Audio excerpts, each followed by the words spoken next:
Brilliance Audio presents the unabridged recording of All the Dead Girls by Rita Herron, performed by Eric G. Dove.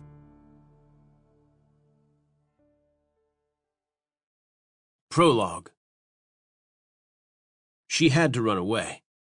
J.J. Jones had been planning it ever since she'd learned what would happen on her 15th birthday. She would become a substitute for her foster father's wife.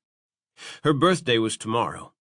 Her stomach roiled at the thought, and she slipped from bed, retrieved her backpack, and then tiptoed over to Sunny's bed. Sunny was 2 months younger than J.J., but she was small for her age, frail and terrified of her own shadow. She gently shook her foster sister. "Wake up, Sunny. It's time." Sunny groaned and rolled to her side. "Come on, we have to go now," she whispered. If Herman caught them, she'd be punished. He liked to punish. Sunny's eyes slowly opened, confusion clouding them. "What? I was dreaming." Probably a better place to live. Clean clothes, a real family. J.J. had given up on those things a long time ago. "It was Christmas, and we got to go to a party," Sunny said. She pressed her finger to Sunny's lips. Sunny was always dreaming about parties or going to Disney World or to a beach. J.J. had her own dreams, or she used to anyway. Dreams of a family, a nice house, friends, someone to love her. Maybe she could save Sunny from becoming as jaded as she was. "Remember? I told you about my birthday. I won't let that man touch me. We have to go now." Fear flickered across Sunny's face, but she nodded, threw her covers aside, and dropped to the floor. They'd packed their backpacks before they'd gone to bed and slept in their clothes. Not that they had many clothes. Herman Otter and his wife Frances used the money the state gave them to support their booze habit. J.J. grabbed her jacket and shrugged it on, then tossed Sunny hers. The wind howled outside, thunder rumbling. J.J.'s adrenaline kicked in. They had to get to the bus station before the storm hit. She jammed her feet into her boots, and Sunny did the same. They threw their backpacks over their shoulders, crept to the window, shoved it open, and crawled outside. The air was refreshing compared to the stench of the dirty house and the smell of liquor. J.J. had repeatedly phoned the social worker for help, but the woman had such a big caseload that she ignored J.J.'s calls. J.J. didn't know what else to do but run. Sunny's legs buckled as she hit the ground, and J.J. steadied her. A noise echoed from inside. J.J. froze, terrified he'd woken up. She motioned toward the woods in back, then mimed the word, "Go." Sunny nodded, and they ran toward the woods. J.J. had stolen a flashlight from the house, and once they were far enough away not to be seen, she flicked it on and used it to light their path. The coach's son had promised to meet them at 11. She hurried Sunny along, wincing as the bitter wind ripped through her and raindrops began to pelt them. The pennies in the jar in Sunny's backpack jingled as she walked. Sunny's father had told her that the pennies were lucky, so Sunny collected every one she could find. So far, they hadn't brought her any luck, though. She and Sunny yanked their jacket hoods over their heads, then picked up their pace, slogging through the woods as fast as they could. A half-mile from the house, she cut to the right toward the street, and they jogged toward the Dairy Mart where she was supposed to meet the boy. The lights were off inside the ice cream shop, and the parking lot was empty. J.J. ushered Sunny beneath the awning to the side of the building, and they huddled in the rain, waiting. Seconds dragged into minutes. Minutes bled into an hour. Disappointment and despair tugged at J.J. "He's not coming," Sunny said, shivering. J.J. rubbed Sunny's arms to warm her. A chill had wormed its way through J.J., too, and her teeth were chattering. She hated to admit it, but Sunny was right. Lightning zigzagged across the sky, crackling as if it had struck a tree. Rain turned to hail, the icy pellets pounding the concrete. They couldn't stay here all night. Sooner or later, the local cops might show, or someone would see them. Then they'd take them back to him. No way would J.J. let that happen. She grabbed Sunny's hand. "We're not giving up. We'll walk." Sunny dug her heels in. "But it's miles. I'm tired and cold." "Then let's hurry." Sunny balked, but J.J. shook her by the shoulders. "Listen to me. You'll be 15 in 2 months. Then he won't count you as a kid anymore either, and he'll want you." Sunny's face paled, ghostly white against the dark, gloomy night. Where are we going? Sonny whispered.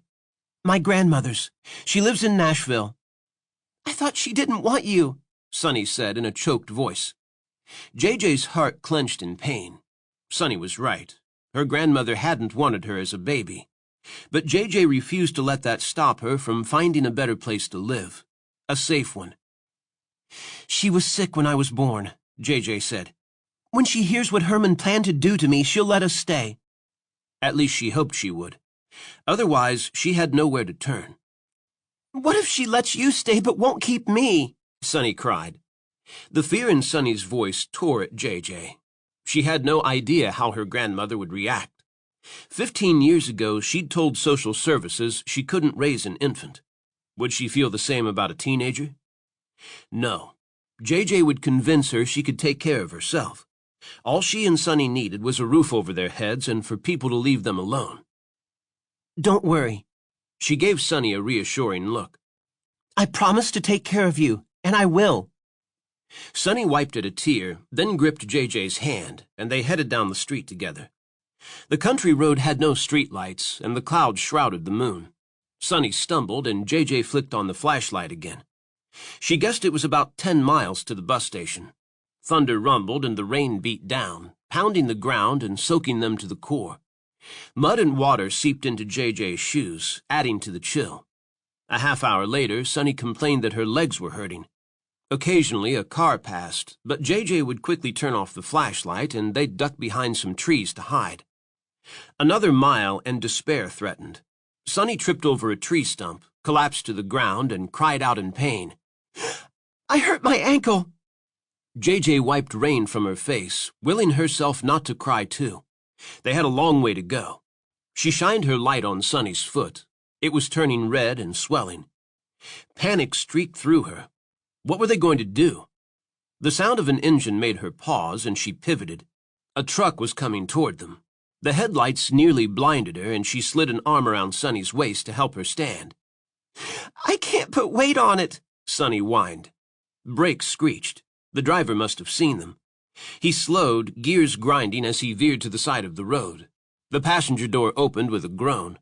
JJ squinted through the bright lights. You girls need help? She couldn't make out the man's features, but a girl sat beside him. And there was someone else. JJ's lungs squeezed. Surprise filled her at the familiar face. Thunder rumbled, startling Sonny. JJ helped her up, pushed Sonny into the cab first, and then hauled herself onto the seat. As she closed the door, JJ turned to see who the man was, but it was so dark inside his face was shadowed. His clothes smelled, though, like some kind of men's cologne. A cologne she'd smelled before. I'm sorry, the girl said in a low voice. JJ frowned. What was she sorry for? A second later, the man shoved a rag over JJ's mouth and nose, and the world swirled to black. Chapter 1. 15 years later, Graveyard Falls, Tennessee. No one in Graveyard Falls knew the real reason Sheriff Ian Kimball had moved from Sweetwater to this town. Hopefully, no one ever would. None of that mattered, though. He had a real mess on his hands. Just a year ago, a serial killer had stalked the town. A sadist nicknamed the Butcher, who'd carved women's faces up and marked them with claw marks that resembled talons. That case had been spawned by the movie being made about the previous Bride Killer and Thorn Ripper murders. A story based on a true crime book written by Josie Duquesne, the daughter of a local resident. With those cases solved, some locals had moved away as soon as they could find jobs and other homes. But others who'd grown up in these foothills believed that good existed here. They'd fought the gossip and rumors that evil was bred in these mountains, that you could hear the whisper of it in the wind. But as he drove toward the trailer park to meet one of his deputies, a sick feeling seized his gut. Damn it. Their strength and fortitude had given him hope that the town would survive. Seeing people work together to help each other and overcome obstacles raised his admiration for the human spirit. It made him want to protect them. No one had ever needed him before. His family, well, he wouldn't go there. They'd let him down and he'd let them down. The people in Graveyard Falls and the surrounding county depended on him. He wouldn't make them regret it. His gaze swept the terrain as he turned on the mountain road. The F3 tornado that had hit 36 hours ago was just too damn much. It was almost like the town was cursed.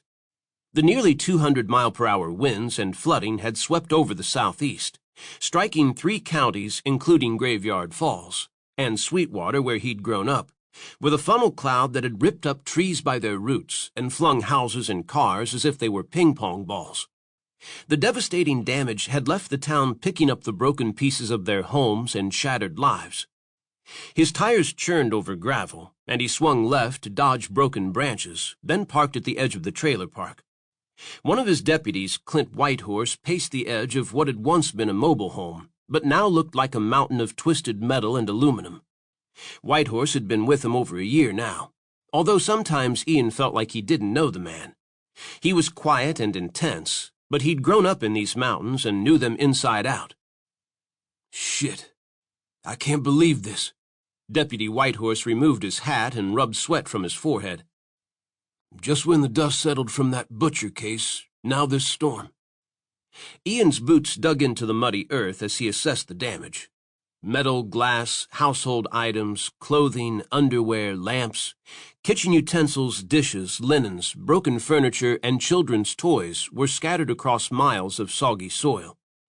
Ancient oaks and pines were split in two, ripped from the ground, and branches and limbs that had once been large and sturdy lay in piles like kindling. Ian had already walked the town square. Most of the businesses and residents in the city limits had fared better than those in the outskirts, but the Falls Inn had lost its roof. A live oak had fallen through the kitchen at Coco's Cafe, and numerous homes had flooded.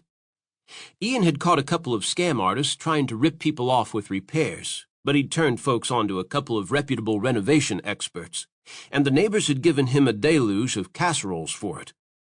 The women's club from the Methodist Church had designated one of their basements as a lost and found where items retrieved in the debris could be recovered. The Baptist Church had donated blankets, quilts, housewares, and clothing. How many casualties? Ian asked.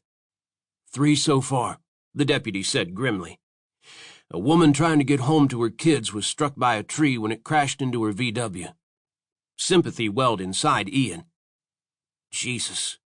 Poor family. Now those kids would grow up without a mama. Deputy Whitehorse pushed his ponytail over his shoulder.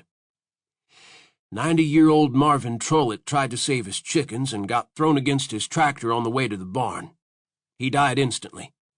If only people had heeded the warnings we issued, Ian said, hating to hear about the old man. Who else? Edna May, elderly woman in the trailer on the end. Neighbor Rudy Piling said Edna May lost her hearing and was confined to a wheelchair. He tried to convince her to let him take her to a safe place to wait out the storm, but she refused to leave her home. Rescue workers found her dead beneath the kitchen table. She was holding a Bible, a picture of her husband, and a tin of snuff. He pointed to where the trailer had once stood, but all Ian could make out were a few pieces of metal, broken china, a needlepoint family tree, and a damp photo album that probably held precious memories of the woman's life. Sorrow for the family struck him, but he didn't have time to dwell on it. There was too much to do. The Red Cross had rushed in with emergency supplies, including a blood bank collection unit to help restock the hospital, and utility companies were working around the clock to restore power. Rescue crews had worked non-stop to help residents escape their flooded and demolished homes and uncover victims who might be trapped. The community center that had been used to stage auditions for production of the movie was now ironically being used to house the homeless. Ian's phone buzzed. He snatched it from his hip, dread balling in his gut when he saw the name. His other deputy, a new hire, Lad Markham. The last 36 hours had been nothing but bad news. Sheriff Kimball. Sheriff, you need to come to Hemlock Holler. Hemlock Holler was a desolate stretch of land by the river surrounded by hemlock trees. Rumors claimed nothing would grow on the stretch because the land was haunted. A prison had stood on the grounds, but it had been destroyed in another flood 5 years ago. 70 prisoners had died in the flood, leading locals to claim that their ghosts haunted the hills and the holler. What's going on? We've got a problem. A big problem. The deputy's voice cracked a notch. The pilot from that search and rescue team called. They spotted something suspicious, so I drove over to check it out. And? You have to see it for yourself. I'll be right there.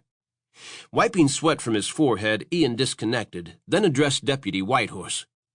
I have to go. Let me know if there are any other casualties. Whitehorse nodded grimly. I'll keep you posted. Ian rushed to his police SUV, jumped in, hit the siren and lights, and sped toward the holler. Debris and tree limbs in the road slowed him, and he had to drive around a utility truck working on downed power lines, but he finally made it. Early morning sunlight fought to find its way through the aftermath of the dark storm clouds and lost the battle, an oppressive gray clouding the sky. The deputy's vehicle was parked at an overlook on the mountain where tourists often stop to enjoy the scenic view, or hear the so-called ghosts of the dead prisoners. Ian swung his SUV in beside the deputy's, dragged his jacket up to ward off the chill, and hiked down the hill. Wet dirt, gravel, and rocks created a slippery path. Ian latched onto trees and broken limbs to keep from falling and careening down the embankment. His deputy waved him toward where he stood by a patch of mangled trees that created a V shape. A hissing sound filled the air. Ian drew his gun and searched for rattlesnakes, but the tangled weeds and brush were so thick he couldn't see. Deputy Markham tilted his hat to acknowledge Ian, but the man's face looked colorless, almost sickly. Ian rubbed his hands over his bleary eyes. He was going on 48 hours with no sleep himself. What is it? The storm was nothing.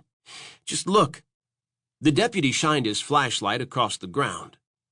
Ian followed the path of the light, cold engulfing him like nothing he'd ever felt before. A sea of white that resembled ghosts bobbed up and down on the surface of the flooded valley. He narrowed his eyes, trying to discern what he was seeing. The prison ghosts the locals gossiped about? No. The white. Jesus, it was a river of thin, white, gauzy fabric.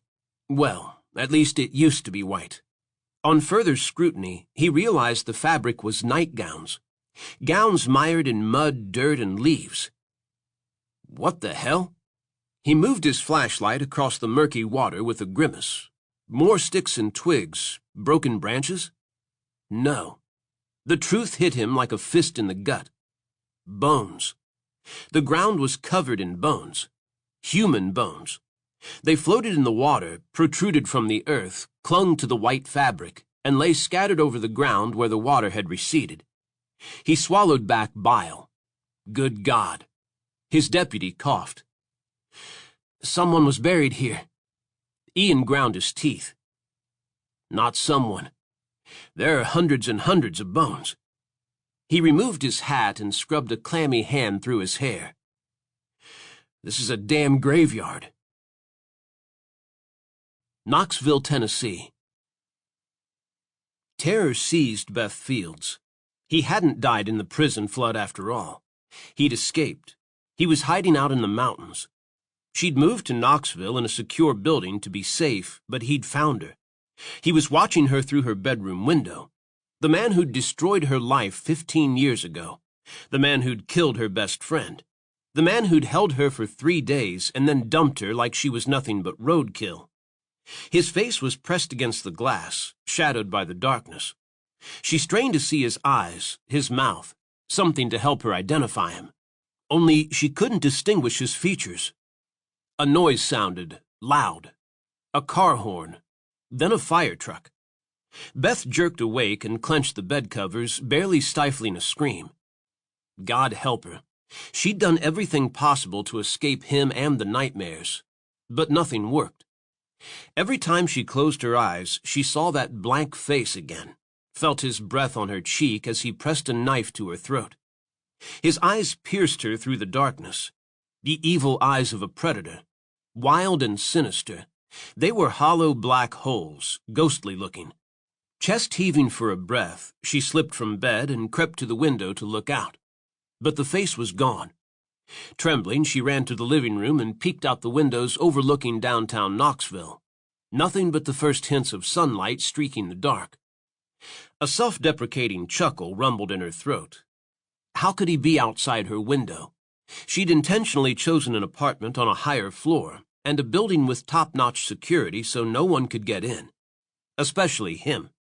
Shortly after the trial where her high school soccer coach, who also served as the school counselor, Coach Gleason, who was convicted of kidnapping her, she'd been placed in a group home. There she'd received counseling. To overcome the stigma and rumors dogging her, her therapist had encouraged her to change her name. Jane Jones had died, and she'd been reborn as Beth Fields. 5 years ago, when she'd heard Coach Gleason had escaped prison, she'd been grateful for the name change. Hiram Vance, the executive assistant director of the Criminal Investigations Division of the FBI, had assured her that he'd erased any paper trail to JJ, but she wore her nerves on her sleeves and saw Gleason everywhere she went. Although she'd questioned his guilt over the years, she still panicked at the thought of him hunting her down. She blinked to clear away the nightmarish images that bombarded her.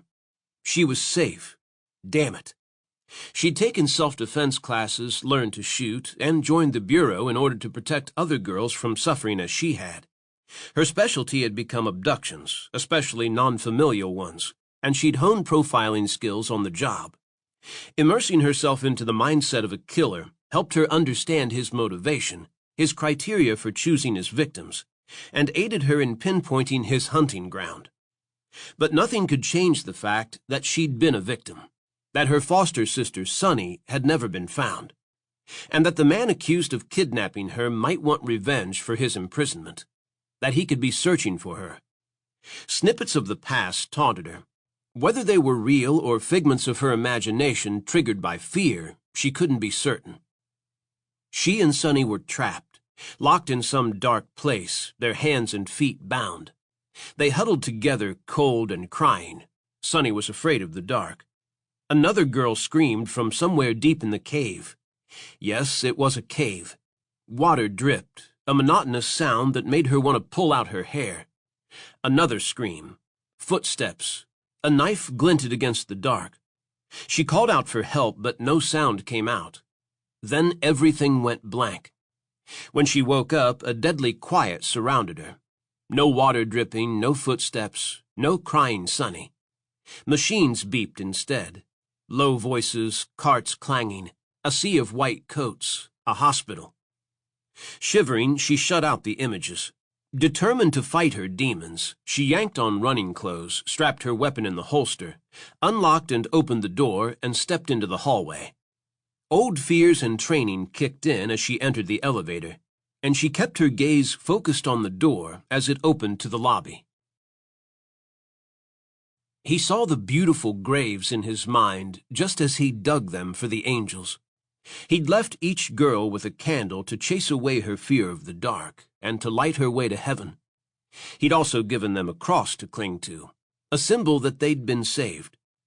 But the tornado and flood had destroyed the peaceful bed where they'd lain together, linking hands as they sang the praises.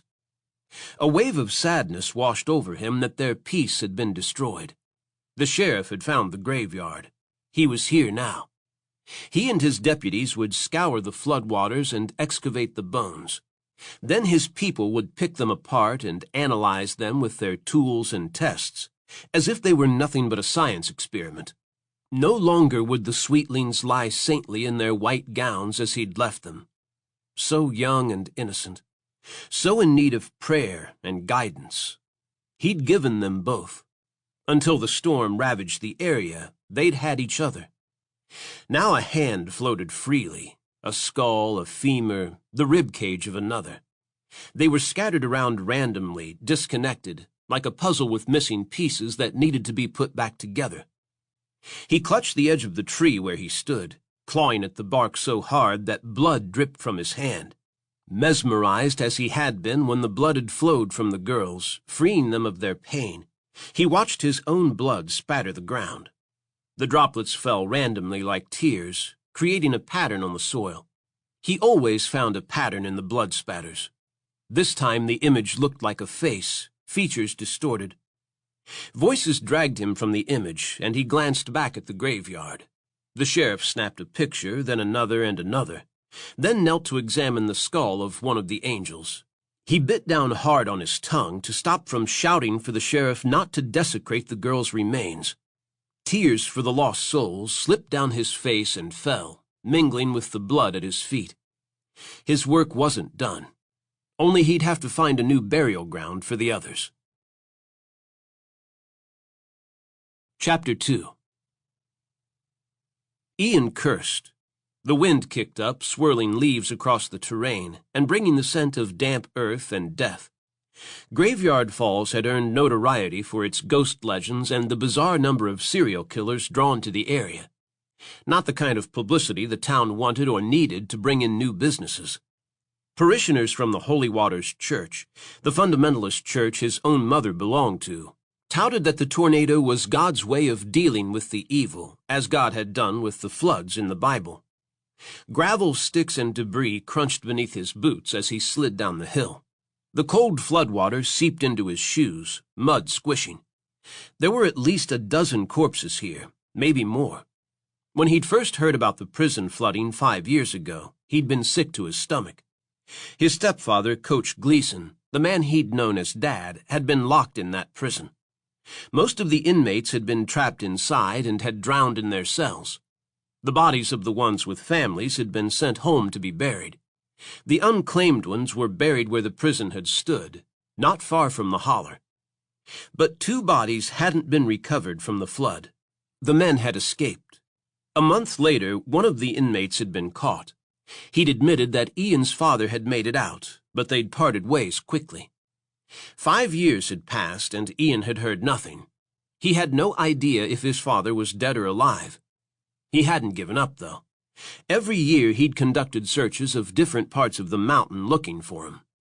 Memories launched him back to the horror that had ripped his family apart. His senior year of high school, he had a nice life with his mother and stepfather in Sweetwater, Tennessee, a couple of hours from Knoxville.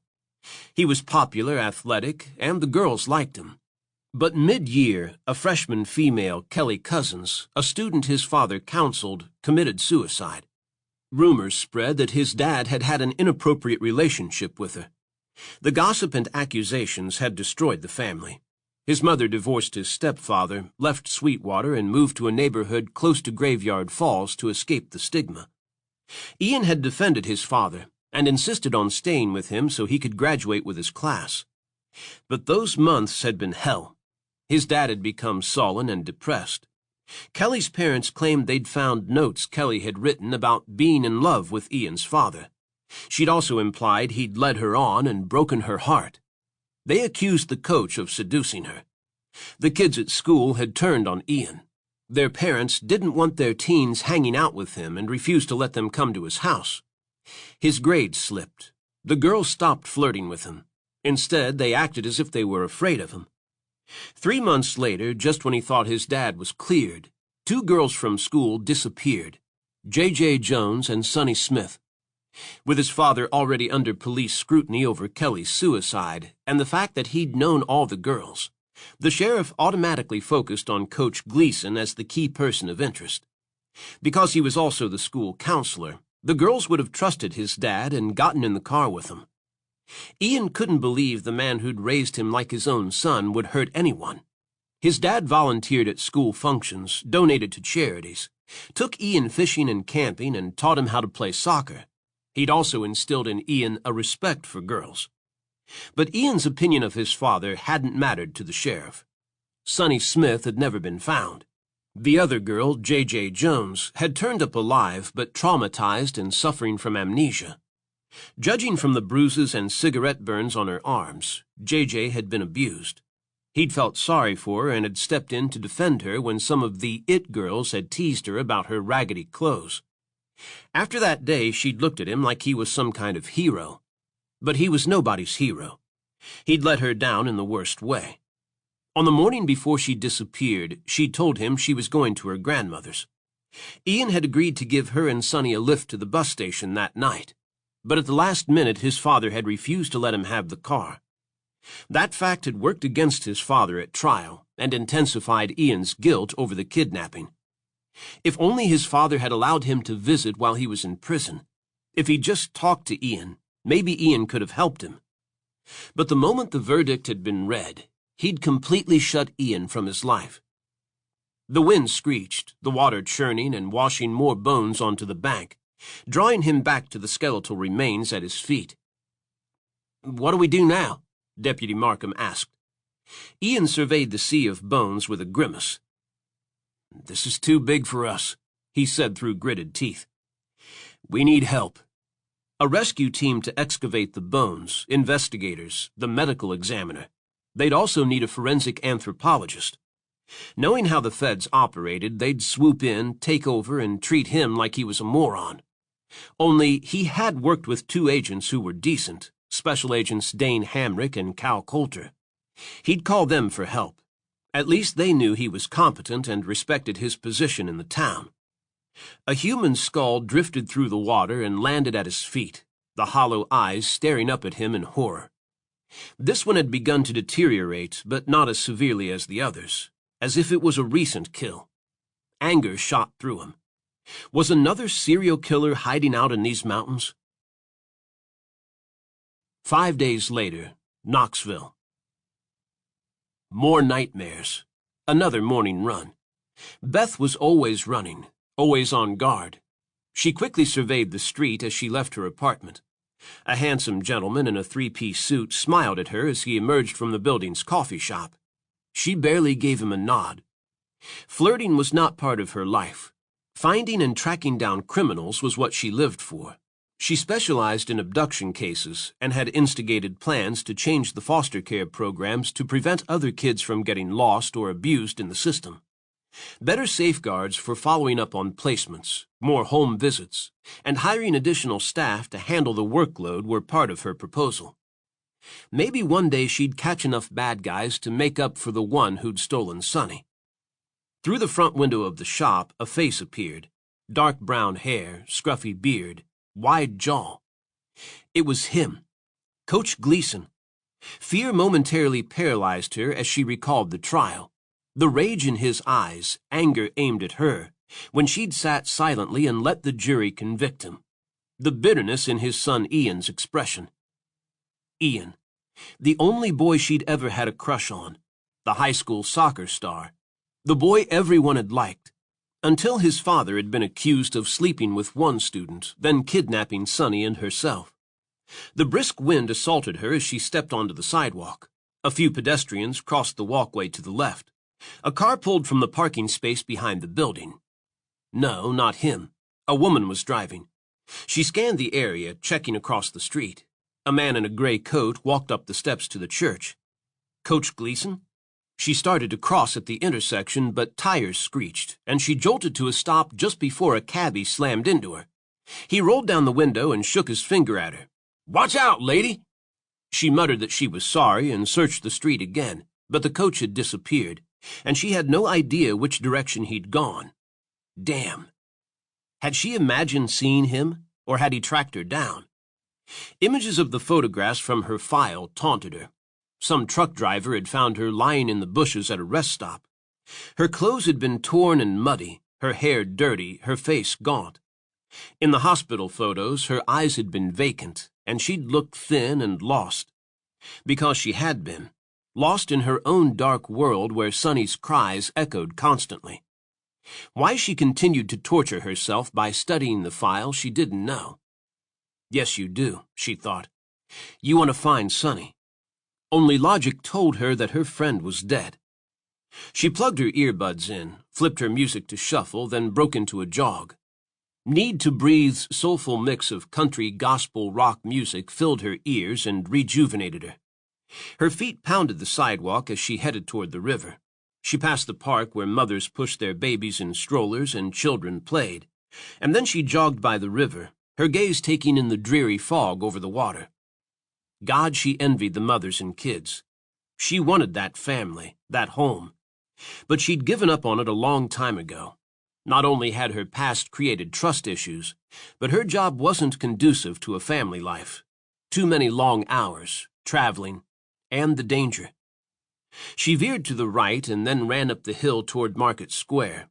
Joggers, commuters, and locals dotted the sidewalks, and the coffee shop was beginning to fill up.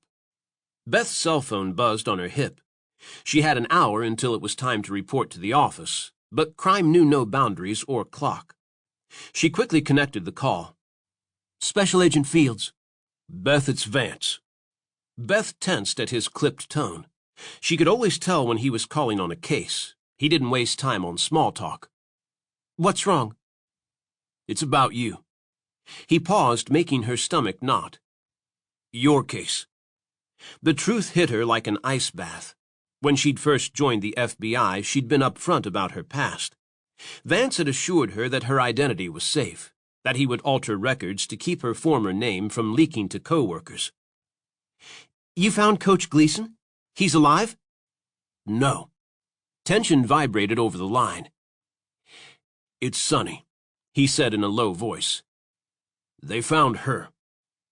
Beth instinctively stroked the penny she'd made into a necklace, because it reminded her of Sonny's lucky pennies. She never took it off. Beth? She steeled herself. I'm here. She didn't have to wait for him to tell her the news. She knew it in her heart. Sonny was dead. Chapter 3. Beth dropped onto a park bench, leaned over, elbows on knees, and inhaled a deep breath. Beth? I'm here, she managed to say. You're sure it's Sonny? The ME identified her body based on dental records, and the forensic anthropologist confirmed after examining the bones and comparing them to her medical records. Beth took a moment to absorb that information. Where was she found? That's the interesting part. Graveyard Falls. Graveyard Falls? The town where all those serial killers were exposed? Jesus. The town was close to the prison where Coach Gleason had been incarcerated. During the recent murders in town, she'd expected his name to pop up as a suspect. But the deaths had indicated psychopathic behavior, which didn't fit Coach Gleason's profile. That's it. Apparently Sonny was buried in an area they call Hemlock Holler. The tornado that ripped through last week led to flooding and uprooted the grave. Search and rescue spotted the bones from the air. Beth massaged her temple, desperate to make the pieces fit. How had Sonny gotten to Graveyard Falls? It was at least an hour from the rest stop where Beth had been found unconscious. That rest stop had also been a good 45 miles from Sweetwater. Of course, the killer could be moving around. Hell, he could have driven out of his way to leave Sonny in Graveyard Falls in order to throw police off his scent. Around her, the street grew crowded. More joggers and locals headed to work. Someone laughed. The sun had the nerve to break through the dark clouds. How could the sun shine and people laugh when her world was falling apart? Instead of sensing her distress, people flitted by as if nothing was wrong. Everything was wrong. She'd always suspected Sonny hadn't survived, although in the back of her mind she had held on to hope that she'd escaped. But Sonny was dead. It was Beth's fault. Vance cleared his throat. There's something else. The somber note to his voice reminded her that her boss was on the phone. He'd understood her need for answers, but made sure she walked a tight line on the job. Fearing Coach Gleason would look for her, he'd alerted her and local police after the prison flood. He called her name again. Are you there? For 15 years, she'd wondered what had happened to Sonny, had imagined horrific torture and rape. Yes. Are you okay? He asked quietly. She'd been asked that 1,000 times during Coach's trial. No, she hadn't been okay, but she'd put on such a solemn face that some reporters had painted her as callous. Vance had worked with her on enough cases that he saw through her tough facade and understood. She swallowed back her emotions. She was a professional. She could handle this. Yes. You just took me off guard. Tell me everything. Vance sighed. All right. According to the ME, Sonny sustained serious cuts to her wrists. They were so deep they cut to the bone, leading him to believe that she bled out. He heaved a breath. There's more, Beth. Sonny wasn't alone. Beth's chest clenched. What do you mean she wasn't alone? The quivering voice of the other girl in the truck that night echoed in her head. She couldn't remember her face either, but wondered what had happened to her. Hers wasn't the only body they found, he said in disgust. There were over a dozen. The ME and forensic anthropologists are trying to piece them together and determine identities. Beth's pulse hammered. The bodies were all young females? Yes. He paused.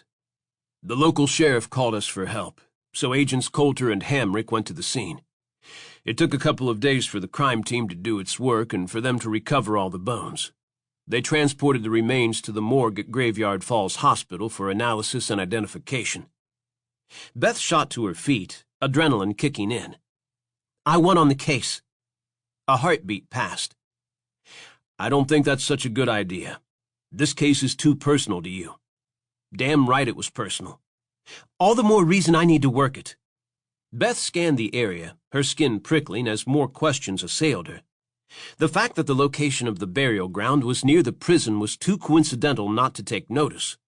She needed to know the dates the girls went missing, an estimated time of death, COD, and if the victims were related. Beth broke into a sprint, anxious to reach her apartment and get on the road. Is there a task force in place? Not yet, but we're organizing one. We're supposed to meet in Graveyard Falls day after tomorrow. I'll be there, Beth said. Beth, please, I can help.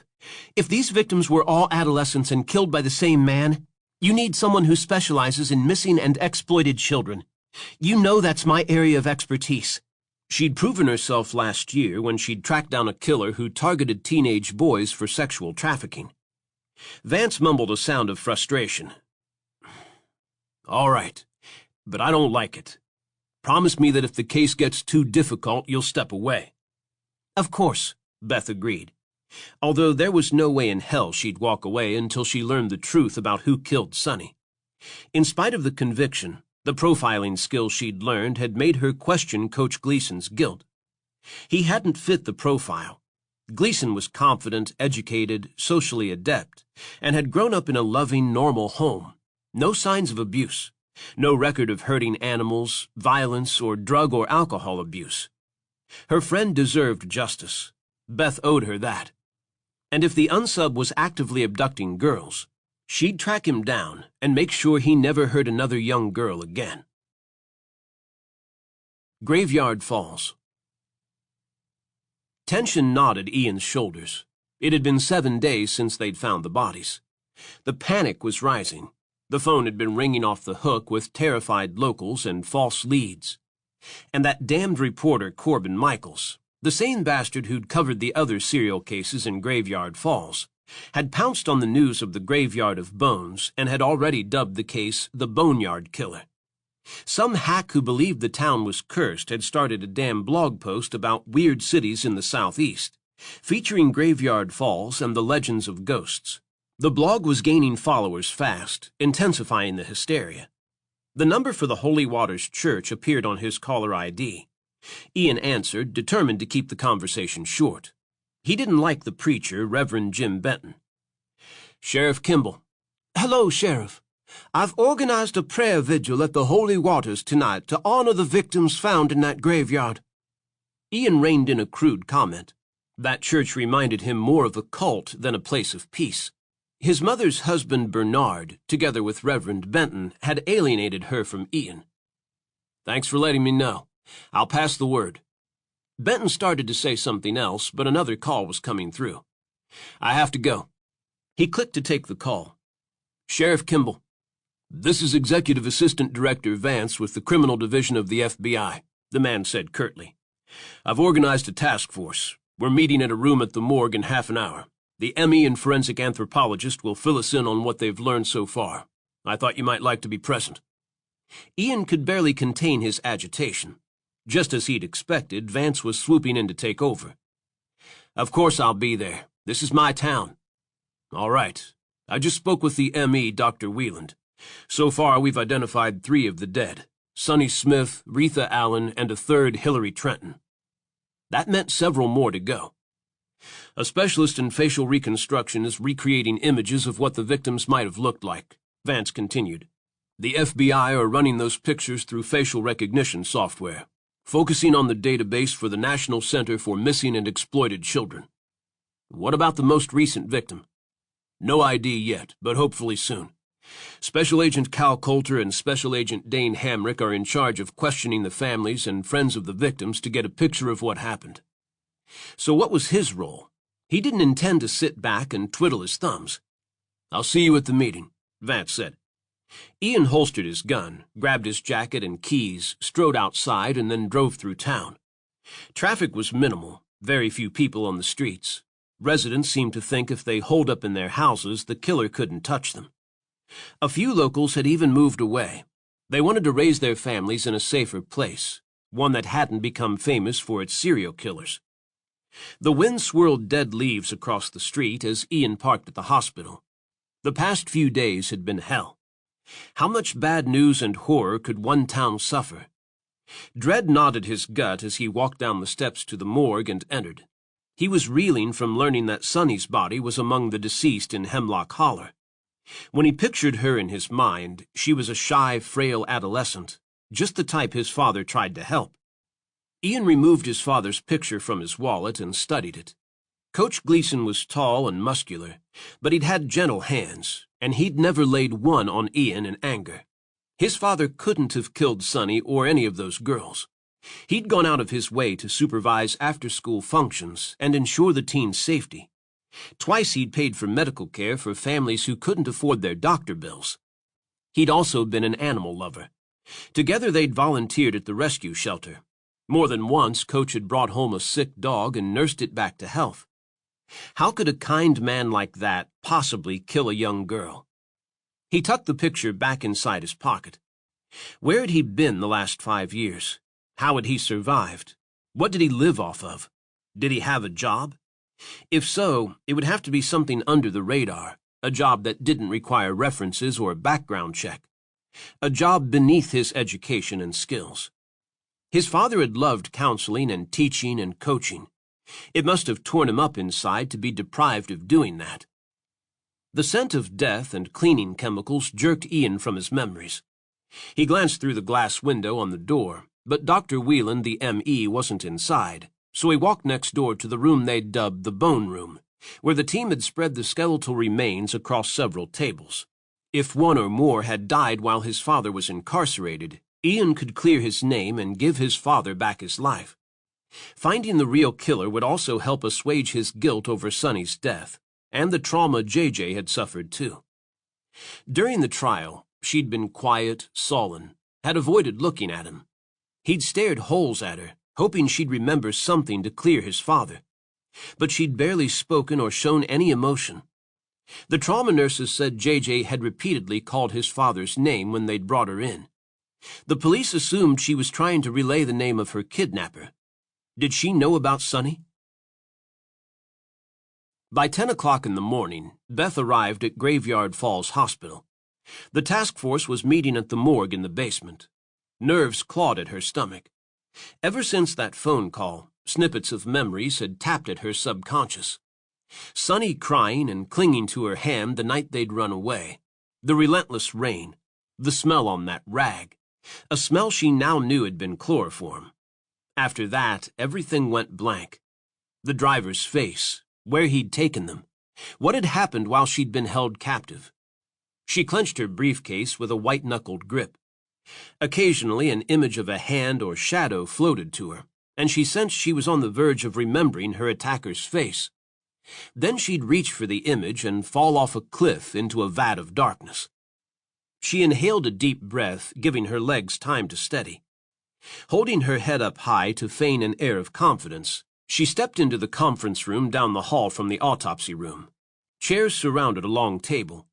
A whiteboard and screen for displaying photographs and information had been hung on one wall, and a coffee bar had been created in the corner, stocked with coffee, bottled water, and pastries. Director Vance met her at the door, his expression grim. "I don't like you being here." Beth jutted her chin up. There was no way she'd allow him to dismiss her. "I know, but I need to do this." His hard gaze locked with hers for a heartbeat, and she held her breath. Finally, he gave a brief nod. "I'm warning you, Beth. If I see you're in trouble or taking unnecessary risks, you're off the case." She pasted on her best tough girl look. "Understood." The door opened and several people filed in. The M.E. Dr. Wieland, Special Agent Cal Coulter, and Special Agent Dane Hamrick. Cal had uncovered the connection between the Thorn Ripper and Bride Killer cases, which led to the arrest of a mother and son. Dane had spearheaded the investigation into the butcher, who'd carved women's faces with claw marks. Doctors and crime techs, 2 deputies she hadn't yet met, and a cluster of others she didn't recognize gathered inside the room. Peyton, the agency's best analyst and a computer whiz, gave her a warm smile. Beth had bonded with the 30-something slender woman with dark brown hair and glasses over the child trafficking case. Vance rapped his knuckles on the podium. "Thank you all for coming. I realize you've been working diligently since the graveyard was discovered." He paused. "Grab some coffee or water and have a seat." A Native American man with shoulder-length hair tied back with a leather strip approached her, 2 cups of coffee in hand. "I'm Deputy Whitehorse." Beth identified herself and accepted the coffee, grateful for his friendly demeanor. Small-town law enforcement often resented the Fed's presence. "Thanks for the welcome. I assume the sheriff will be here?" He nodded just as the door opened. Out of the periphery of her eye, she caught sight of a tall, broad-shouldered, uniformed man entering the room. Thick, wavy, dirty blonde hair, 5 o'clock shadow, dark Ray-Bans. Handsome and tough was her first impression. Brooding and sullen came next. That from his grim expression and tight jaw. Deputy Whitehorse cleared his throat. "There's our fearless leader now." The sheriff's boots pounded as he strode to the coffee station and poured himself a cup. He didn't look happy, but he accepted Vance's proffered hand. Something about the man rattled Beth's nerves. He looked rough around the edges, not at all welcoming. A hat pulled low on his head shielded his face, and those dark glasses hid his eyes. Vance called the meeting to order and introduced himself. "I'm Executive Assistant Director Vance from the Bureau, but for ease you can just call me Director Vance. Thanks for your hard work. We have identified 3 victims. He crooked his thumb toward Beth. "This is Special Agent Beth Fields, who works with NCMEC. Her experience with missing children and their families and her profiling skills should be invaluable to the investigation." She raised her chin, irritated that the sheriff hadn't acknowledged her. "I'm honored to be part of this task force."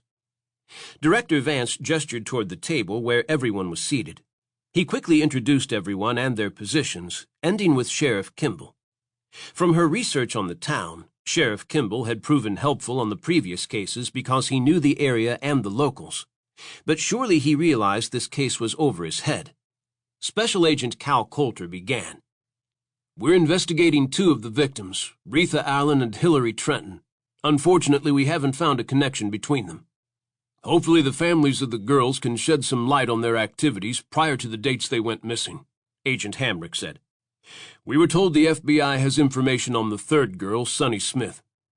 Emotions crowded Beth's throat, but she gave a brief nod. "We'll get to that shortly," Director Vance said.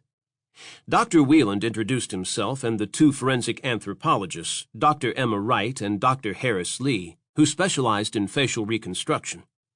Next came the CSU team led by a tall man named Lieutenant Ward, then 2 deputies. She'd met Deputy Whitehorse. The other deputy, Lad Markham, was handsome in a rugged cowboy kind of way. The sheriff pushed to his feet. With one broad hand, he removed his hat, then lifted his head to meet her gaze. A tremor rippled through Beth. Dear God, it couldn't be. His deep-set dark eyes narrowed on her face. "Sheriff Ian Kimball." She barely stifled a gasp. The man facing her was her high school crush, but his last name hadn't been Kimball, it was Gleason. God, she'd forgotten that his mother divorced the coach during the trial. She must have taken back her maiden name, and so had Ian. He was older, had bulked up, gained muscle, and grown at least 3 inches. Gone was the young, flirty soccer star. Instead, a bitterness shadowed his eyes that hadn't been there 15 years ago. In fact, everything about him was intimidating. Her own anger surfaced. He was supposed to give her and Sonny a ride to the bus station the night they'd been abducted. Only he'd left them stranded and alone.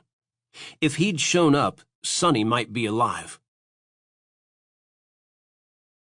Chapter 4. An image of the girl he'd known 15 years ago flashed behind Ian's eyes. Heart-shaped face, long auburn hair, big pale blue eyes, a faint sprinkling of freckles across her nose. Except the freckles were not as distinct now, or she'd covered them in makeup. This woman's hair was black and pulled back at the nape of her neck into a low bun, too, almost severe, not loose like JJ had worn hers. Besides, Beth was her name. Except those pale blue eyes were the same haunting color and shape, the same pain-filled ones that tormented him when he slept. She glanced at her notepad as if stalling. The movement caused her jacket sleeve to ride up, exposing her left arm. And 3 scars, cigarette burns, distinctive in that they formed a triangle. Damn. She was JJ. He'd been disgusted when he'd seen the burns 15 years ago. Even as a teen, he'd recognized them for what they were. Abuse. The smile she'd given everyone else in the meeting faded. She opened her mouth to speak, then paused, her breath rasping out. "Sheriff?" Ian extended his hand. "JJ?" She paused, then gave a quick shake of her head. "It's Beth Fields, Agent Fields." The moment he closed his fingers around her palm, an almost electrical tingle ripped through him. Her eyes widened as if she felt it too, and she quickly stepped back. Chairs shifted and voices rumbled slightly, jarring him back to the fact that the room was filled with professionals who had no idea what was going on in his head. Shit. Agents Hamrick and Coulter knew he could do the job, but no one else in the room did. Director Vance had only included him as a courtesy and to serve as a bridge to calm residents. "Sheriff," Director Vance said, "tell us more about the town and what your deputies have learned so far." "Of course." Ian directed their attention toward the whiteboards. "These are shots of Hemlock Holler when we first discovered the bodies." He'd viewed the pictures a dozen times, but the sea of white gowns and skeletons remained powerful. Bones had decayed, teeth had come loose from jaws. Bugs and insects had gnawed away at any fleshy remains. As you know, the tornado and flooding ripped up trees, destroyed homes and a trailer park nearby. In the aftermath, rescue workers spotted this ravine where we discovered the remains of over a dozen adolescent girls. My deputies secured the area. They've also been working to keep the residents calm. "Any suspects or idea if the killer is from Graveyard Falls?" Agent Coulter asked. "Nothing so far, although we've been busy weeding out false leads from panicked locals." He pointed to the photograph of the most recent victim. "Judging from the state of the bodies and the sheer number of victims, he's been killing for years, and he has no plans to stop." Nausea flooded Beth. The photographs were gruesome. "Thank you, Sheriff," Vance said as Ian finished and took a seat. "Our priority is to identify the latest victim," Vance continued. "If the unsub is close by, maybe we'll get a lead and prevent another murder." That would be great, but this killer hadn't managed to stack up this many bodies by making mistakes. Having a recent victim meant the killer could be nearby, though. He might be hiding in the town in plain sight. She'd thought she'd prepared herself for the situation, but the picture of the uprooted makeshift graveyard reminded her of a scene from a horror movie. Bones and skeletons floated in the water and protruded from the mud, a grisly sight that taunted her with the realization that she could have been one of those skeletons. She ripped her eyes from the photographs to glance at the second board, which held sketches of the 3 victims they'd identified. The drawing of Sonny was so accurate that tears burned the backs of Beth's eyelids. She blinked hard, desperate to keep them at bay. Although she wanted to know who'd killed Sonny, she had to be objective. A memory tickled her conscience, one of Coach Gleason bringing an abandoned puppy to school, to see if any of the teachers or students wanted to adopt it. Could that man have murdered all these girls? It didn't seem likely. "Agent Fields, did you have something to say?" the sheriff asked. Beth stiffened at his sarcastic tone. He knew who she was. She gave him a chilly look, daring him to reveal her identity. If he told the others, they might insist she be pulled from the investigation. She didn't want their pitying stares either. And if the killer found out her real name, he might come after her. She had to focus. "I was thinking about the MO of the bride killer, the fact that he dressed his victims in wedding gowns. She'd read Josie Duquesne's tell-all book and had seen the movie. What is the white in the photograph of the floodwater? Are they wedding dresses? Actually, they're nightgowns. The material is cotton. Peyton flipped open a sketch. This is a drawing of what one of the gowns looked like when it was intact. With this more recent victim, we might be able to trace where it was bought.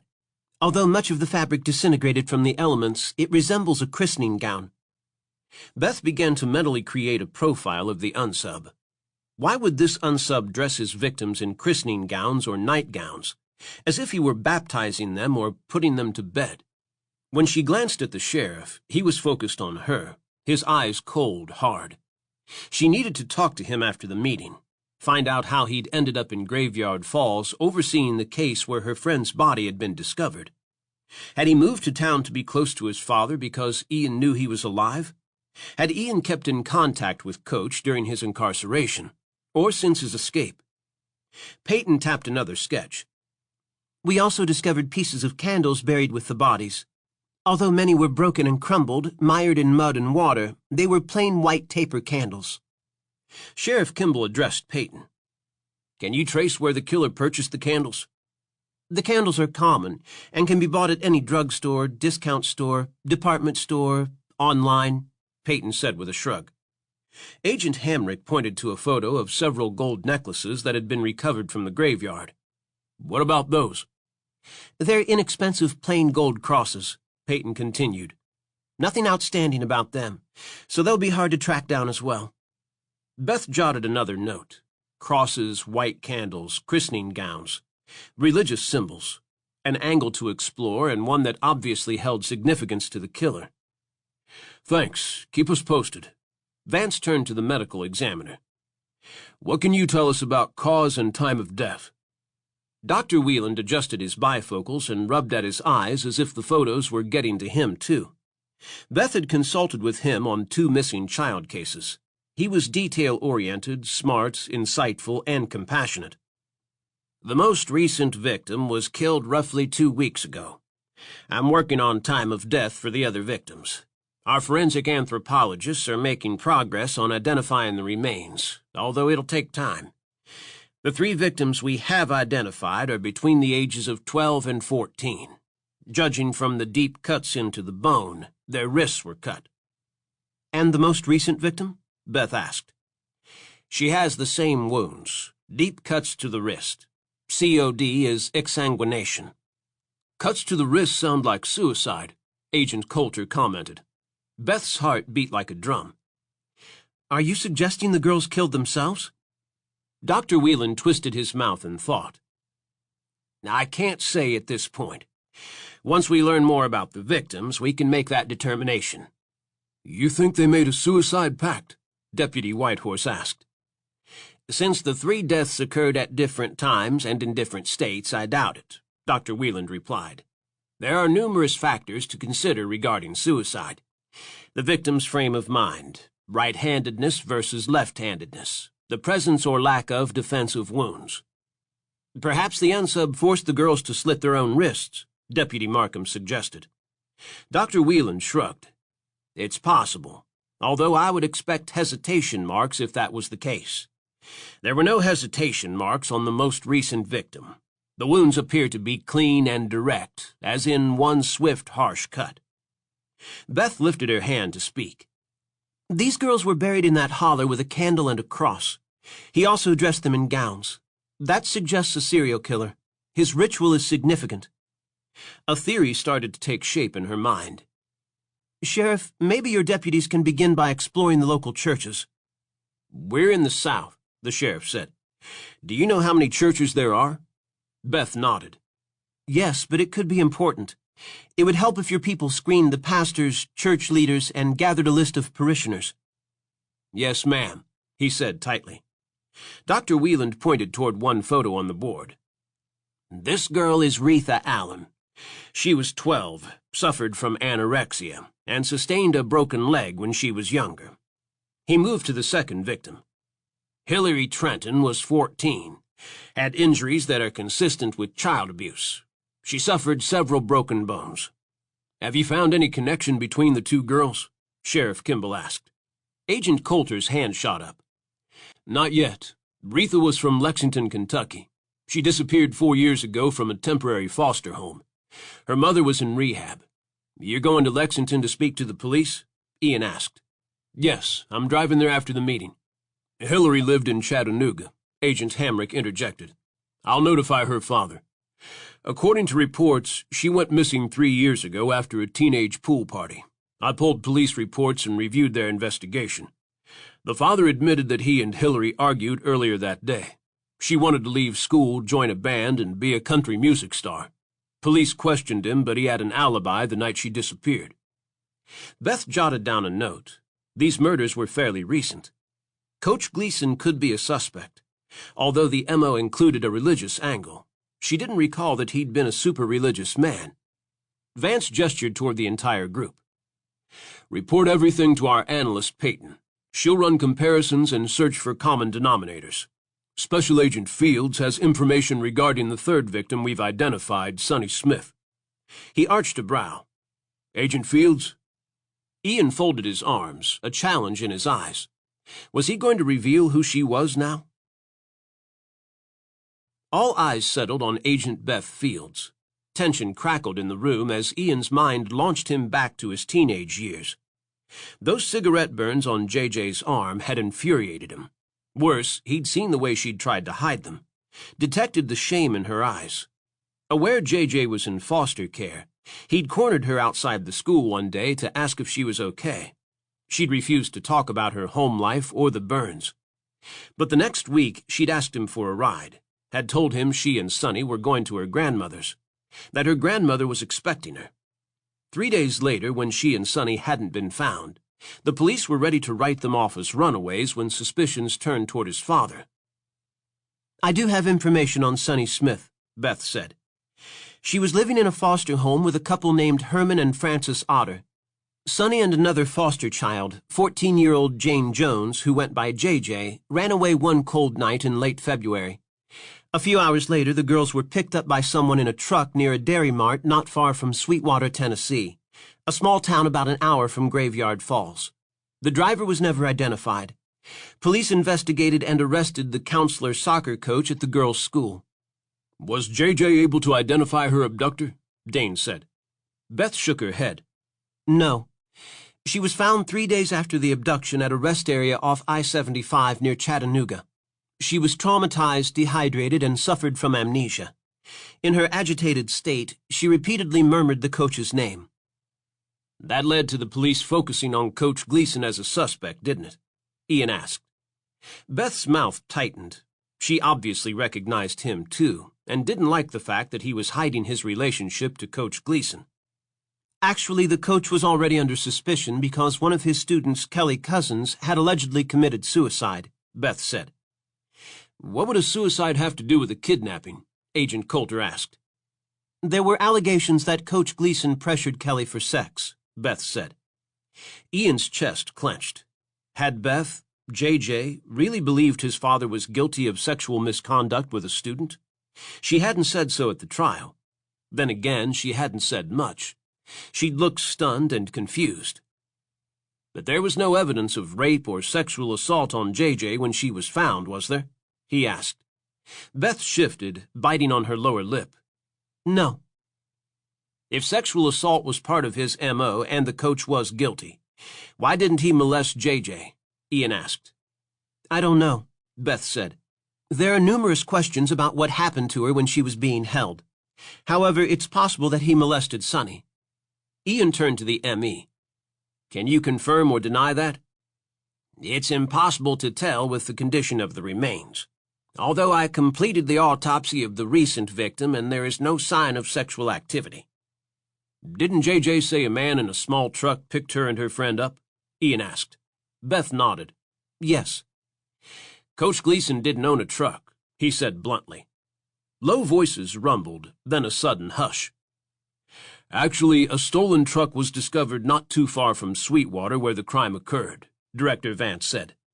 There were hairs from JJ and Sonny inside, along with a partial print on the steering wheel that belonged to the coach. Ian cursed, surprised Vance knew so much about the case. That damn partial was the one piece of evidence his father couldn't explain. Director Vance continued. Also, Coach Gleason had no alibi the night of the abduction, and he was the only connection they discovered between Kelly, JJ, and Sonny.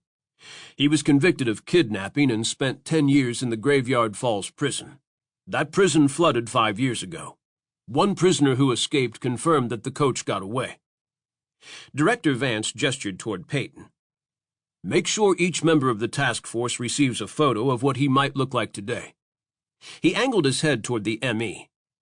Dr. Wieland, let's identify that latest victim. She could be the key to finding this unsub.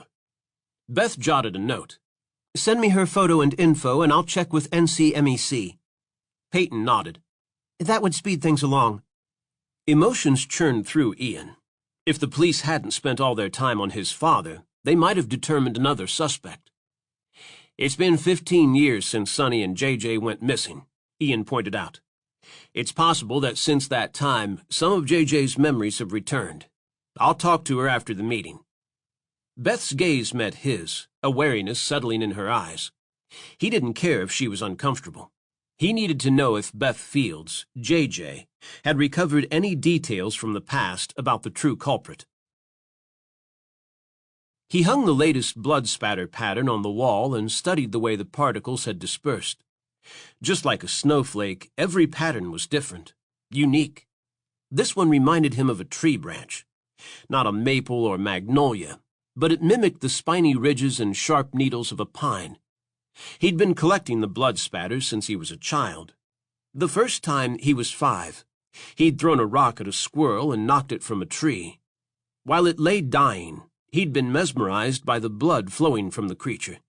He'd sat for hours, studying how the dark brownish insides stained the grass with a murky color, and the way bits of the exterior clung to the blood. He'd snuck his daddy's old Polaroid camera, snapped a picture, then taped the photo on the inside of his closet door. Every chance he'd gotten, he'd sneak open the door and admire his handiwork. Studying blood spatters had become a hobby, almost an obsession. He'd gone on to killing mice, snakes, frogs, and other animals. Each time, his infatuation with the blood had grown. One night his father caught him smashing a bird with a hammer and drawing his finger through the blood. He'd been terrified his father would punish him. That night his father had told him about the calling, that it was his job to save the sinners, just as his father had and his father before him.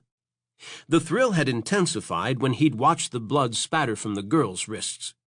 He made the sign of the cross as he hung the picture he'd snapped of the graveyard on the wall in his private room, the room where he kept his trophies. The girls had been beautiful alive, but more so in death. They resembled angels floating in the water. But they hadn't been angels, not until he saved them. To do that, they'd had to die. Chapter 5. Dread balled in Ian's stomach. He wasn't looking forward to his conversation with Agent Fields, but he had to talk to her. Any detail she remembered could be useful. Director Vance stood. Now we'll hear from Peyton. Peyton stood. I've set up a central site where I'll post spreadsheets, a timeline, and information as we gather it. We need all eyes searching for connections to the victims and their families. Establishing a timeline for the deaths and locations where the girls were abducted should give us insight into where and how the killer chooses his victims. Since the killer buried the girls near Graveyard Falls, have you looked at those cabins on the river where the film crew and my agent stayed before? Director Vance asked Ian. Maybe he's staying out there. Irritation gnawed at Ian.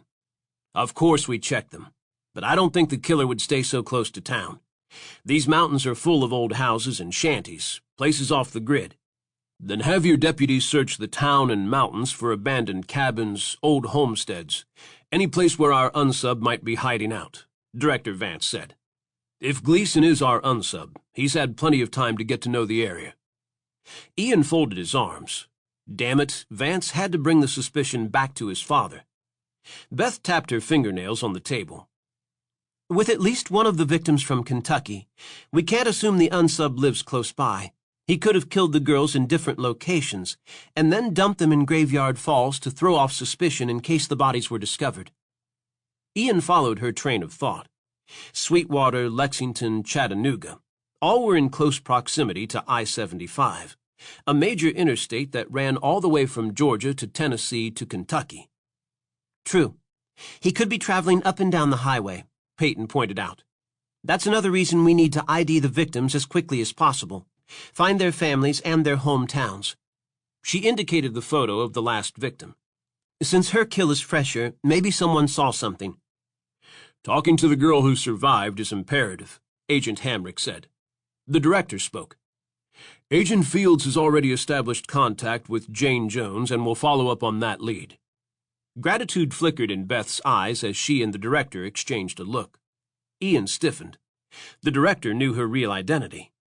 Odd that he'd allowed her to come here and work the case anyway. Ian gestured to Beth. I'd like to talk to Agent Fields in the hall, please. Beth stood. Certainly. Without waiting for him, she strode into the hall. Before he proceeded, he had to find out Beth's agenda. If she knew more than she was saying, it was time she filled him in. Through the glass window, Beth spotted the bones spread on the tables in the bone room. Sonny was in there. A soul-deep ache throbbed inside Beth. She could see Sonny's pretty blonde hair blowing in the wind when they'd walked to school, see her collecting pennies and rubbing them as she made a wish. She could hear Sonny's soft giggles when they daydreamed about places they wanted to visit. Sonny had wanted to ride the Ferris wheel at the carnival and have a princess dress at her wedding one day. Now there was nothing left but bones. She could have been lying on that table, too. The question that had tormented her for years nagged at her again. Why had the killer let her go? Footsteps echoed behind her. She whirled around, braced for a confrontation. He closed the door and gestured toward a small office across the hall. Arms crossed, she lifted her chin and stepped inside.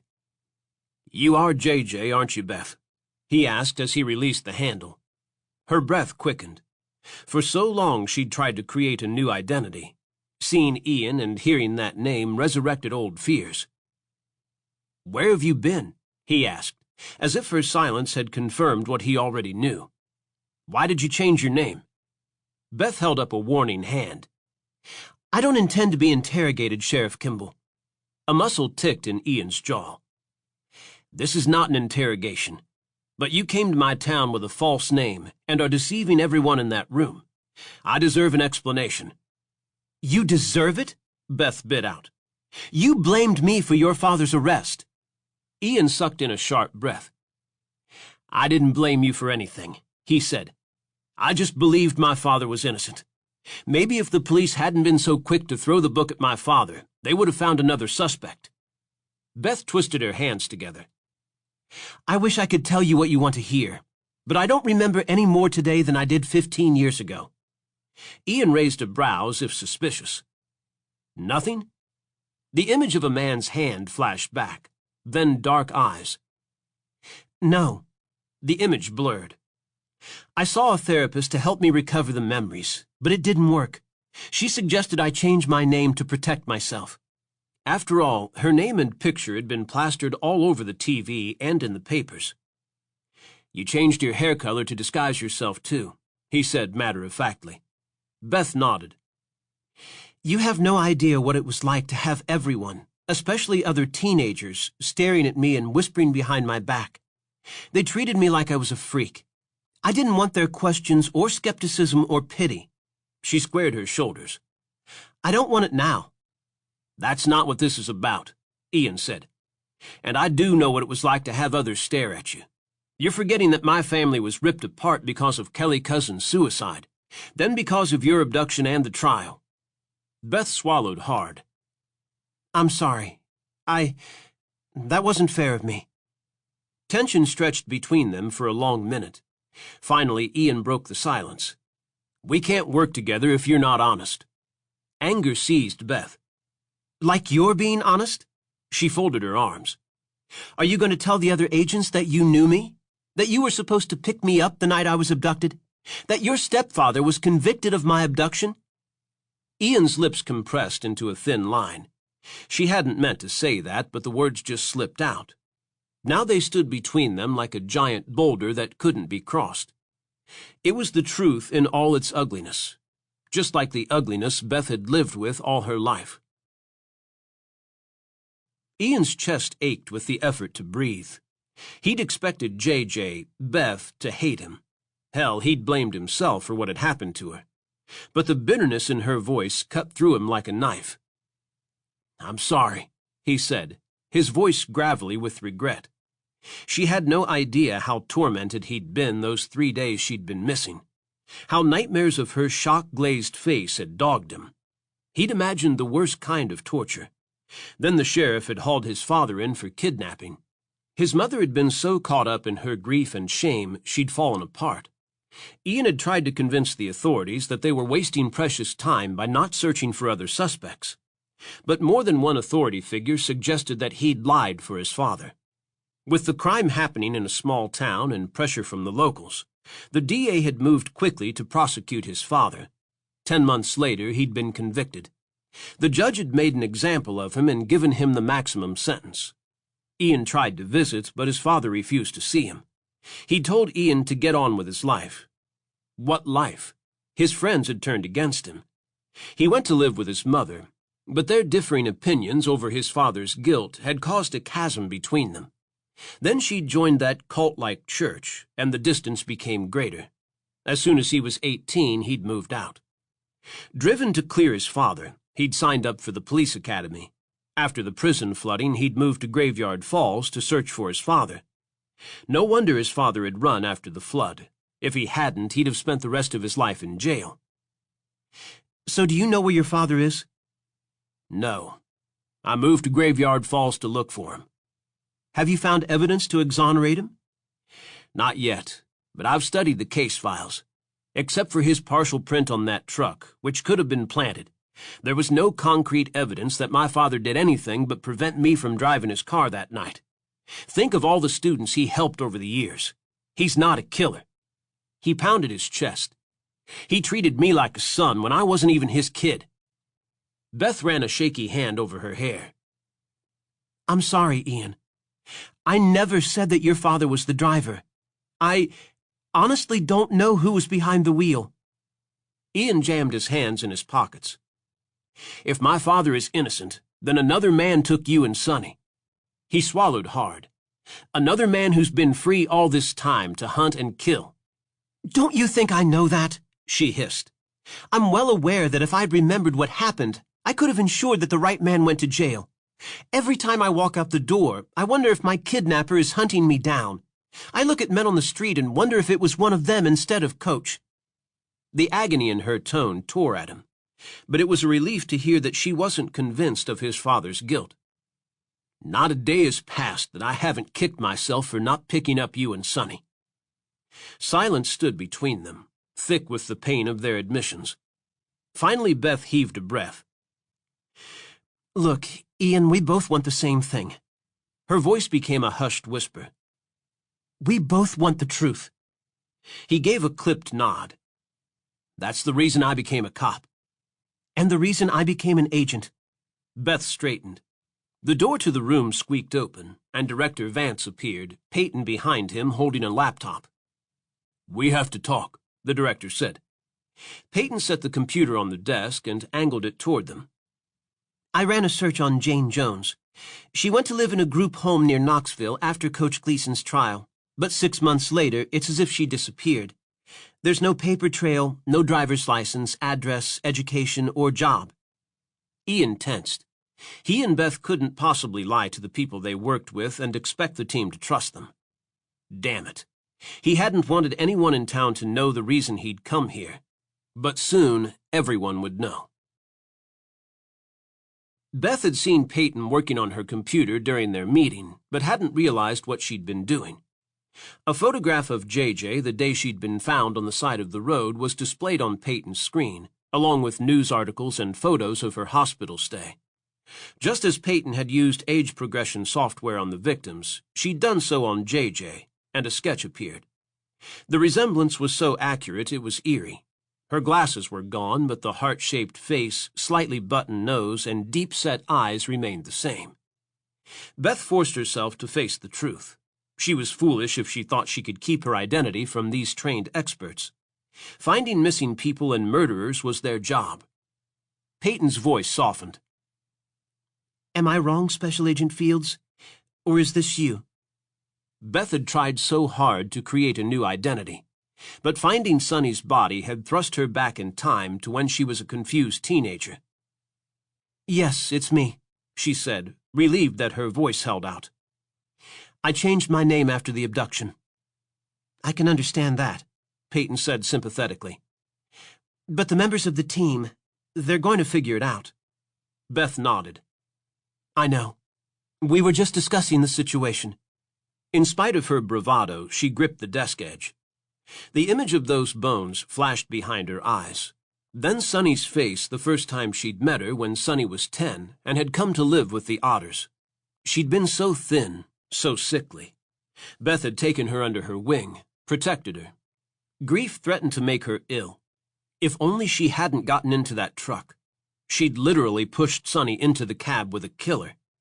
She owed it to Sonny to find the bastard and make him pay. Old Man Crony, the algebra teacher with the big ears and buck teeth, droned on about X's and Y's, but Priscilla Carson ignored him. She had other things on her mind. Her argument this morning with her mama, for one. Prissy was almost 15 now, and she wanted to go and do what she wanted to go and do. Not be smothered by her mama's questions and lectures about being a good girl. Good girls didn't get the hot guys or the breaks. Besides, it wasn't like her mama had been a good girl. Hell, she'd gotten knocked up at 16. Prissy didn't intend to shack up in a trailer with a loser like her mama. She wanted Blaine Emerson, and she would damn well have him. Blaine was smart and popular. He'd been voted most likely to succeed. He was going places in life. And she was going with him. She giggled at the thought of finally giving her virginity to him. She'd been so excited when she told him that she nearly peed her pants. When she gave herself to him, he'd be tied to her forever. "Don't forget your homework tonight," the teacher said. She had no intention of wasting time on boring homework. She checked her watch. This day was dragging by. It was hours till school was out. She'd packed her backpack with extra clothes this morning.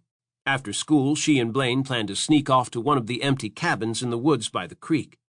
With all the flooding causing chaos and tearing up her mama's trailer, she'd left a note saying she was going to spend the night with her friend Vanessa. After all, Mama couldn't expect her to sleep in the room with the tree sticking through the roof and the toilet backed up. Her teacher kept yakking about the square root of something, and Prissy drew a big heart on her notebook paper and scribbled her initials and Blaine's. Prissy Emerson sounded good, so she wrote that name, then tried out variations. Mrs. Blaine Emerson, Mrs. Prissy Emerson, Blaine and Prissy Emerson. Finally, the lunch bell rang, and she hurried out to the tree by the breezeway, giddy. Blaine would be waiting on her. Her hair flew around her face in the wind as she rushed to the big oak tree. The football players gathered on the steps and were huddled together discussing spring practice. The smokers hid behind the awning in the rear and acted cool as they passed a joint around. The cheerleaders were laughing and primping, talking about prom. A few nerds were playing with some robot one of them had made in science class. A girl's sing-songy voice echoed nearby. She glanced over her shoulder and spotted Sari Hinkerton. Prissy's heart dropped to her knees. Sari had her arms wrapped around Blaine's neck, and he had his arms wrapped around her. Sari laughed, and then they fused their mouths in a lip lock. Blaine's hand slid down to grope Sari's butt. The two of them pulled apart just long enough for them to clasp hands. Blaine tossed Prissy a grin. Then he and Sari raced toward his Camaro. Disappointment and anger choked her, and tears blurred her eyes. A chorus of "Poor Pissy Prissy" broke out as three of the popular girls chanted her name. Other kids snickered and laughed.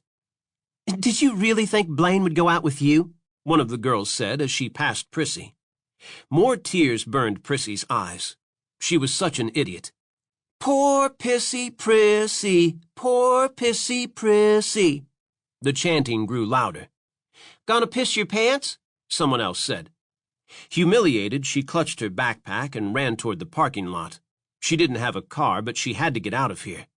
No way could she face the girls in P.E. or Vanessa. Vanessa had warned her that Blaine used girls. that he wasn't interested in a geek like her. But Prissy had loved him so much. Swiping at her tears, she jogged toward the woods behind the school, diving deeper into the thicket of trees so no one would see her. She sure as hell couldn't go back to her mama and that drunken asshole she lived with. Her calves ached as she ran, but rage drove her forward, and she jumped over tree stumps and broken limbs. She had to get as far away as she could. She hated the school and her family. Most of all, she hated Blaine. She broke through a clearing about 2 miles down the road and was huffing and puffing. 2 cars passed by, but she ducked behind a tree to hide. Another 2 miles and she reached the city border. The sign welcomed folks to Graveyard Falls. Stupid sign. Stupid people in this dumbass town. A sedan raced by and she cursed it. Lucky driver. He had a way out of this hellhole. She made up her mind then and there. She was getting out. Another 2 miles and she got a stitch in her side. She slowed, pressing her hand to her abdomen, and trudged on. She tried to remember how far it was to the next town. About 20 miles, maybe. The pain wouldn't let up. More tears threatened. She was getting a dadgum blister. A truck passed, then another. She turned toward the road and stuck out her thumb. A black pickup barreled toward her. She jumped back as dirt and gravel pelted her. She yelled at the truck driver, and then he surprised her by slowing. He screeched to a stop. Prissy hesitated. "Don't be a scaredy cat. This is your way out of Loserville and your screwed-up life." She ran toward the truck, yanked open the door, and climbed inside. Chapter 6. Ian rubbed his jaw. The sound of his beard stubble bristling a reminder that he needed sleep and a shower. Both would have to wait. I might as well give full disclosure myself. His gaze latched with Beth's. Beth, JJ, and I went to school together. Coach Gleason, the man who was convicted of J.J. Jones's abduction, was my father. Actually, my stepfather. Director Vance's eyes widened. That's the reason you came to Graveyard Falls? To find him? Ian nodded. I've been searching for him on my own. You wanted to prove his innocence, Beth said. Ian nodded. Coach Gleason insisted he never touched Kelly Cousins, and that he didn't abduct Sonny or JJ. I believed him. I think someone planted that evidence in the truck. Have you found any proof? Beth asked. Ian shook his head. Would you tell us if you did? Vance asked. Ian wiped sweat from the back of his neck.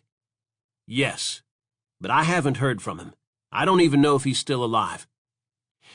Perhaps you should excuse yourself from this case, Director Vance suggested. Ian squared his shoulders. You may have jurisdiction here, sir, but I know the people in town. They'll be more likely to trust me than an outsider. What if your stepfather is the killer? Peyton asked. A vein pulsed in Vance's neck. Yes, Sheriff. How will you handle that?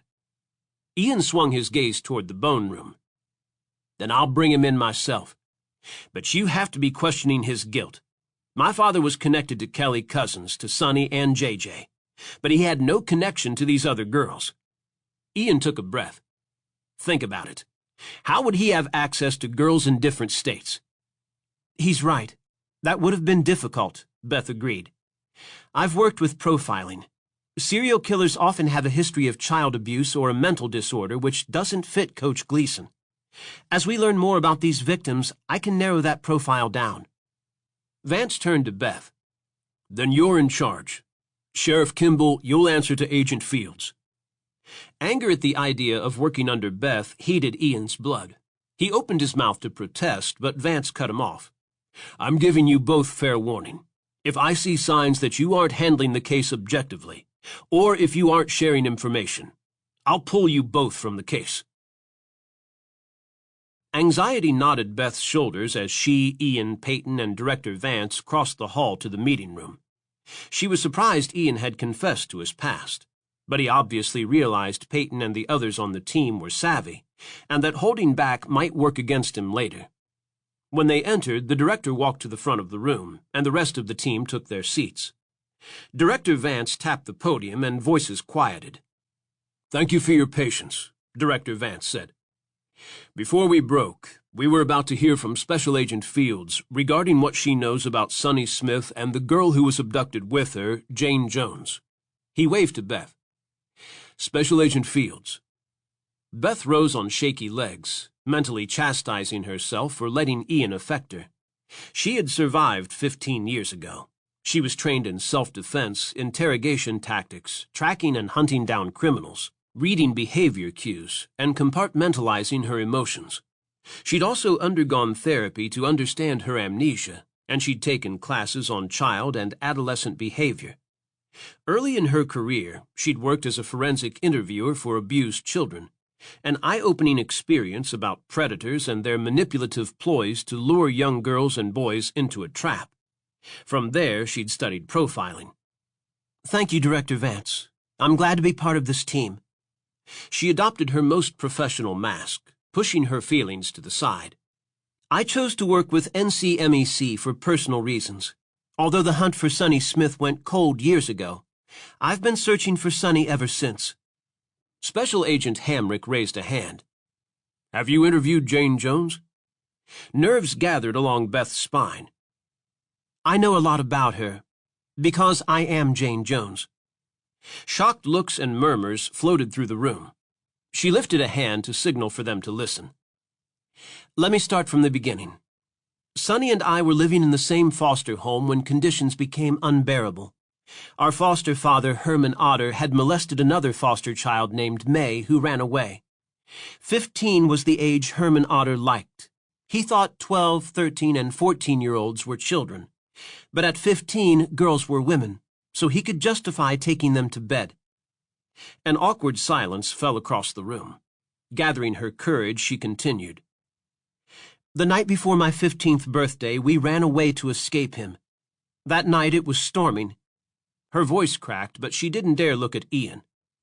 Seconds passed while the team waited, the air thick with the somber reality of the story they were about to hear. Memories launched her back in time. Her legs ached from walking, and Sonny was crying, her ankle swelling. They were both freezing and drenched to the bone. Thunder rumbled as more rain pelted them. Ian had never showed up at the Dairy Mart. How much longer could they walk? Sonny was sobbing.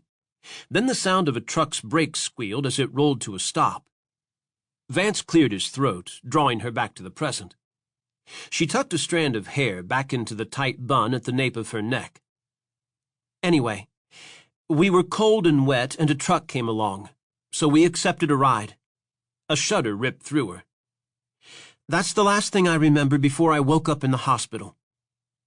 You couldn't identify the man driving? Agent Coulter asked. No. Beth struggled for the courage to continue. For some reason, I sensed it was okay to get inside that truck, that there was someone familiar in there. She wiped her clammy palms on her slacks. But I don't know why. Ian was watching her, anxiety riddling his face. The police report stated that you repeatedly called the coach's name.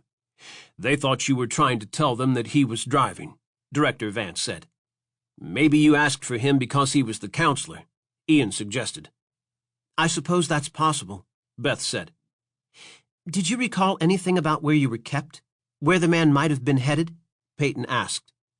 Beth closed her eyes for a moment, but a black void filled her mind. No. All I remembered was that Sonny had been with me. Lieutenant Ward from the CSI unit raised his hand.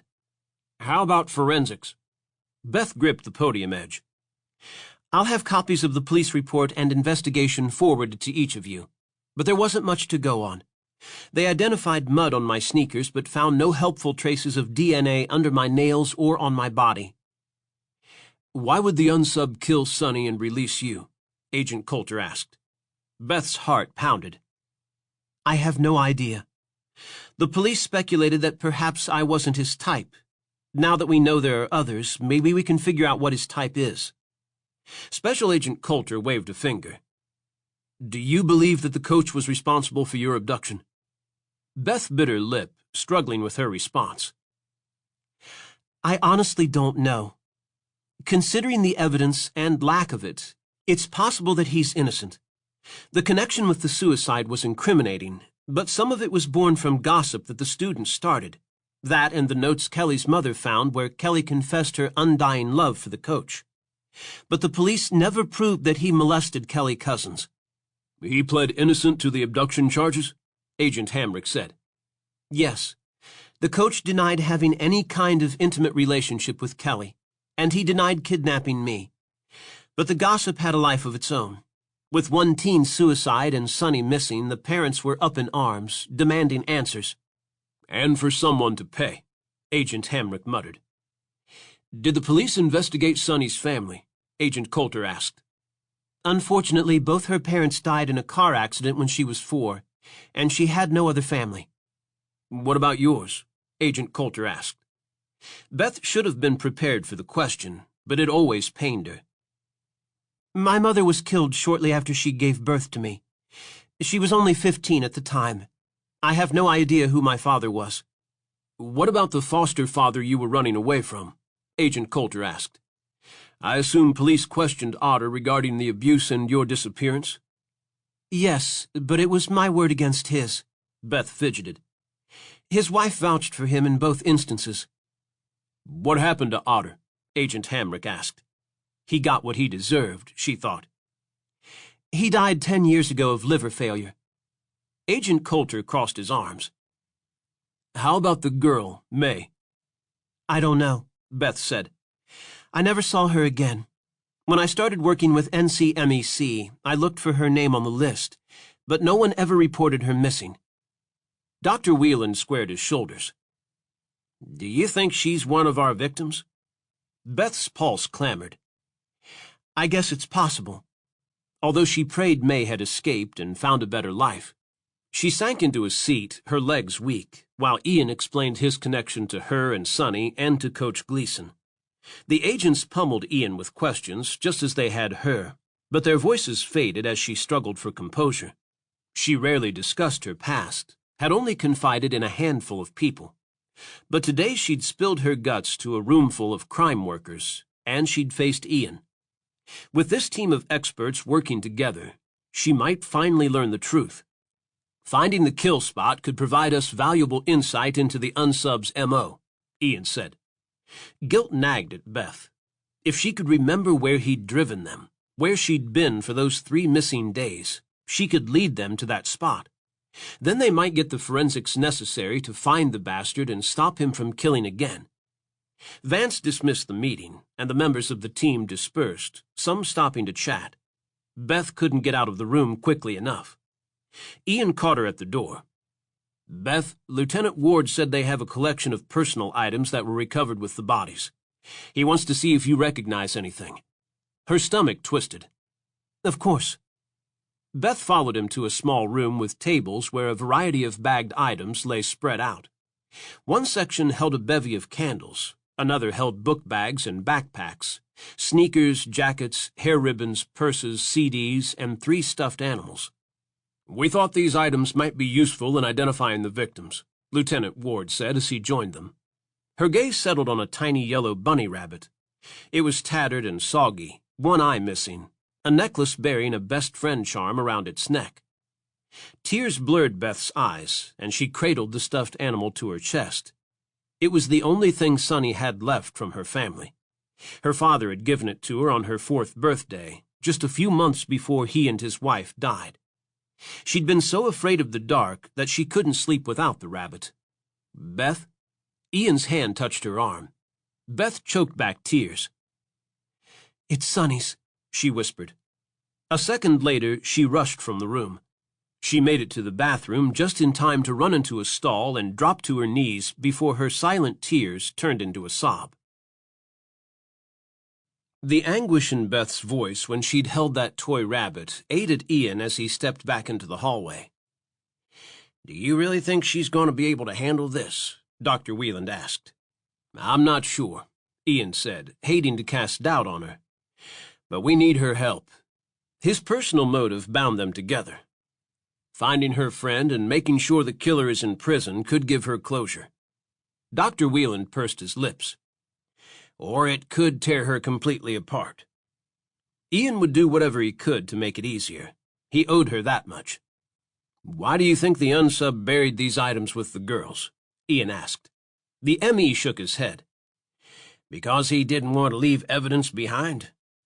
That's a possibility. He indicated the rabbit. Did you find any DNA? Just the girls. He probably wore gloves, Ian said. That means he's planning this. The crimes are premeditated and he's protecting himself. Dr. Whelan nodded.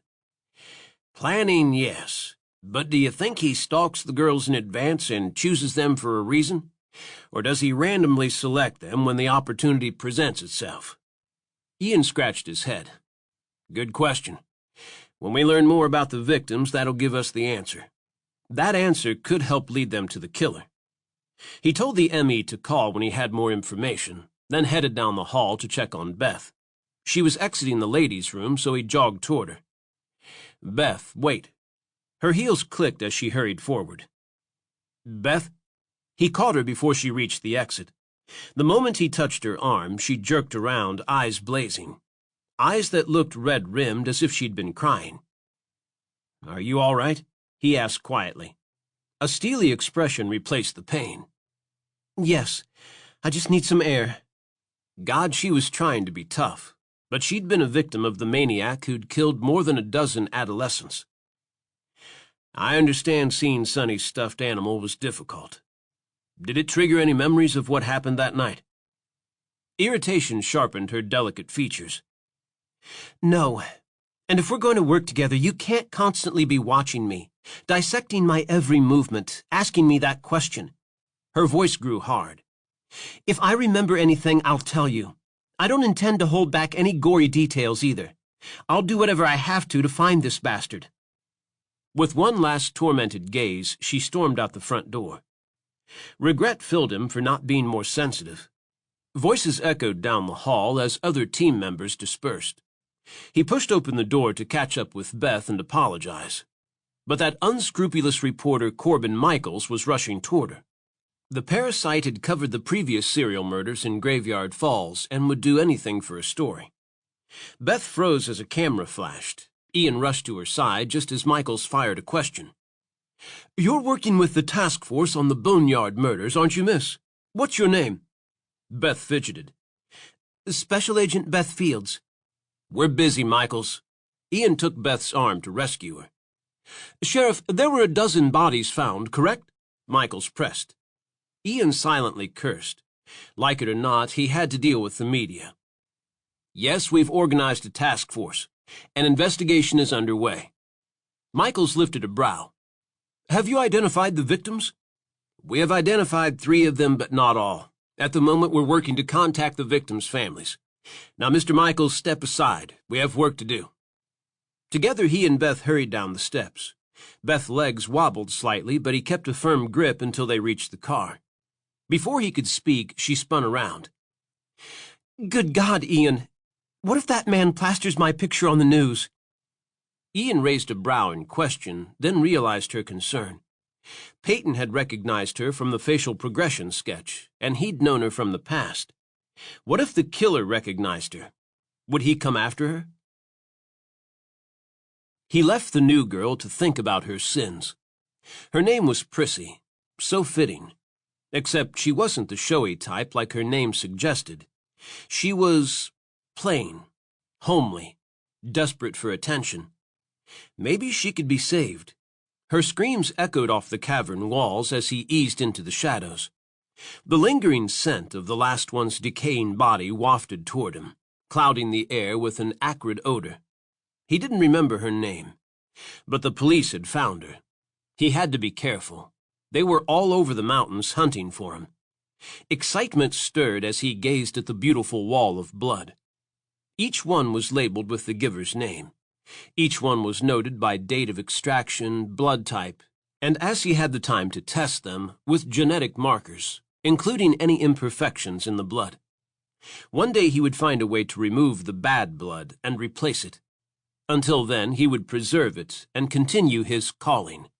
His destiny had been preordained. As God's humble servant, he had to follow it.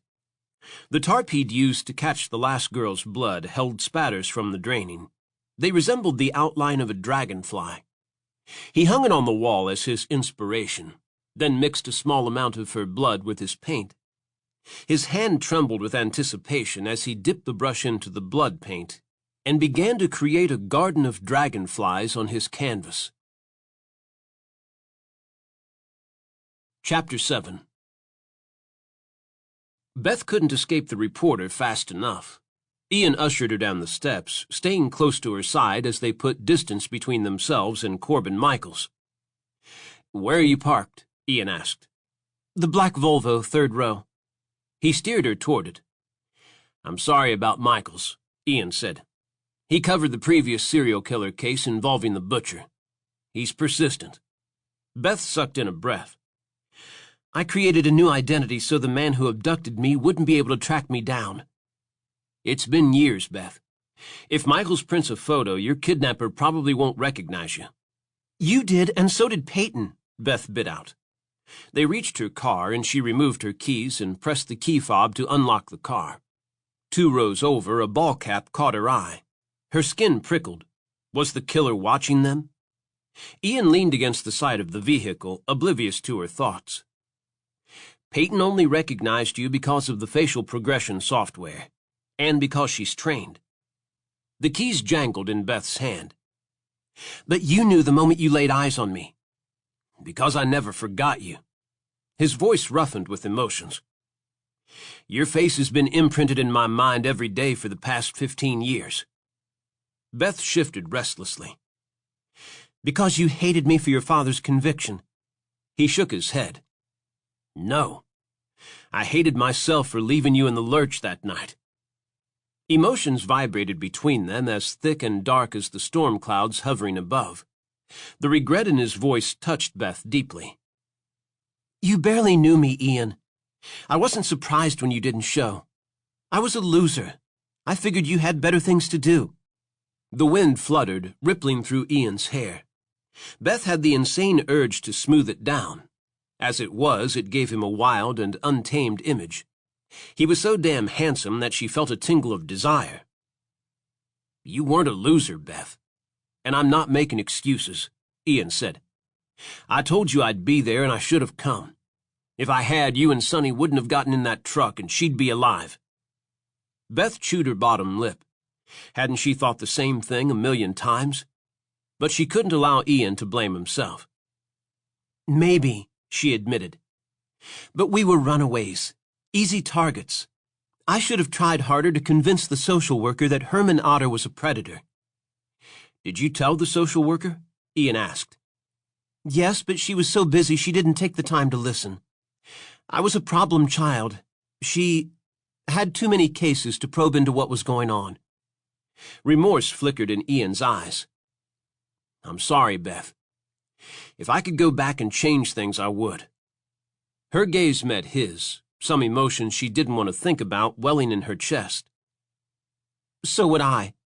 She hated the crack in her voice. "But we can't. All we can do is track this bastard down so he doesn't hurt anyone else." Ian inched closer, making it hard for her to breathe.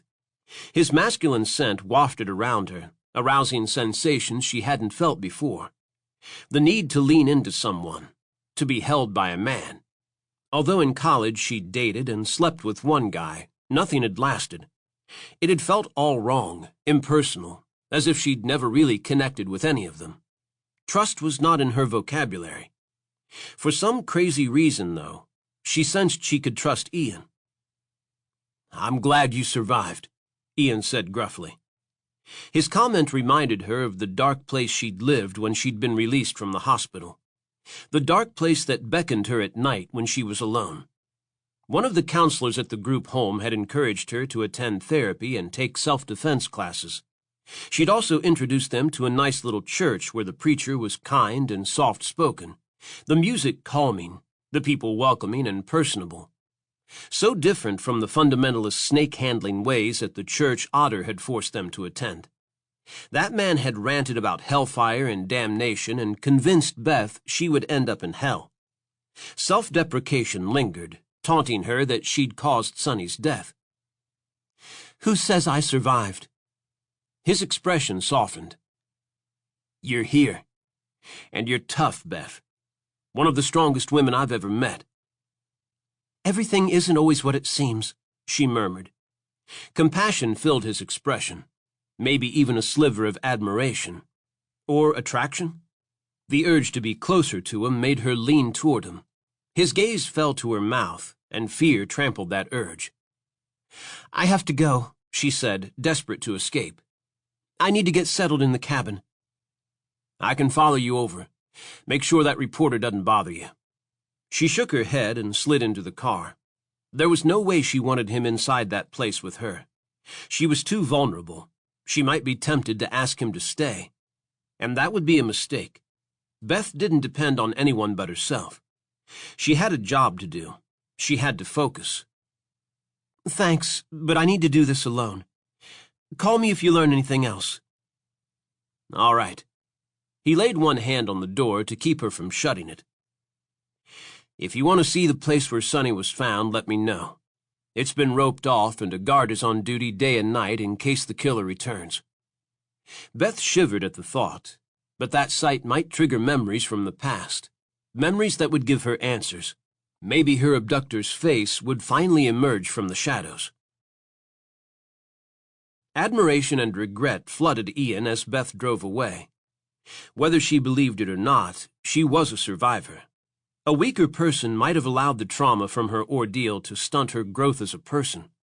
Instead of giving in to despair, she'd channeled her pain into a career to keep other children from suffering abuse and becoming victims of predators. She sought justice for those in need.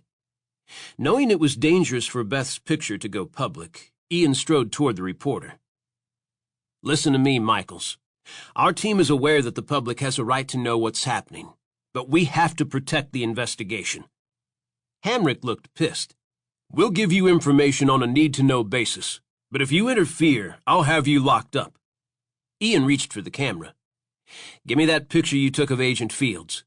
Michael scoffed. Why would I do that? Because you want the story, Ian said bluntly. That means you'll cooperate and refrain from printing pictures of the agent and details of the case unless you clear it with us. I won't run it, Michael said. But in exchange, I expect an exclusive. Ian traded a look with Hamrick, then nodded. Deal. Beth needed time alone. She felt raw, vulnerable, a feeling she didn't like. The sun struggled to break through dark clouds, intensifying the gloominess of a town ravaged by the tornado's destruction and the devastation of another horrendous crime.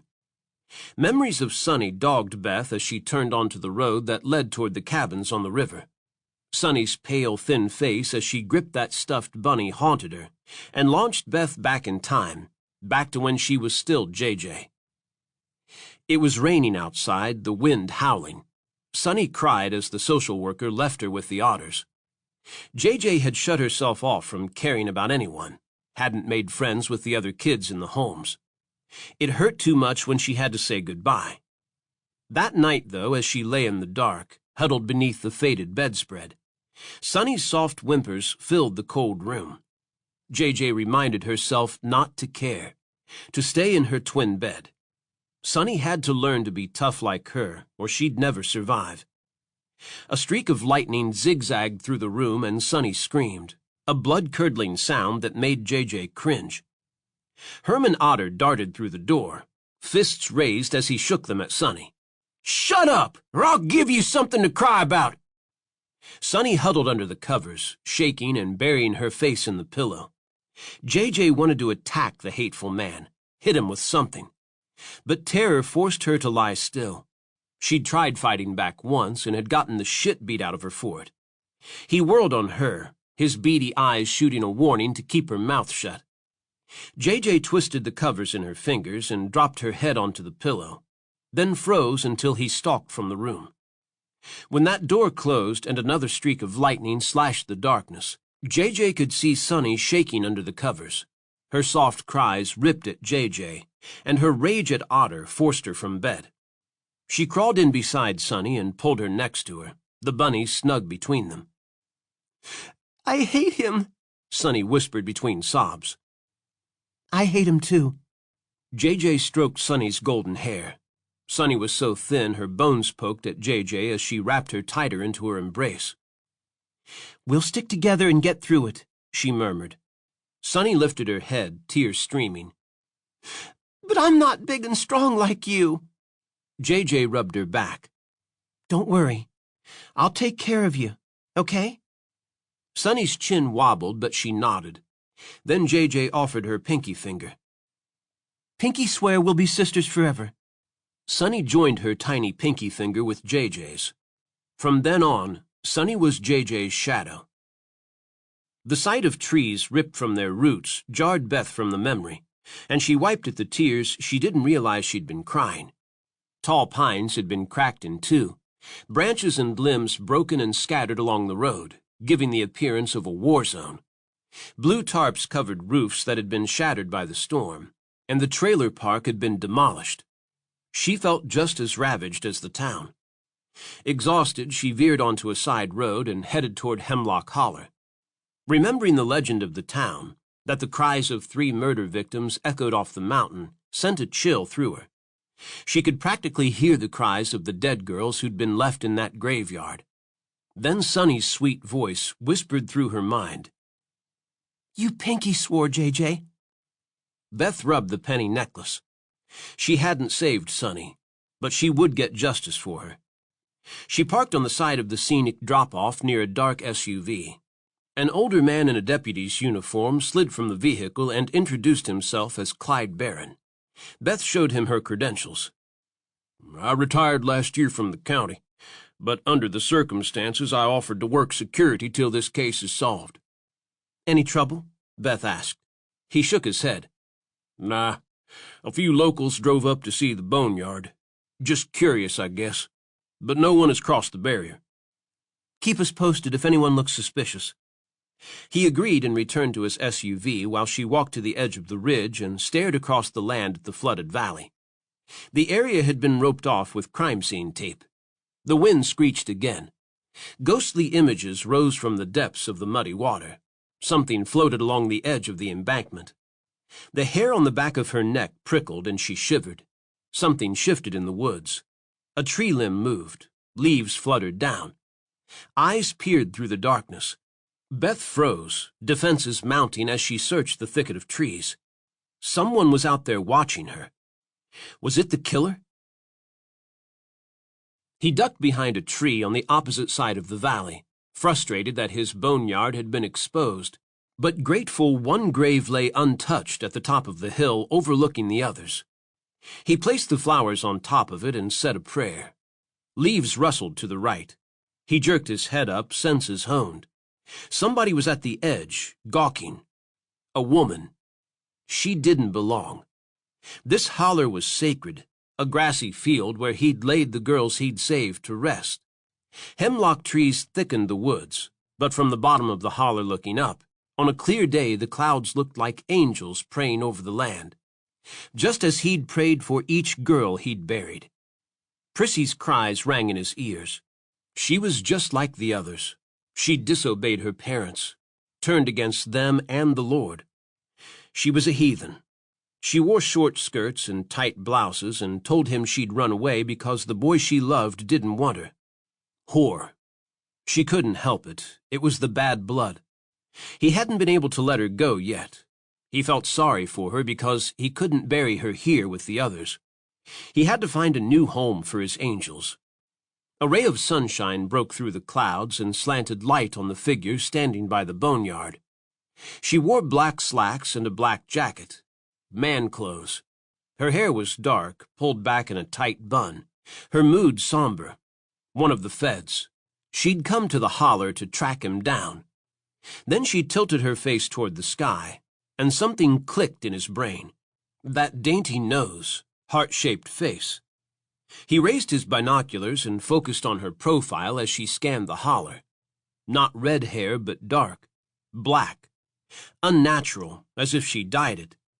Ivory skin, high forehead, those eyes. They were so blue, so familiar. Just like JJ's. The night he'd taken JJ and Sonny to the cave, JJ's eyes had looked at him as if he were a monster. She hadn't understood he'd meant to save her, that he'd been watching her for years. A memory floated to the surface of his mind as if it had been uprooted just like the bones in the holler. The scars on her neck, on her arms. Burns. He had to be sure it was her. He used his binoculars to focus on her slender throat, then her wrist. Good God. It was her. The one he'd let go because she was special. Jane Jones. He'd read that she had amnesia, that she didn't remember anything about her abduction or her kidnapper. No one knew the reason why he'd released her. No one ever would. Chapter 8. Ian couldn't get Beth, JJ, off his mind as he entered Coco's cafe. The delicious aromas of buttery biscuits, cinnamon rolls, spicy chili, and apple pie scented the air, and made the diner feel homey and as welcoming as Coco the owner. When she'd first moved here and opened her doors, residents hadn't welcomed her or her business. Apparently her dark chocolate color had turned them off. Thankfully, she hadn't allowed their attitude to deter her. She'd stepped outside offering trays of free samples, carrying casseroles and pies to the needy, and soon her friendly spirit and home-cooked food brought them into her cafe. Now she was the heart of the town. When the residents' morale had tanked after the butcher case, Coco had thrown a party to remind people to pull together and rebuild their lives. She was doing that again now that the tornado and floods had hit. She'd donated meals to those in need and kept a revolving door open for rescue workers and the homeless. She also set a donation jar by the cash register and collected daily. No one could resist her positive energy and warm smile. Her robust body was in perpetual motion as she raced around the kitchen and popped out to talk to the customers. A group of teenagers was huddled in a booth sipping malted milkshakes, talking in hushed voices as if they were nervous. They should be nervous. A killer was targeting girls their age. Ian's hands knotted into fists as he strode to the bar. He wanted to find the bastard who'd murdered the girls and lock him up. He wanted to find his father and clear his name. What if doing the first meant he couldn't do the latter? Damn it, he'd deal with it. That's what he'd do. "Hey, Sheriff," Coco said with a friendly wave of her chubby hand. "I bet you've been working hard and built up an appetite." Ian glanced around the cafe, noting the plastic tarp covering one window and part of the ceiling. Repairs were needed, but Coco hadn't let it sour her mood. He leaned over the counter, well aware that curious eyes and ears followed him. "Yeah, we had a task force meeting." He scrubbed his hand through his hair. "Agents and crime investigators will be in town for a while." Coco set a glass of sweet tea in front of him. "If y'all need late-night meals, I'll set something up." "Thanks." He ordered the special to go: chili, mashed potatoes, and macaroni and cheese. The door opened and a man in a white lab coat walked in. Something about the man struck Ian as familiar. "You know him?" "I know everyone in town." Coco laughed and waved to the man as he took a bar stool at the opposite end. "Name's Abram Kane. Anytime there's an emergency, he jumps in to help. He's been driving that blood bank bus around collecting blood for the hospitals. Said he's hit all the churches." Voices and chairs scraping the floor made him angle his head sideways to scan the room. Someone in this town, perhaps in this room, could be the unsub. "The town council is having an arts festival to raise money for repairs to businesses," Coco said, making small talk. "One of the local artists who lives up in the mountains is going to donate some of his work." Ian sipped his drink. He wasn't much into art. "That's generous." She lowered her voice. "I hear tell he paints religious symbolism, correlations to the wine and blood in the Bible, Jesus shedding his blood to save us from our sins." Ian kept one ear open to her as he scanned the crowd in case the killer was watching.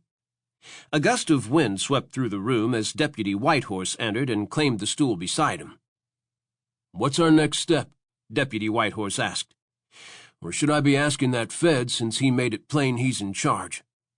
Ian gripped his tea glass. "Let me worry about him. This is our town. You know more about these hills and the people in it than he does." The deputy cut him a sideways grin. "We both do." Ian wasn't about to sit on his ass and let Vance take over. I'll get Markham to check out the church angle while you comb the mountains for a cabin, chicken house, abandoned outbuilding, any place the unsub could have kept the girls. You don't think he killed them in the holler? If he did, the flood and tornado erased the physical evidence. Ian paused. The unsub probably takes the girls someplace secluded to kill them so no one can hear them scream for help. Let's find that kill spot. Start at the boneyard and fan out from there. Deputy Whitehorse accepted the coffee Coco handed him. No sweat. I'll organize a team. Ian thanked him and then yanked out several bills to pay, but Coco waved him off. No bill for the law enforcement officers. Ian mentally noted the repairs needed and tossed cash on the bar. You've been generous with your time and restaurant. Take it to help with the cause. She gave him a smile of thanks and slipped the cash into the donation jar. There are some families in need. I'll use it for them. Ian's chest swelled with unaccustomed emotions. His own mother had shoved him away after his father's arrest, yet this kind-hearted woman would give the shirt off her back to help a stranger. Sarah Levinson, the mother of a teen killed decades ago in the Thornripper case, approached him, 2 other women with her. Sheriff, what in God's name is going on? Have you found out who buried those girls at Hemlock Holler? Will our town ever be safe? Another woman asked. We've brought in a task force to investigate, Ian said. We'll find out who did this. A white-haired lady wielding a big purse walked up. Good God, it was the former mayor's wife, Jeanette. How many have to die before you do? She asked in a brittle tone. He didn't know how to answer that, not when he didn't have a damn clue about who they were looking for. So far, none of the victims have been from Graveyard Falls, Ian said. That should give you some comfort. The women fidgeted as if his observation didn't ease their nerves at all. Coco's 14-year-old granddaughter Vanessa loped in, her cell phone tucked to her ear as she grabbed a donut from the display on the counter. Vanessa was in the same age range as the victims. So were those other teenage girls drinking malts. An uneasy feeling splintered Ian. Just because none of the victims were from Graveyard Falls didn't mean that the killer wasn't here now, hunting for his next victim among the locals. It took Beth no time to settle into the cabin. She'd traveled light, bringing only the essentials with her. Not that she had any frou-frou in her life, easier to pick up and go. It wasn't safe to stay in any one place for too long anyway. The faceless monster from her nightmares might find her. Moving didn't bother her. She'd never had a real home. Staying meant attachments. Attachments were something she didn't allow herself. Although she did keep a wall in her home office featuring the missing children who haunted her. The not knowing nagged at her, but her grief for them was nothing compared to their family's suffering. She understood that agony. Sonny was the only family she'd ever known. Beth spread her own case file across the desk in the cabin. She'd read it 1,000 times. She'd read it another 1,000 times if she had to. She started with the police report. A uniformed officer had responded to a call from a truck driver who ran long hauls from Atlanta to Tennessee delivering food products. The trucker's name was Vinnie Barlow. She jotted down his name and phone number. All these years, she'd never spoken to him or visited the place where he'd found her. She'd been too afraid. It was time to push past that fear. Barlow could have retired since then, moved states. The number could be disconnected. But she had resources. She'd find him and talk to him herself. Meanwhile, she read his account. I was making my run but got sleepy, so I pulled over to a rest stop at the East Ridge exit off I-75. There were a few cars parked in the lot at the other end. Another trucker was asleep in his cab. When I came out of the John, I heard this noise, thought it was a dog or a cat that someone had dumped. But I walked around the side of the building and saw this bundle against the wall by the snack machine. I went to check it out, and the bundle moved. It about freaked me out, but I stooped down and checked. It was a girl wrapped in a blanket. She was delirious, moaning and rubbing at her wrist. She had rope burns on her arms and legs and blood on her clothes, but I didn't see where it was coming from. I was all shook up. A man and his boy were coming out of the men's room, and I yelled at them to call 911. The recording of the 911 call had confirmed his story. She honed in on his description of her. She'd been rubbing her wrist and had rope burns, but her wrists hadn't been cut. The truth dawned on her. The blood had belonged to Sonny. An image flashed behind her eyes. Blood dripping from Sonny's arms. She tried to reach out to stop it, but she was tied down. The blood kept coming, gushing like a river.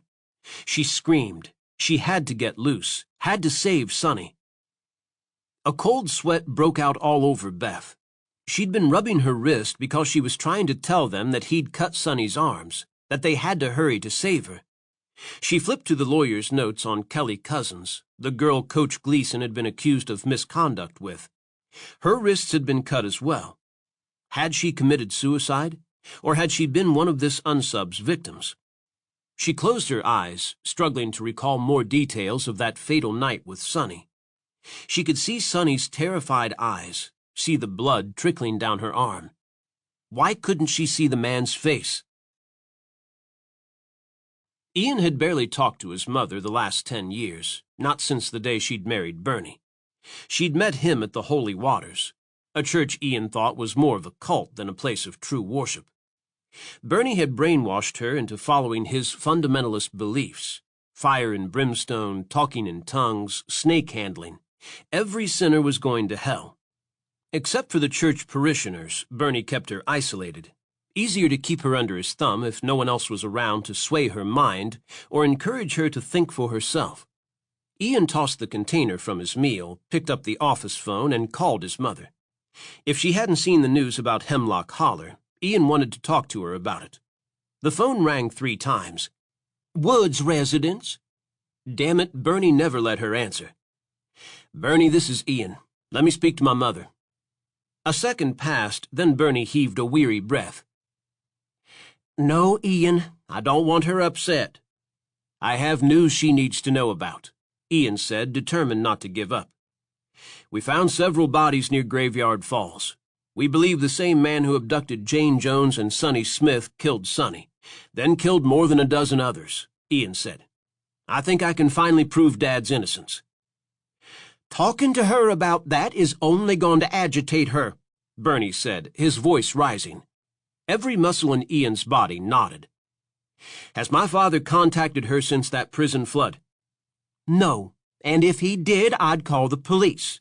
Now leave us alone. The phone clicked silent. Ian cursed.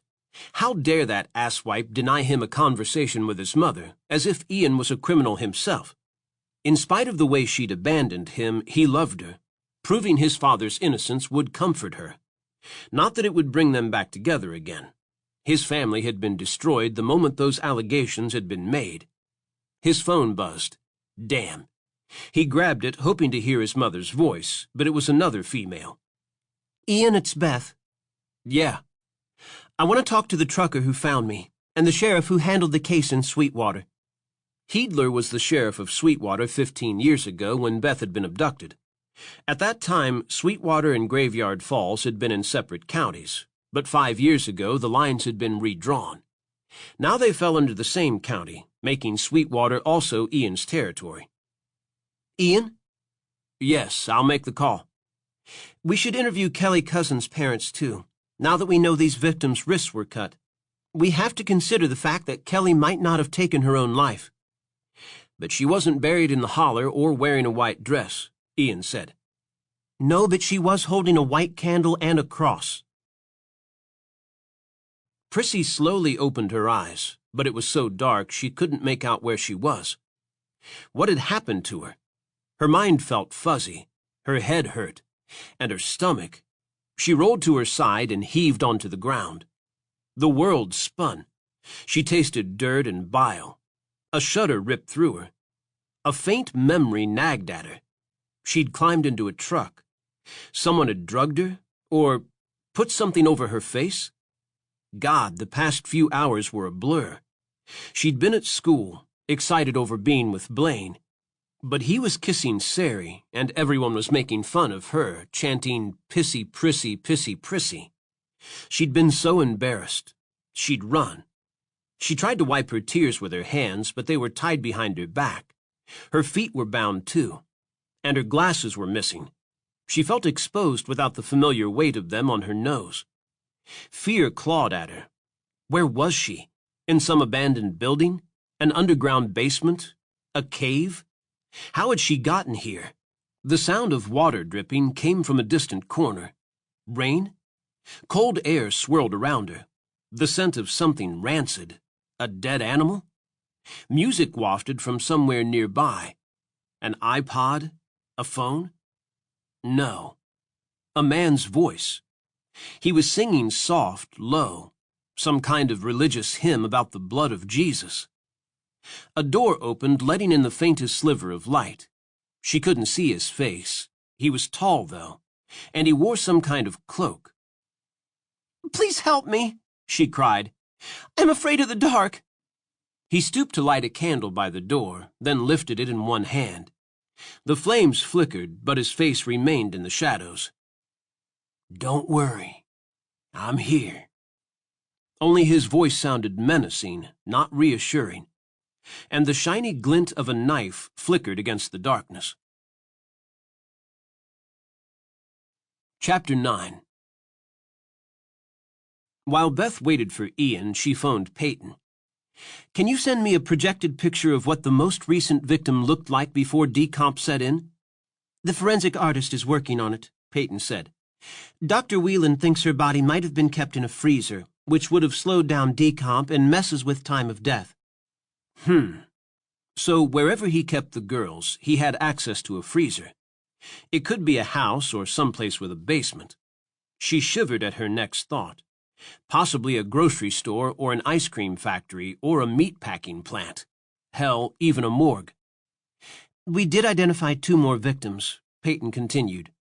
"They were from different parts of the state, 13 and 14 years old. Dr. Whelan estimates time of death to be at least 15 years ago. Agents Hamrick and Coulter are following up with these families." Beth accessed NCMEC's database and started scrolling through the pictures. A second passed. "Director Vance wants you to focus on finding out what that sheriff knows." "He thinks Ian is holding back?" "Maybe. If he's seen or talked to Coach Gleason, we need to know." "Right." Although she didn't like being used as a spy, it came with the job. But Ian didn't know any more than he'd told them. Did he? A knock sounded at the door and she startled. God, she was a wreck. She kept her phone to her ear and went to peek out the window. Ian. Relief flooded her. "Okay, but don't forget to send me that artist's sketch. ASAP." Beth ended the call and answered the door. "You want to visit Sheriff Heedler?" "Absolutely, and the truck driver who found me." He could have been her abductor. The sound of the wind beating the trees filled the silence as they went to his SUV, and Ian drove to the Heedler house. Beth relayed the news that Dr. Whelan had identified 2 more victims. "He's working on determining who the latest victim is. I want to talk to the family." "So do I," Ian said. "If you and Director Vance allow it." Beth made a low sound in her throat. "Ian, I'm not trying to exclude you." Ian focused on the road as if he was fighting anger, but said nothing until they reached the house. "Do you remember talking to Sheriff Heedler?" Ian asked Beth as they walked up the stone path to the man's front door. Beth shrugged. "Yes, but things are blurry. The sheriff visited me in the hospital, then questioned me after the coach was arrested and I was placed in the group home." Ian's jaw tightened. "That home must have been rough." "It was better than Otter's. It's not like anyone wanted to take in a troubled kid with amnesia." Ian punched the doorbell, his expression grim. "You talked to Heedler too, didn't you?" Beth asked. "Yes, several times." Frustration and pain edged his voice. While she'd been struggling with her own nightmares, Ian's had begun when the jury sent his father to prison. She was beginning to think his conviction was a mistake. The doorbell chimed a second time as Ian punched it again. Tree frogs croaked and crickets chirped, filling the air with the reminder of spring. Rainwater had collected in pools on the ground, the earth soaked from the flooding. A few shingles had been ripped from the roof, and the shed tilted sideways, but otherwise Heedler's property had survived the tornado. The door opened and a gray-haired man in a wrinkled plaid shirt and overalls stood frowning at them. "What can I do for you folks?" Ian introduced Beth, then himself, his tone abrupt. "I'm the sheriff of Graveyard Falls," Ian said. "Ian Kimball." "You were Coach Gleason's kid?" Ian nodded. "I heard about all those dead girls you found." He ran a hand through his hair. "Got a mess on your hands." "Yeah. Can we talk?" Heedler hesitated, then led them to a screened back porch. As they took seats, Heedler squinted at Beth. "Agent Fields, you remind me of someone." "That's because I'm Jane Jones." Beth sorted through her foggy memories. Sheriff Heedler had been kind to her during the questioning, had promised to make the man who kidnapped her go to jail. Then he'd zeroed in on the coach. Seeing Heedler now had to trigger bad memories for Ian. The wrinkles around Heedler's mouth crinkled. "You've changed, grown up." "It's been 15 years, Beth said, steeling herself against his scrutiny. "I work with the FBI and with NCMEC. He gave a wary nod. "Good for you." Ian cleared his throat. "You know the reason we're here." "You think I can help with that graveyard of bones?" "Can you?" Ian asked. "I don't see how." Heedler folded his work-roughened hands on his belly. "I had no idea corpses were being dumped there. Remember, we were different counties back then." "Then perhaps you can fill in some blanks for me," Beth said. "What made you so certain Coach Gleason was guilty?" Heedler pulled a pack of chewing tobacco from his pocket, pinched off a bite, and stuffed it in his jaw. "You did. You kept screaming his name like he was the devil incarnate." Beth clenched her hands, willing more details to resurface. "You had no physical evidence, no forensics, no eyewitness," Ian pointed out. "We had that truck and Gleason's print." Heedler shifted the tobacco in his mouth. "He had no alibi, and all the kids at school were saying he took advantage of Kelly Cousins." Beth had read the report. Coach Gleason had claimed he and his wife had argued the night of her abduction, and he'd gone for a drive, alone. That hadn't helped his case. Ian clenched his hands. "Sonny Smith was in that river of bones we discovered in the holler." Heedler spit tobacco juice into an empty tin can. "Yeah, I read about that in the paper. I also know your daddy escaped that prison flood. If you're harboring a fugitive, Kimball, you can go to jail." "I'm not hiding anyone," Ian said brusquely. "But you should have explored other leads." "I had no other leads." Heedler's face reddened with anger. Beth had expected tension, but it was escalating fast. She started to speak. She had to defuse the situation. But a faint memory flashed back, one from her nightmares. He shoved her and Sonny into the cold room of the cavern. She tried to fight, but he'd tied her arms behind her back. Sonny whimpered, heaving for a breath. She was tied too. He aimed his flashlight toward the far wall. Another girl was there, tied to metal posts. Then he forced JJ to her knees. She cried out for help. Then she saw blood dripping down the girl's arm. She looked up at the man. Maybe she could strike a bargain. "Kill me instead of Sonny," she whispered. His laugh boomed off the cavern walls, cold and evil. He was going to kill them both. Ian swallowed hard as the color drained from Beth's face. "Beth?" He reached for her, but she tensed as if she were erecting walls. "Tell us more, Sheriff Heedler," she said in a shaky voice.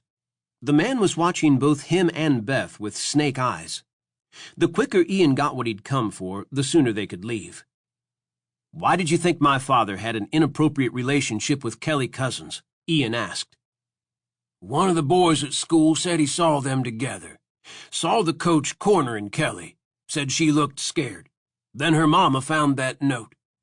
Kelly talked about how much she loved your daddy, that she hoped he left his wife for her." Ian's lungs squeezed for air. His father never would have done that, or given Kelly that idea. "Did you have that note analyzed to make sure it was her writing?" "Couldn't. It was typewritten." "Shit. Advances in technology and criminology could do wonders today." "You did log it into evidence, didn't you?" Heedler hooked his thumb in his overalls. Yeah, I wasn't incompetent, Kimball. We'll have the note analyzed, Beth said, as if she'd read his mind. Where is it? The county office? Heedler shrugged. I believe so. Did you keep notes on the case? Ian asked. Heedler worked his tobacco. Yeah, I think they're here somewhere. Kelly's mother showed us her daughter's diary, too. In it, she talked about seeing the coach, how good he was to her, how much she liked their private time together. Ian twisted his mouth in thought. So she had a crush on my dad. A lot of girls did. Did she say that he actually molested her? Beth asked. Not in those words. Heedler averted his gaze as if he was uncomfortable. Although the M.E. said that she wasn't a virgin. That doesn't mean she slept with my father, Ian said impatiently. Beth gently touched Ian's arm to calm him. I'd like a list of the names of the students you spoke to, Beth said. I'm also going to request the coach's files from the school. You'll have to get a warrant, Heedler said. Beth gave him a tight smile. We know the law. Ian crossed his arms. If Dad's students told him their problems, there might be something in his files proving one of them lied. Why would one of them have lied? Heedler asked. Beth set her cup down. Teenagers lie all the time, and they get crushes on male role models. Her infatuation with Coach Gleason could have been one-sided. If one of the kids had a grudge against my father, Ian said, he or she could have maligned his character. Why would anyone want to hurt the coach? Heedler asked. Unless he hurt them, which means the accusations against him were true. Ian's defenses rose. Was this man really that dense? Did any other female claim impropriety? It's been a long time. Heedler scratched his chin. I'd have to check my notes. You were up for re-election around the time of the arrest, weren't you? Ian asked in a harsh tone. Heedler's nostrils flared. Yes, but that had nothing to do with how I handled the case. Really? Disbelief rang clear in Ian's tone. You didn't rush to make an arrest so the people would think you were a hero? Ian. Beth's calm demeanor reminded Ian that if he pissed Heedler off, he might not cooperate. But damn it, the man should have explored other possibilities. Heedler pushed himself up from his chair, then rubbed his leg as if it was stiff. I'll give you a copy of my notes. Then the two of you can get the hell out of my house. Beth tugged her jacket around her as she and Ian hurried to his SUV. The animosity between Ian and the sheriff had been so thick, she thought the room would explode with it. At least Ian had obtained the former sheriff's notes. The file was thinner than she would have expected, but she couldn't wait to read the interviews. We should talk to Kelly's parents, Beth said. Ian started the engine and pulled onto the road. See if the cousin's address is in his notes. Beth flipped through the folder and located the phone number and address. They may have moved by now. I'll call.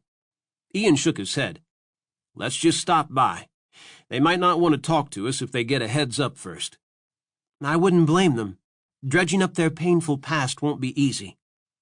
The strategy she'd learned in the Bureau would be helpful. She needed to be compassionate, understanding, tactful with the questions. No, but if their daughter didn't commit suicide, they have a right to know. We may be jumping to conclusions regarding that, Beth said. Ian shrugged. Maybe, but I want to talk to them anyway. Mixed emotions pummeled Beth. She wanted the truth, but she felt for Ian. Proving his father's innocence was driving him. What if he discovered his father was a serial killer? Corbin Michaels was tired of being on the fucking short end of the stick. He'd worked his ass off to cover that serial killer case involving Josie Duquesne, a complicated shitfest that revolved around the very people working to create a film about the Bride Killer and Thorn Ripper cases. The sheriff and those feds might argue that Graveyard Falls didn't breed and draw crazies, but he didn't make up these stories. He just reported the facts. He took another sip of his third high-gravity beer, watching the locals as if he might spot the maniac who'd buried nearly a dozen girls outside of town. Someone that sick should have tattoos of the devil on his head or horns growing from his ears. Then again, psychopaths often look normal. That would make a good slant to his story. The killer might be charming, attractive, at least enough to entice a woman or girl's trust. Fuck. He had no idea who this creep was. Neither did the cops. He set his beer down and grabbed his laptop. He was notorious for recording everything. It used to drive his girlfriend nuts. Then she'd left him for a fucking pissant personal trainer who had abs she said she could eat off. Who the fuck wanted to eat off a man's chest? A dark-haired woman walking by reminded him of Beth Fields. Something about that federal agent seemed familiar. The fact that Kimball didn't want her picture in the paper intrigued him. He plugged in her name and frowned at the typical run-of-the-mill information that popped up. No personal information on Beth Fields other than the basics. Birth certificate, educational background, documentation of her time studying with the FBI. They seemed almost too pat, like ones he'd seen when he'd covered that story on WITSEC, the Witness Protection Program. Victims and witnesses of crimes, and sometimes criminals, often made deals to testify in exchange for a chance at a new life. The U.S. Marshals arranged new identities, jobs, complete lives. A criminal wouldn't be allowed to join the Bureau, but a witness or a victim, that was possible. He tapped his shoe on the floor. What if Beth Fields wasn't really Beth Fields? That would explain the sheriff's insistence upon keeping her picture out of the paper. Working on a hunch, he pulled up the file on the disappearance of Sonny Smith and J.J. Jones. Sonny Smith's body had been found in that sea of bones, but J.J. had survived the abduction. Where was she now? Seconds later, photographs of Sonny Smith and J.J. Jones filled the screen. Sonny had been a blonde doll, J.J. a redhead with freckles and pale skin. As he zeroed in on the picture, suspicion took hold. The slanted nose, heart-shaped face, those deep blue eyes. He slumped back in his chair as the truth hit him. Special Agent Beth Fields was J.J. Jones. He reached for his beer with a triumphant smile. By God, he had his angle. He picked up his cell phone and called his editor.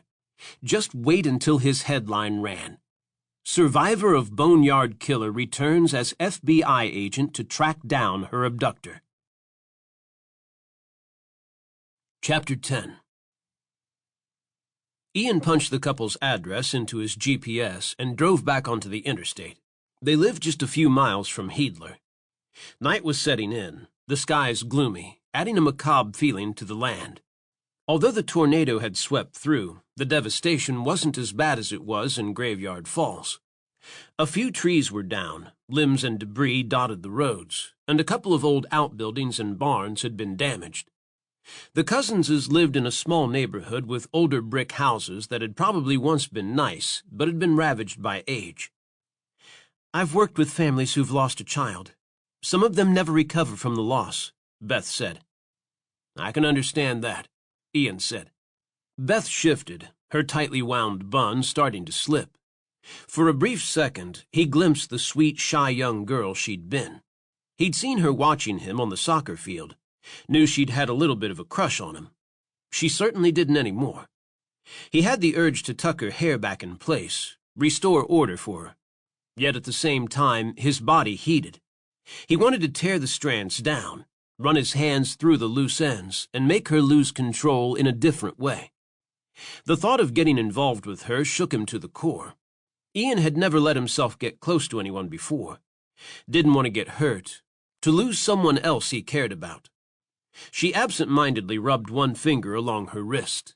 Another scar darkened her arm, making him wonder how she'd gotten it. The Cousins' house slipped into view, though, and he put the question on the back burner. They had work to do.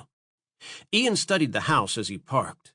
A low lamp burned in the front room, indicating someone was home. A carport held a rusted Impala, and the yard was overgrown, the flower beds ragged. "What do you know about Kelly's suicide?" Ian asked. I heard all the rumors, but I didn't know what to believe. Someone said she had emotional problems, that she'd run away before. One of the cheerleaders claimed she'd had oral sex with the coach. Shock knifed through Ian. "I don't believe that. It sounds like she was needy and wanted attention. Maybe so. But the parents bought her story and blamed my dad, Ian said bitterly. Beth surprised him by placing her hand over his. Her skin felt warm, soothing, easing some of the pain. The parents were hurting Ian, she said softly. They wanted someone to blame besides themselves. Ian narrowed his eyes. What do you mean? Working with NCMEC has taught me about family dynamics. More than anything, parents want their children to be happy. When their children have problems, the first question they ask is, "What did I do wrong?"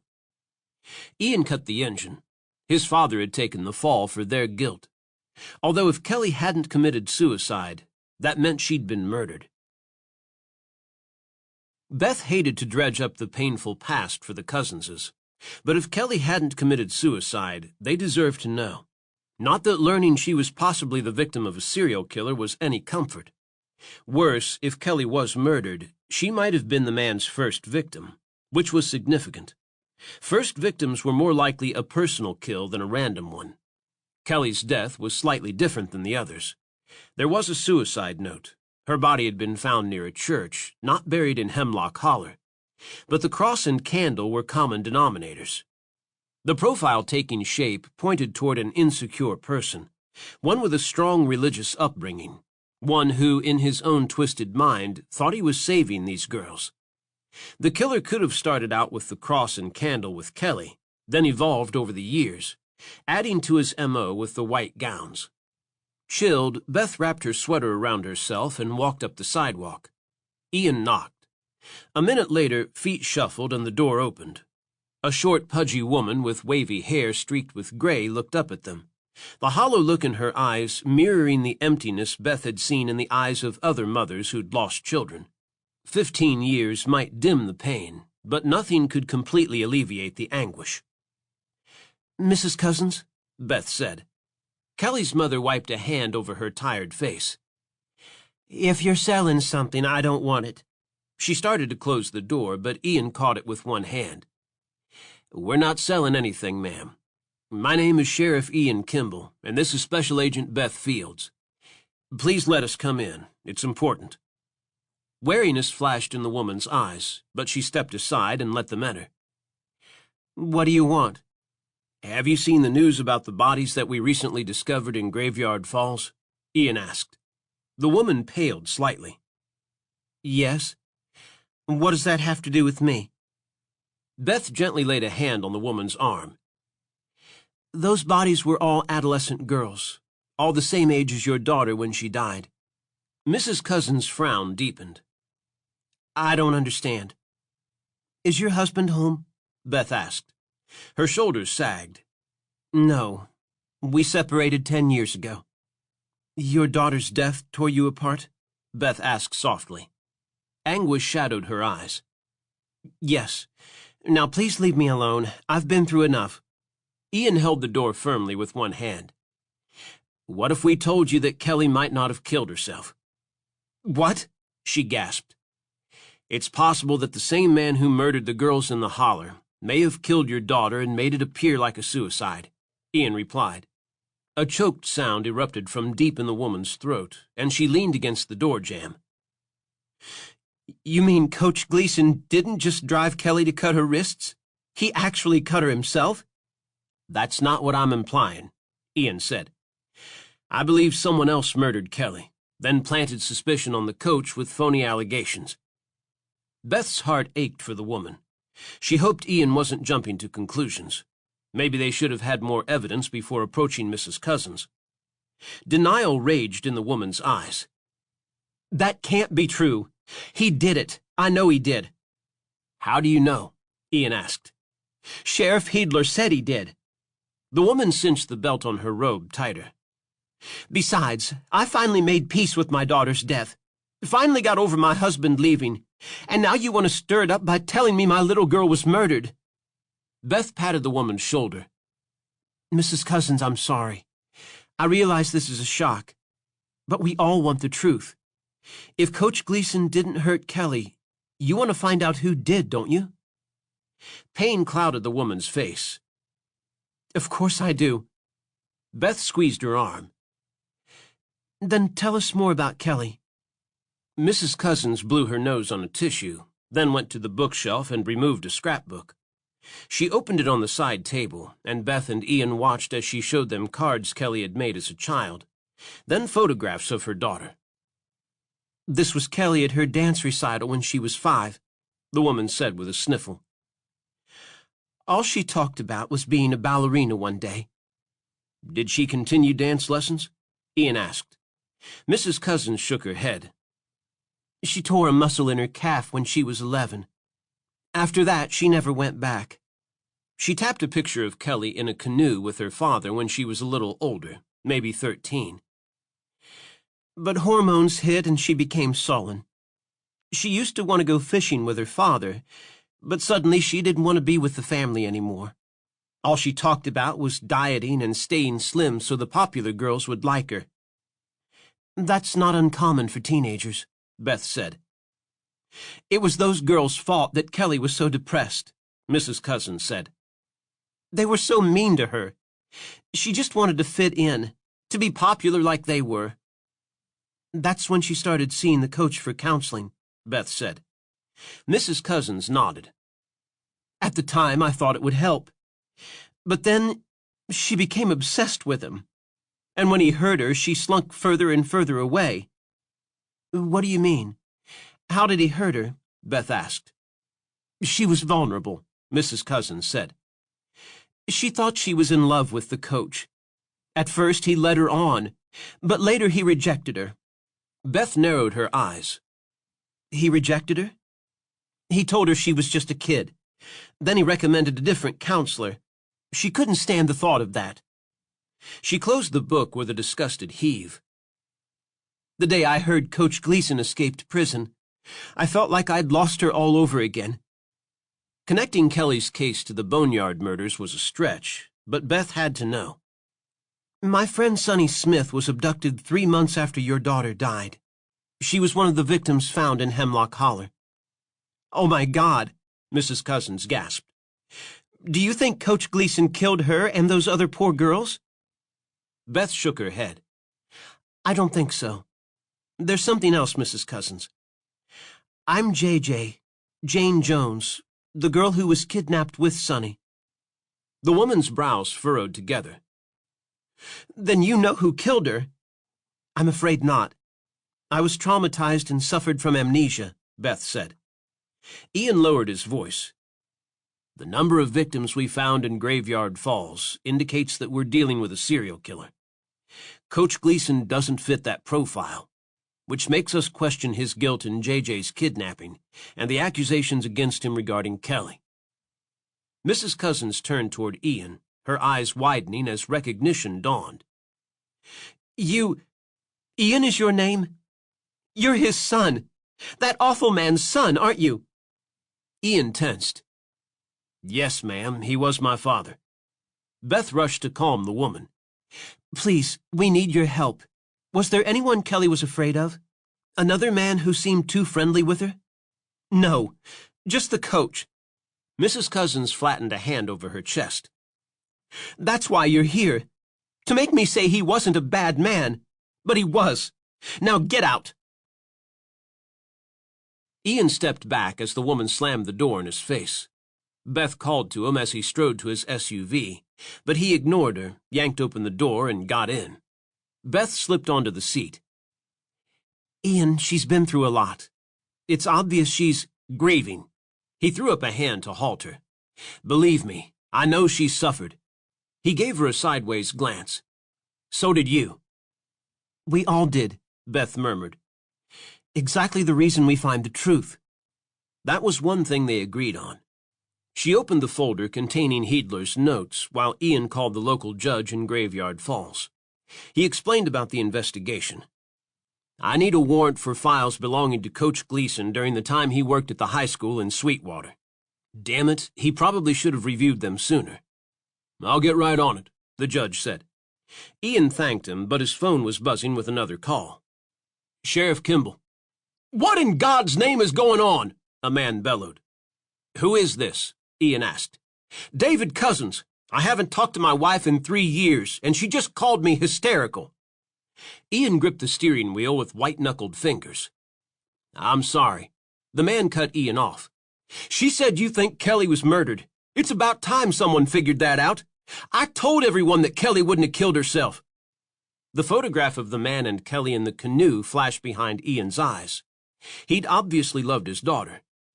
Why do you say that? Because my daughter knew it was wrong, Cousins said sharply. Committing suicide is a sin in the eyes of the church. Ian inhaled a deep breath. Kelly left a note. Someone left a note to cover up murder, Cousins said.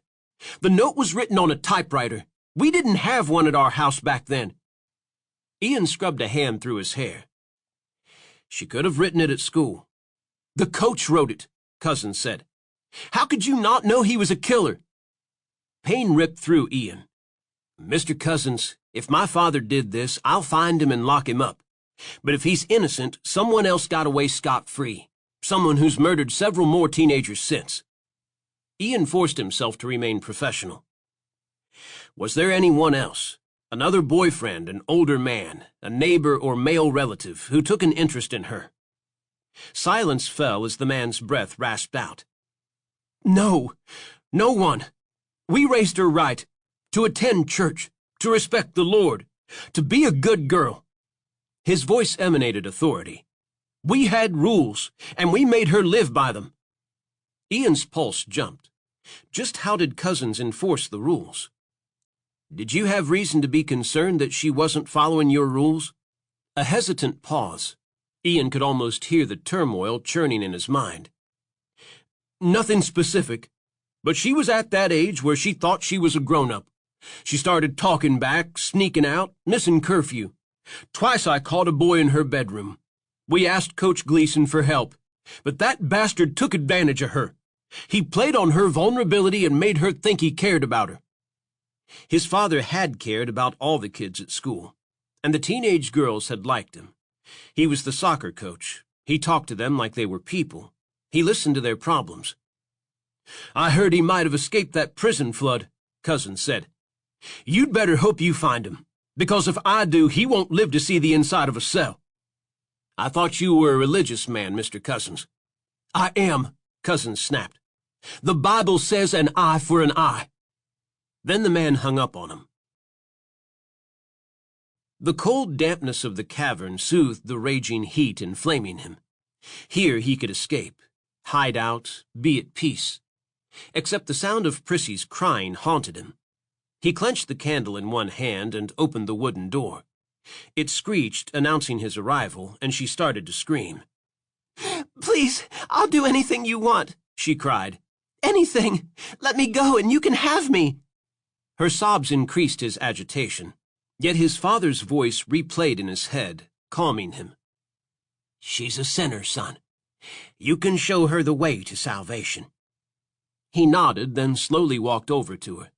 She kicked and thrashed against the bindings. Please, she begged. I'll do anything. Shh, he whispered. I'll take care of you. He scooped her into his arms, ignoring the way she fought him as he carried her to the pool of water. The white gown he'd dressed her in made her look angelic in the dim light. She pleaded for him to let her go, but it was just the demons talking. He slowly walked into the pool, the warm water swirling around his feet, enveloping him as a ray of light streamed from the center of the tiny opening in the roof of the cavern. Music from the angels above filled his ears, drowning out the girl's scream as he dipped her below the water. He chanted a Bible verse, praising Jesus for dying for her sins. She gulped and spit water as he lifted her, and then he carried her back to the blanket he'd spread on the ground. No, please, she whimpered. Shh. You will soon be free. Only he hesitated. Maybe he'd read the Bible to her tonight. Give her time to repent. He retrieved the good book and turned to Genesis. Chapter 11.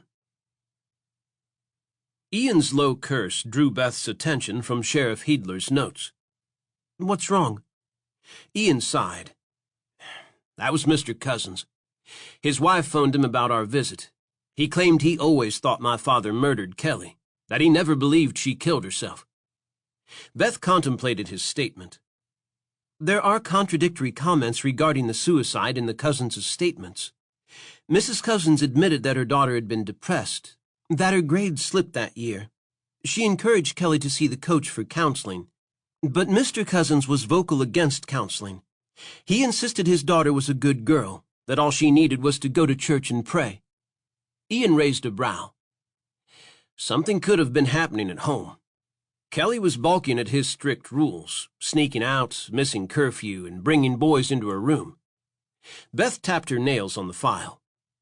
There's no suggestion of family problems or that the father was abusive. But if Kelly confided in him, there might be something in Coach Gleason's files about the family. Hopefully I'll have the warrant to look at those files soon. I'm going with you to the school to interview the teachers, Beth said. Ian turned onto the highway. Were you and Kelly friends?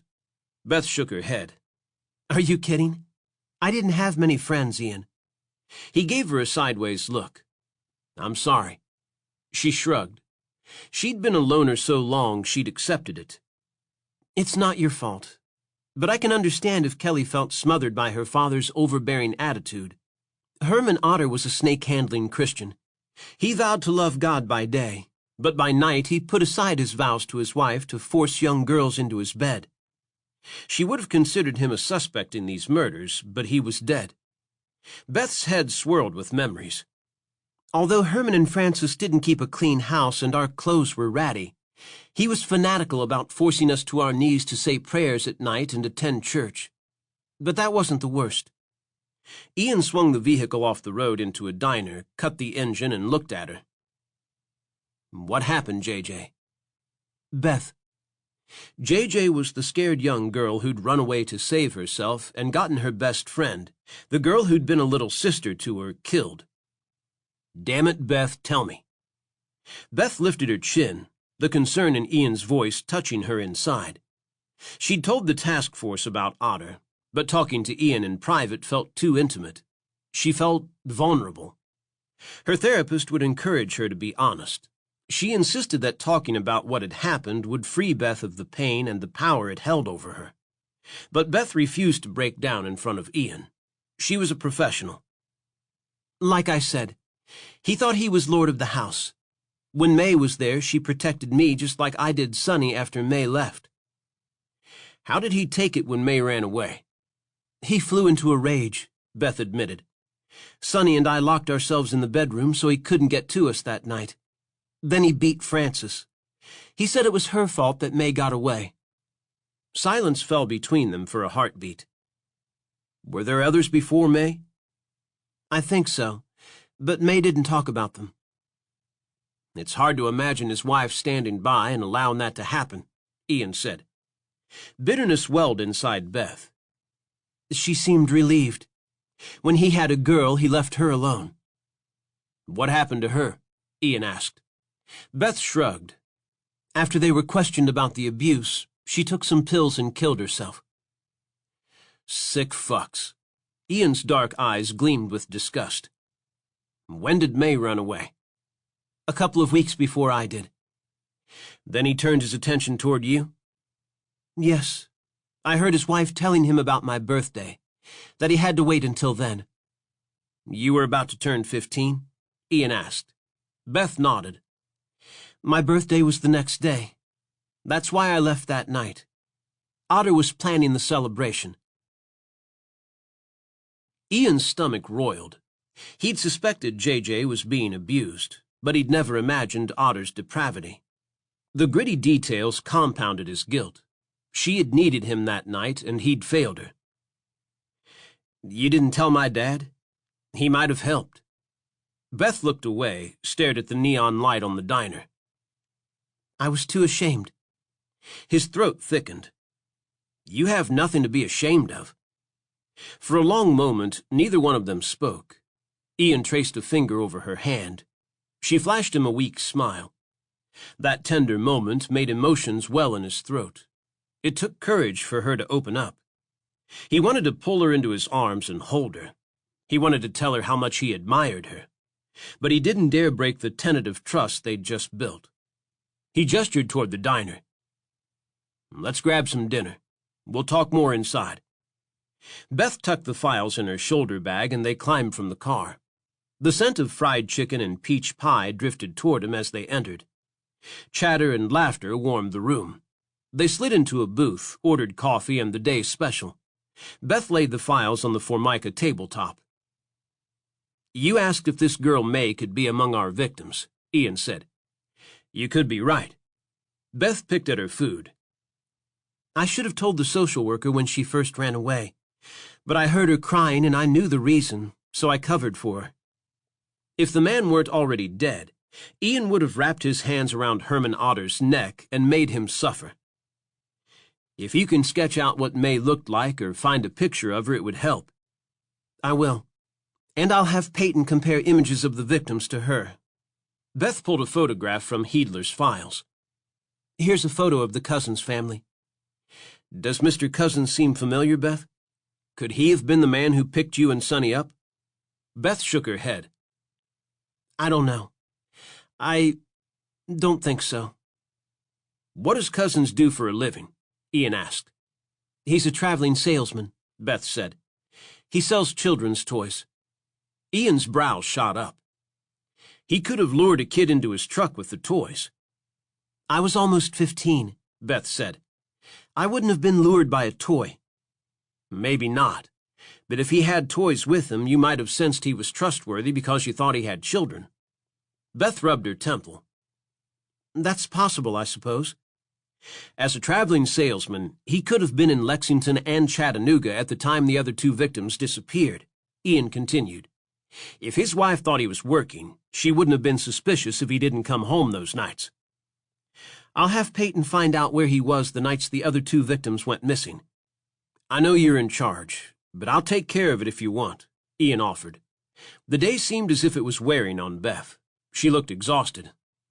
"Thanks. And Ian, we're a team. You were right about locals trusting you. We need you working this case." Her words soothed the beating to his ego that Vance had given him.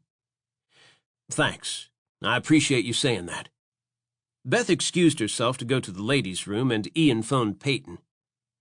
"I need you to run checks on a man named David Cousins." "Cousins? Wasn't he the father of the girl who killed herself in Sweetwater? The one tied to your father?" "Yes." He explained about the timing and that Cousins had never been viewed as a person of interest.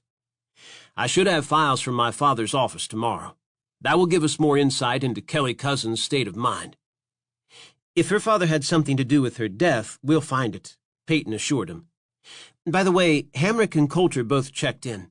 The girl from Kentucky, Retha, was a mixed-up kid. Parents were divorced, mother was an alcoholic. Retha suffered from anorexia and had very few friends. Apparently she collapsed at school one day in gym class and the teacher called Child and Family Services."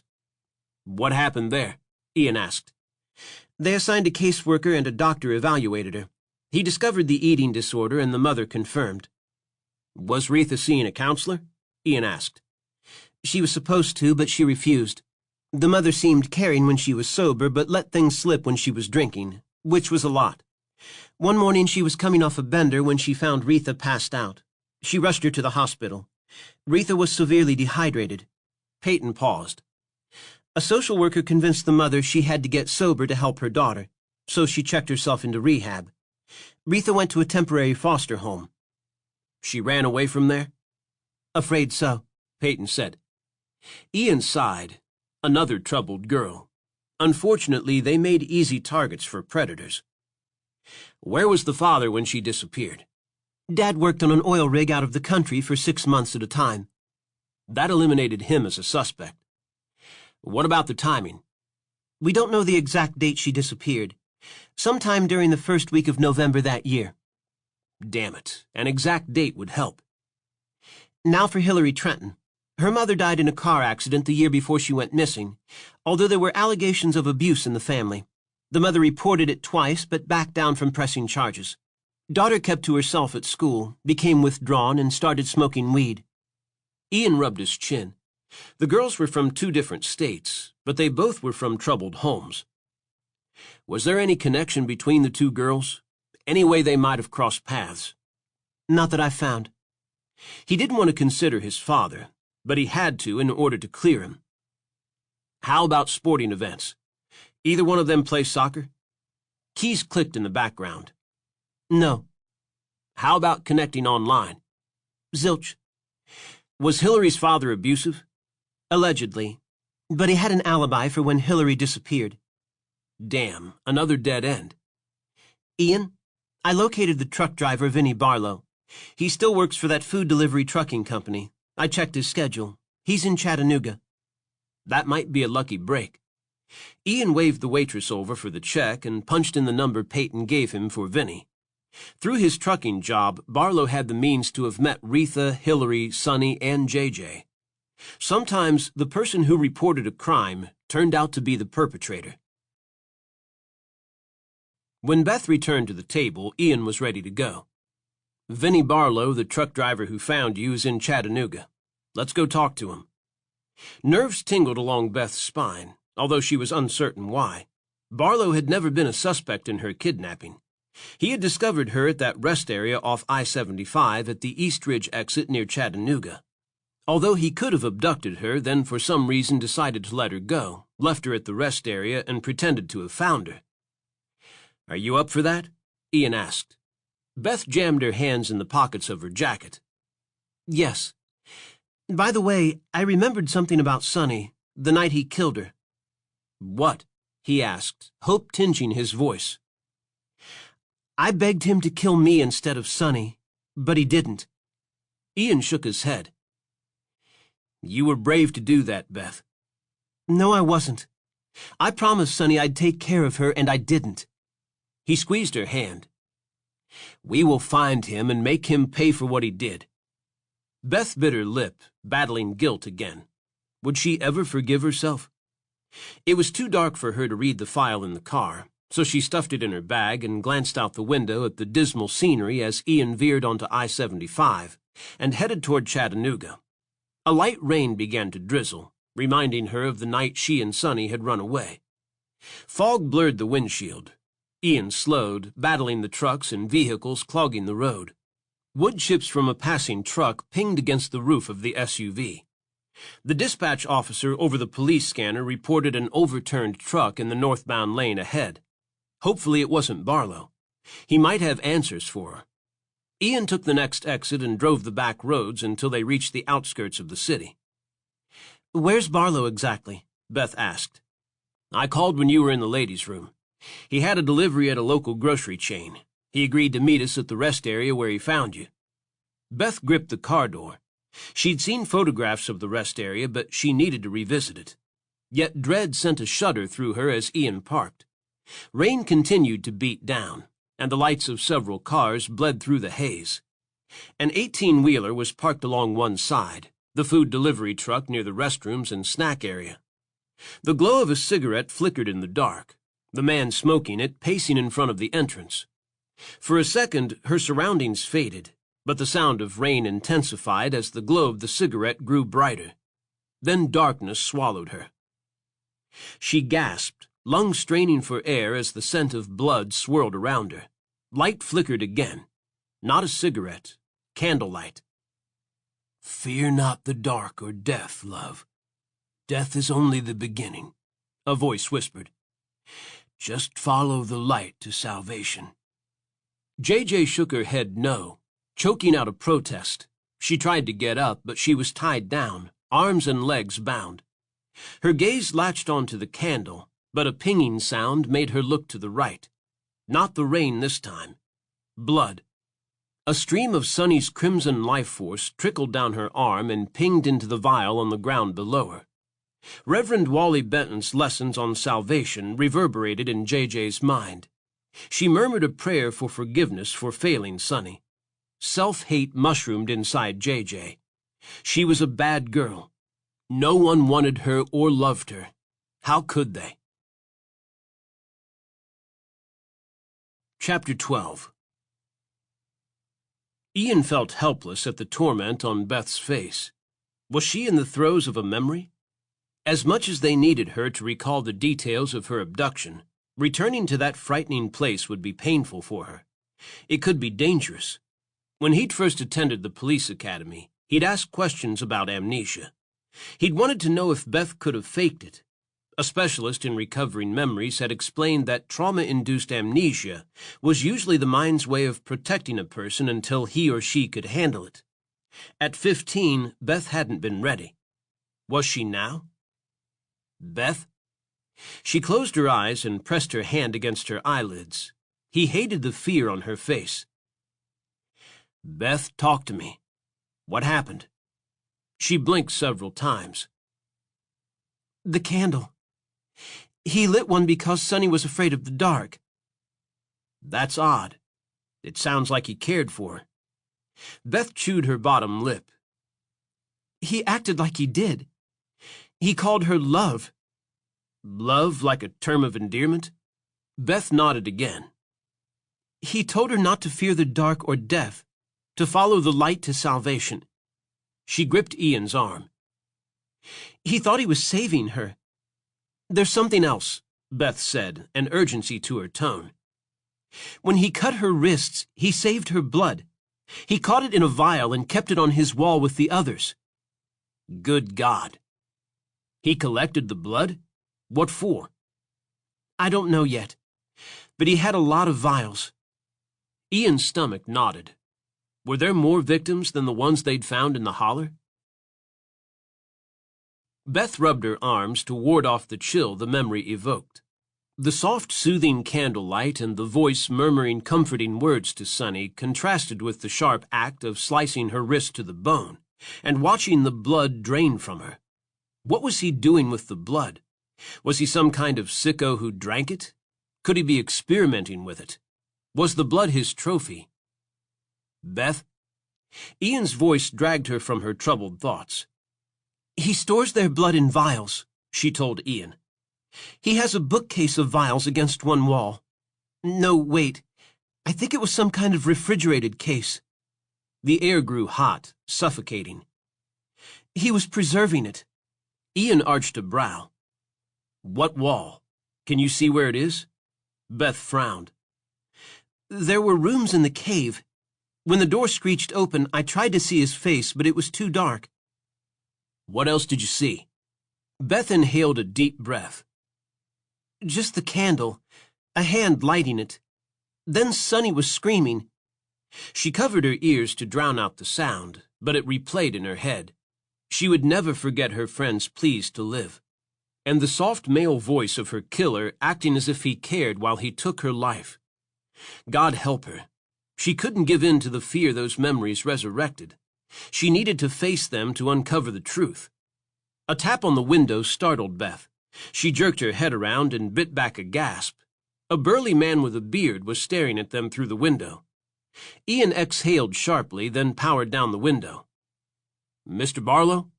Barlow shifted the toothpick in the corner of his mouth to the opposite side. Yeah. You said you wanted to talk. Can we do it now? He tapped his watch. I'm on a schedule. Sure. Sorry to keep you waiting. Ian gripped Beth's hand. Are you ready?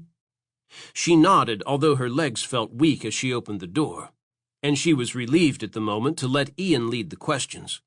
She tugged the hood of her jacket over her head, praying her legs held out as she followed Ian and the trucker to the rest area. They paused by the vending machines, and Ian introduced Beth. She'd estimate his age to be mid-30s, meaning he'd been around 20 when he'd found her. He had a long jaw, a scar down his right cheek, and a cleft chin. Barlow lifted his hat and scrutinized her. It is you. That girl I found here. Beth tightened the belt of her jacket. Yes, sir. Thank you for coming. I heard you never remembered anything, Barlow said. No, Beth said. Well, at least not until recently. Whoever took me lit a candle and placed it beside the girl he killed. Her voice warbled. That girl was my friend, Sonny. He pulled out another cigarette. I read about her. She was in that holler where they found a bunch of bodies. That's correct, Ian interjected. We were hoping you could fill in the details about the day you found JJ, Beth. Beth dug her hands in her pockets, her eyes drawn to his cigarette. The scent of smoke had sickened her for years, although she had no idea why. Had the man who'd abducted her been a smoker? Ian focused on Barlow as he led them to the spot where he'd found Beth. 15 years ago, Barlow had been in his 20s. Serial killers often struck during their 20s, 30s, and 40s. Barlow blew smoke rings into the air. "I was on a run just like tonight," he said. "It was late and I was tired. I was coming off an all-nighter, so I stopped to take a leak and crash for a while. When I came out of the john, I heard a noise, like a sick animal." "I thought I was unconscious," Beth said. "You were, but you were moaning." He patted his chest with a crooked finger. "I pushed the bushes apart and saw you curled up on the ground. Your skin was like ice." "Was anyone else around?" Ian asked. Barlow scratched his chin as he tossed the cigarette stub to the ground and stomped it out. "Not many folks. Another trucker asleep in his cab. A man and his teenage son came out of the men's room. I yelled at them to call an ambulance. The kid ran for the payphone to call." "Did you get the man and his boy's name?" Ian asked. "No," Barlow said. "It all happened pretty fast. The boy called and I went to the truck for a blanket." "How long did it take for the ambulance to arrive?" Ian asked. "Not long. 5-10 minutes, maybe." Beth inhaled a deep breath. "Did the man and boy stick around?" Barlow nodded. "Waited until the ambulance got here. Wasn't nothing for them to do then, so they took off." Ian folded his arms. "What kind of vehicle were they driving?" Barlow rubbed at his beard. "Geesh, it's been a long time. I don't remember." "Try," Ian said. "It might be important." Barlow's jaw went slack. "You think they had something to do with the kidnapping?" Beth shrugged. "We're considering every possibility. Were they in a car? A truck?" Barlow shifted on the balls of his feet, then lit another cigarette and took a drag. "Come to think of it, I think it was some kind of pickup. Maybe a Ford, black." "So he didn't stick around to talk to the police?" Ian asked. Barlow shook his head no. "Said he needed to get his son back to his mother or he'd be in trouble." Damn. After 15 years without a name, it would be impossible to track down this other man and his son. "Glad you got through it, ma'am," Barlow said to Beth. "I had a little one at the time, too, and had nightmares about you for a long time. It was a cold night. If I hadn't found you, no telling what would have happened." "I'm very grateful for what you did," Beth said sincerely. "Can you walk us through that day?" Ian said. "You found the girl, yelled for the man to call 911. The boy ran for the payphone. Then what?" "Like I said, I went to my truck for a blanket.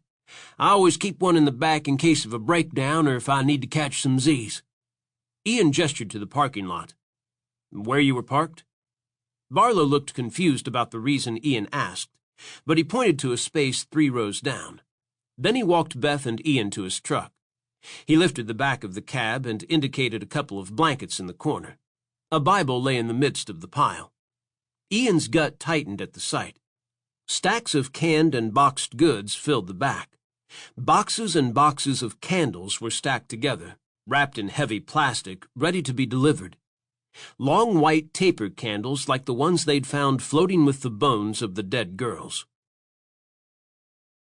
The glowing candles from that dark place swam in front of Beth's eyes. She concentrated on the nuances of Barlow's voice, his southern drawl, the intonation. He seemed kind, like a good Samaritan, as if finding her had deeply disturbed him. If she was facing the man who'd abducted her, surely seeing him in person and hearing his voice would trigger her memory. She was stronger now. She could handle it. "Mr. Barlow, you deliver a lot of candles," Ian said with a sideways look at her. Barlow shrugged, his expression perplexed. "So? All the grocery stores carry them along with food, birthday cards, and supplies." "True. Besides, Sheriff Heedler had questioned him and checked out his story. They needed something concrete to consider this man a person of interest." "Is there something else?" Barlow asked as he checked his watch again. "I really need to get on the road. I got one more stop, then it's home to my son. I appreciate you coming. Beth offered her hand. Thank you so much, Mr. Barlow. I owe you my life. The man slid his beefy hand into hers, then choked up. I'm just glad they locked up the creep who did that to you. Beth's hand felt clammy in his emotions triggering her own. Ian broke the awkward silence. Actually, Mr. Barlow, we're not certain the right man was convicted of her abduction. Barlow dragged a handkerchief from his pocket and wiped his face. What are you talking about? I heard he went to prison. Ian folded his arms. A man was arrested and convicted, but we have reason to question the validity of that conviction. You didn't see anyone else around here that night, Beth said. Sometimes killers like to observe when their victims are found. Sweat trickled down the man's face. Afraid not. Just that man and his kid. I wish I'd gotten his name, but it all happened so fast, and I was all shook up. Do you think you could describe the man with the boy to a sketch artist? Beth asked. Barlow pulled at his beard again. God, I don't think so. It was a long time ago, and I was paying more attention to the girl. Boy was playing some kind of video game when I yelled at them to call 911. He backed away slightly. Them and that other trucker were the only ones here. Beth rubbed her temple. Did you see the driver? Barlow shook his head. Nah, figured he was asleep. What kind of truck was it? Ian asked. Did it have a company logo on it? Barlow wrinkled his nose in thought. Afraid not. I see so many trucks I didn't pay no mind. That trucker could be their unsub. Beth handed him a business card. If you think of anything, even the smallest detail about the truck or the man and his son, call me. It's important. Barlow agreed, said goodbye, and hurried toward his truck. Beth studied his profile as he climbed in the cab. He seemed harmless, helpful. She'd been terrified that night 15 years ago. Was he the kind of man she would have thought safe enough to accept a ride from? Ian's dark eyes searched her face. What do you think? I don't know, Ian. He didn't seem familiar. As a truck driver traveling from city to city, he could have picked up girls along the way. True. So could the other trucker. Except they had nothing to go on regarding him. Ian's cell phone buzzed. Beth crossed the sidewalk to examine the bushes again. She'd read the report. She'd been found wearing the clothes she'd disappeared in. But her backpack had been missing. Had the unsub kept it for some reason? Sonny's backpack had never been recovered either, but that stuffed animal had been buried with her. When Ian turned back to her, his features were strained. A woman reported her 14-year-old daughter is missing, Prissy Carson. Said normally she wouldn't have worried, but Prissy's friend called and said Prissy left school upset, that she didn't meet up with her like she was supposed to do. Fear crawled through Beth. Prissy Carson was the target age for the unsub. Chapter 13. Ian followed the GPS to the Carson residence, a double-wide trailer that somehow had managed to survive the tornado. Although the roof was covered in a tarp, and a tree lay on the ground partially sawed into logs, indicating it had probably fallen on the roof. A beagle ran to greet him as he parked, and he patted the dog as Beth climbed from the passenger side. Together they walked up to the door, and he knocked. A woman dressed in baggy sweats opened the door, a glass of whiskey in one hand. The scent of cigarette smoke swirled around him, and he stepped over a pile of tabloids as he entered.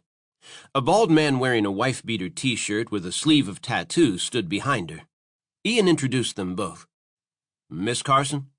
Yes, and this is my boyfriend, Jed Hendricks. He grunted a hello, revealing a gap where a front tooth was missing. The lecherous look he gave Beth made Ian's skin crawl. Beth ignored him and directed her attention toward the mother. Why do you think your daughter is missing? Does she always come straight home from school? The ice in the woman's drink clinked as she sipped it. Sometimes she does, sometimes she doesn't. I'm not always here. Ian studied the house. Judging from the dirty dishes on the counter, the scent of booze, and the stacks of laundry, the woman was probably drunk half the time. Or she was passed out by the time her daughter arrived home from school. Miss Carson's sweatshirt sleeves rode up to her elbows, exposing bruises. Damn it. The boyfriend was beating her. Does your daughter have a cell phone? Beth asked. Hell yeah. She's got her face in it all the time, the boyfriend said. Girl can't do nothing but talk on it or play one of them damn games. Can I have the number so our lab can trace it? Beth asked. Miss Carson scribbled a number on a pad with a shaky hand, then shoved it toward Beth. I've been calling for hours, and she don't answer. I understand your concern, ma'am. We'll see what we can do, Ian said as Beth stepped aside to make the call. Ian crossed his arms. What was different about today, Miss Carson? What do you mean? The woman asked in bewilderment. Did something happen today or last night to upset her? He discreetly gestured toward the bruises on her arm. She yanked at the sleeve of her sweatshirt to cover them. Bastard. Wife-beaters were bullies who made women feel as if they'd brought the abuse on themselves. He'd probably alienated Miss Carson from her friends, just as Bernie had Ian's mother. The boyfriend shrugged. How should we know? She comes in and locks herself in her room and don't talk to anyone. You said that one of her friends called you, Beth interjected as she returned. Miss Carson poured herself another drink. Yeah, a girl named Vanessa. She said some boy at school hurt her feelings. Prissy can be emotional. You know how teenagers are. Yes, especially ones from dysfunctional homes. She's a tramp, the boyfriend said. I told you she was, Gail. Ian chewed the inside of his cheek to control his anger. We need to talk to Vanessa. Coco's granddaughter was a good kid. She must be worried if she'd called her friend's mother. He checked the caller ID and found Vanessa's cell number, then called it. Still, he couldn't rule out a family dispute here. If the boyfriend was beating the mother and Prissy had interfered with his plans or his life with Prissy's mother, he might have done something to get rid of Prissy. Beth sized up Prissy's mother and boyfriend within seconds of entering the trailer. Sadly, the mother was an alcoholic and desperate enough for male attention to allow him to smack her around. Where Prissy fit into the picture was anybody's guess. The boyfriend might be abusing her or pressuring her for sex when the mother was passed out. If so, the mother was either oblivious or in deep denial. The family needed help. While she was empathetic to the cycle of abuse, her job was to protect the child. Every second counted. Miss Carson, does your daughter have a computer? Beth asked. Course she does. When her head ain't in her phone, it's on that laptop. May I see it? Beth asked, directing her attention to the mother. If you think it'll help find her. Miss Carson's voice cracked, and Beth squeezed her shoulder. It might. Kids are all over social media these days. If she decided to go to a party or meet up with friends, she might have posted it online. Or if a predator had found her through her Facebook page or an online group, they could track him down.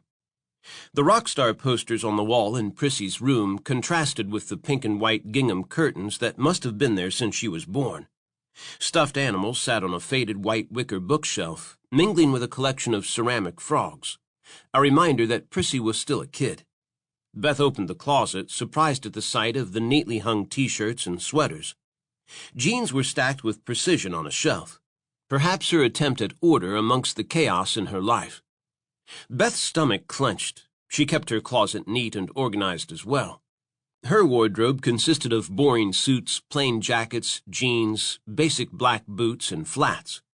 Her only concession was her underwear, a little wild child beneath the stoic, controlled exterior she displayed to the world. No one got inside her place, her head, her bed. God, she was a case for the books. Miss Carson cleared her throat. Prissy's a damn neat-nick. Makes hospital corners on her bed. Sweeps her room every night. Her neatness clashed with her mother's lackadaisical style, and probably drove Miss Carson nuts, and vice versa. Beth scanned the room again. A photograph of a skinny teenager with freckles sat on the desk, her big square glasses occupying most of her face, and probably earning her teasing from classmates. Kids could be so cruel. You will find her, won't you? Miss Carson asked. Beth bit back a blunt statement about statistics. We will. She just prayed Prissy was alive when they did.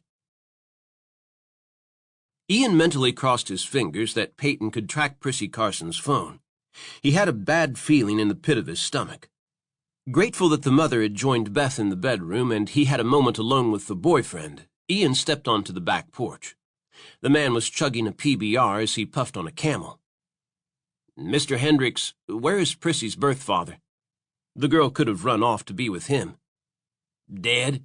Idiot was drag racing." So much for that.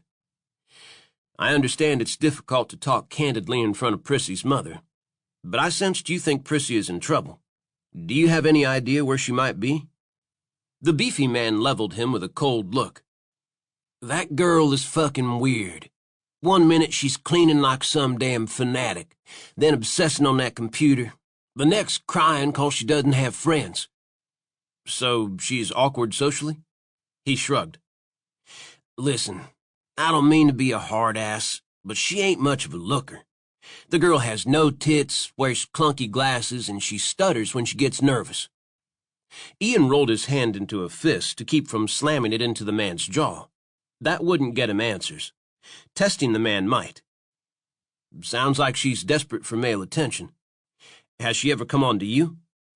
The man's eyes flared with surprise, then suspicion, as if he realized Ian's train of thought.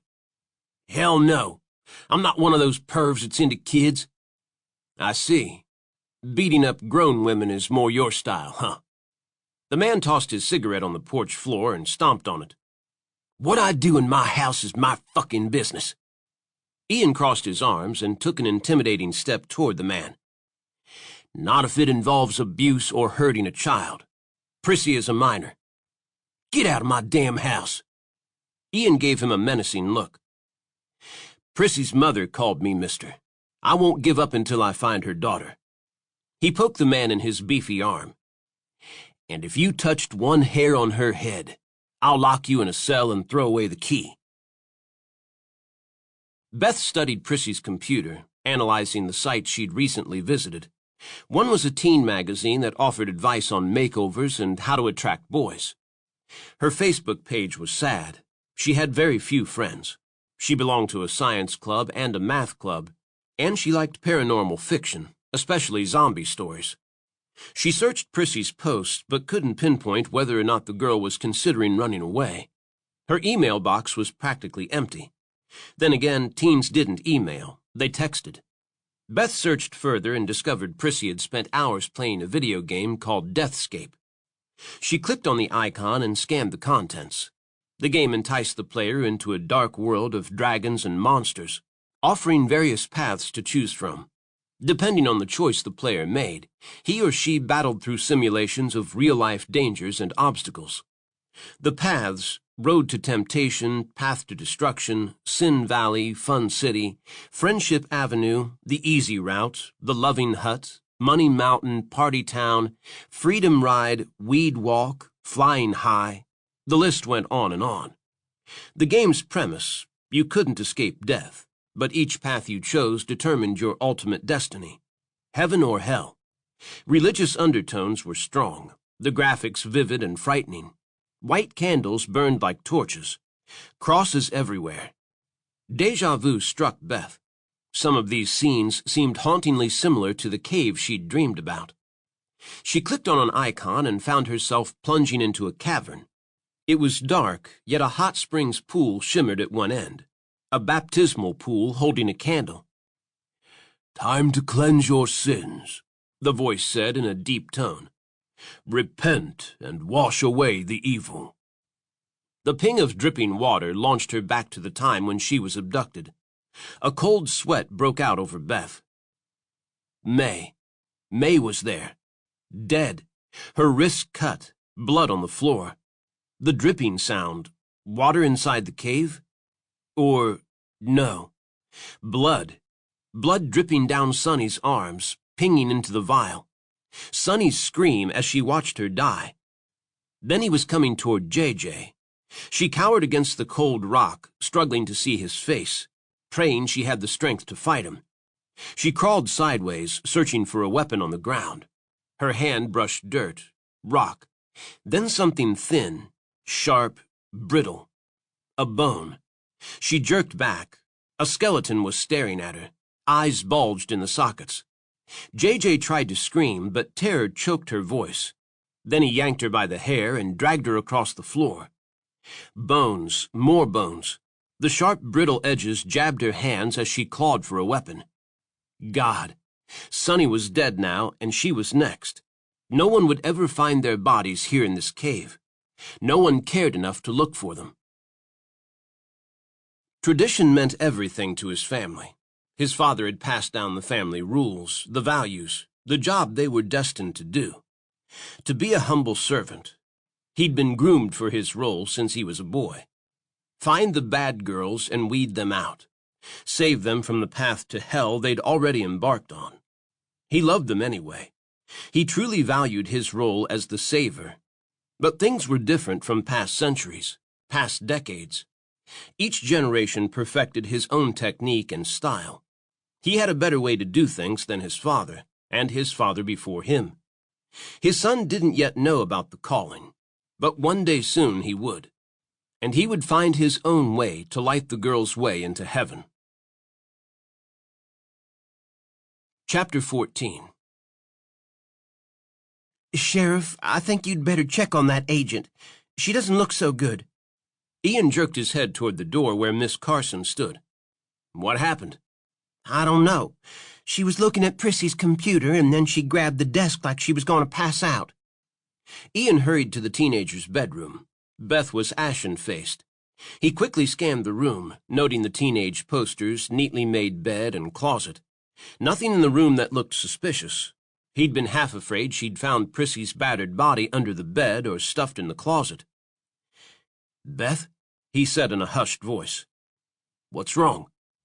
She startled, then looked up at him with a glazed blankness. Did you find something? He asked softly. She shivered. I felt bones on the ground in the cave. Could have been animal bones, Ian suggested. I guess that's possible. But I think someone else died there. Someone he didn't bury. She pinched the bridge of her nose. Although if burying them in the holler was part of his ritual, whose bones were those, and why did he leave them? Good question. He stroked her arm to warm her. Don't worry, Beth. We'll find that cave and get to the bottom of this. Peyton said that some of the bodies might have been frozen, which would affect the timeline. This cave could be underground or connect to a basement or old building that had a freezer. Or the cave itself could act as a freezer. My deputies are on this, Ian said. If anyone can find that cave, it's them. They know these hills inside and out. She blinked as if to shake off the shock of what she'd remembered, then nodded. His chest squeezed. Her trust meant more than she could ever imagine. There's something else.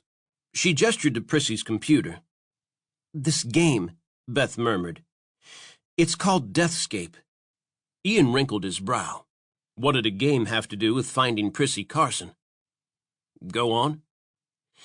Judging from Prissy's social media, she didn't have many friends, but she spent hours playing this game. It takes players down dangerous paths where they have to make choices that lead them either to redemption or to purgatory.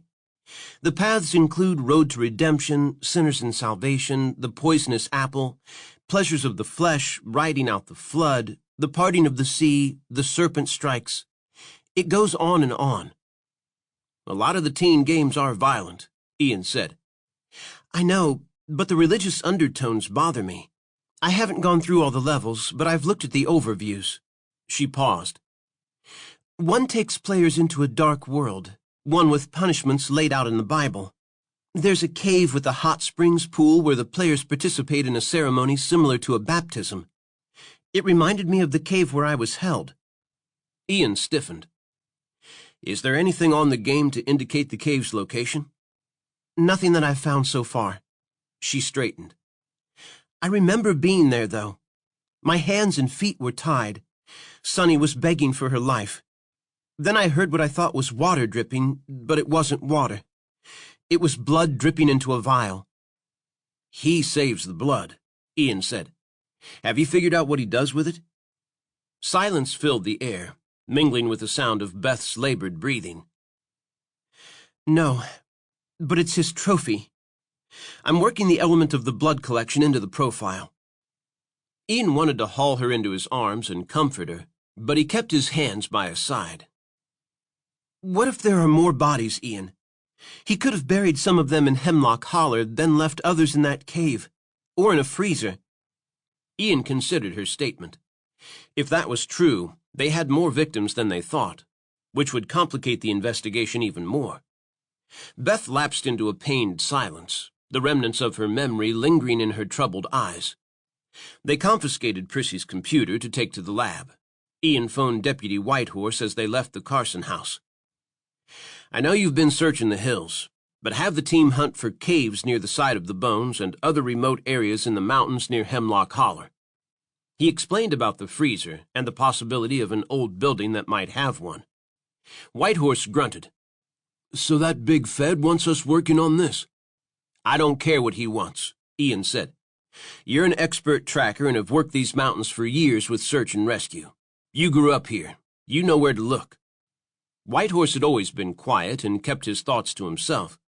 Some folks had been reluctant to trust him, but the man was honorable and had been dubbed a hero for rescuing a youth group stranded during a freak blizzard last year. After the recent flood, he'd worked day and night searching for missing locals and reconnecting them with family. Ian turned onto a narrow road that led to a low-income housing development near the high school. Most of the apartments were run down, weathered, and in need of repairs. Some had suffered from the tornado with missing shutters and tarps on the roofs, while another row stood untouched by the damage. Like the mystery of why this unsub who seemed merciless had allowed Beth to live. This is Coco's apartment, Ian said as he parked in front of a unit on the end that had escaped the storm. Beth vaulted from the vehicle and hurried to the door on a mission. He understood her impatience. Time meant the difference in saving a life. He jumped from the seat and followed her. Beth had already knocked, and an older man with gray hair and a beard stood in the doorway. Ian knew the family, but Beth didn't, so she introduced herself. The man waved them in. I'm Vanessa's granddaddy, Dion, the man said. That child's been tore up all afternoon. Why does she think something happened to Prissy? Beth asked. Something about a boy, but she didn't get into it. He fiddled with the collar of his plaid shirt as he yelled for Vanessa. A second later, a dark-haired girl with red-rimmed eyes appeared. Beth explained that they'd just come from the Carsons' house, then squeezed the young girl's hand. Vanessa, tell us what happened today. Why do you think something bad happened to your friend? Vanessa's eyes welled with tears. I wasn't supposed to tell. She's going to be mad at me if she comes back. Do you think she's going to come back? Ian asked. Vanessa's lower lip quivered. I don't know. The kids were laughing at her at school and she ran. I tried to call her all afternoon and tonight and she won't answer. Why were the kids laughing at her? Beth asked. Vanessa's grandfather patted her shoulder. If she's okay, she can be mad. But if she's not, you'll be glad you talked, honey. Vanessa wiped at her eyes. Because she was gonna, meet up with this boy Blaine after school. Blaine's one of the popular kids. She thought it would make her popular. You mean if she had sex with him? Beth asked gently. Vanessa nodded. Her grandfather's face was grim. Then what? Beth asked.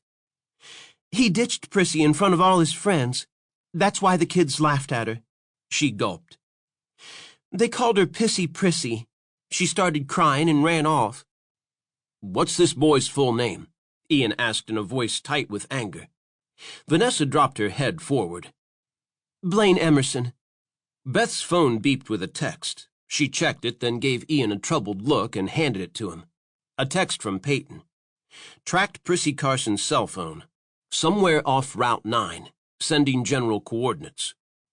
Route 9 was in the middle of nowhere, and not a good sign. There was no way Prissy could have gotten that far on foot. She had to have caught a ride. Fear crawled through him. He had a bad feeling that ride was with the killer. Chapter 15. Please find her, Vanessa cried. Beth patted the girl's shoulder. We'll do our best. You can help by making a list of the students you think we should talk to at school. Vanessa pulled out a school notebook and scribbled down some names. Ian cleared his throat.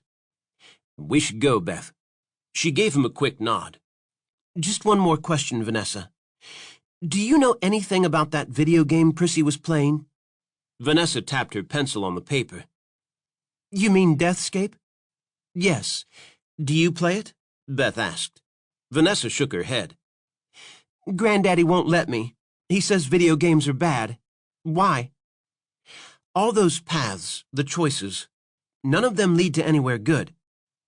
"Because you can't escape death," Vanessa said matter-of-factly. "That's the game. Some kids like to travel to dangerous paths just like in real life.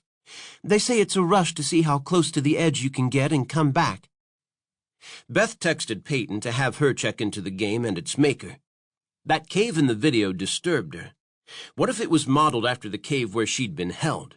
Although that was a stretch. It would mean the game inventor had something to do with the murders. But 15 years ago, the game hadn't existed. Beth took the list of names from Vanessa, and Ian led the way outside. They hurried to the SUV, and Beth jumped in the passenger side. Dark had set in, the gray sky filled with more storm clouds, the woods bleak with shadows. Had the unsubbed kidnapped Prissy and dumped her phone so the police couldn't track her? Images of the young girl lying helpless in a cold cave with a killer standing over her bombarded Beth. Then Vanessa crying over Prissy's grave. Dear God, she hoped Prissy was alive. Beth fought a sense of déjà vu as Ian parked at an overlook on a winding section of the mountain. Was the cave where the unsub had held her and killed Sonny nearby? Was Prissy lying on that stone floor, terrified, freezing, and praying someone would find her alive? What had her dreams been? Had she dreamed of college, having a big wedding someday? Or maybe she fantasized about a career and traveling. Tears threatened, but she pulled herself together. Her heart ached for the young girl. She had to save her. Maybe Prissy's text history would lead them to a suspect. "If he has Prissy, he might be local as we suspected," Beth said. Ian gestured toward the sharp ridges above. "You're right. He could live anywhere in these hills and no one would ever know."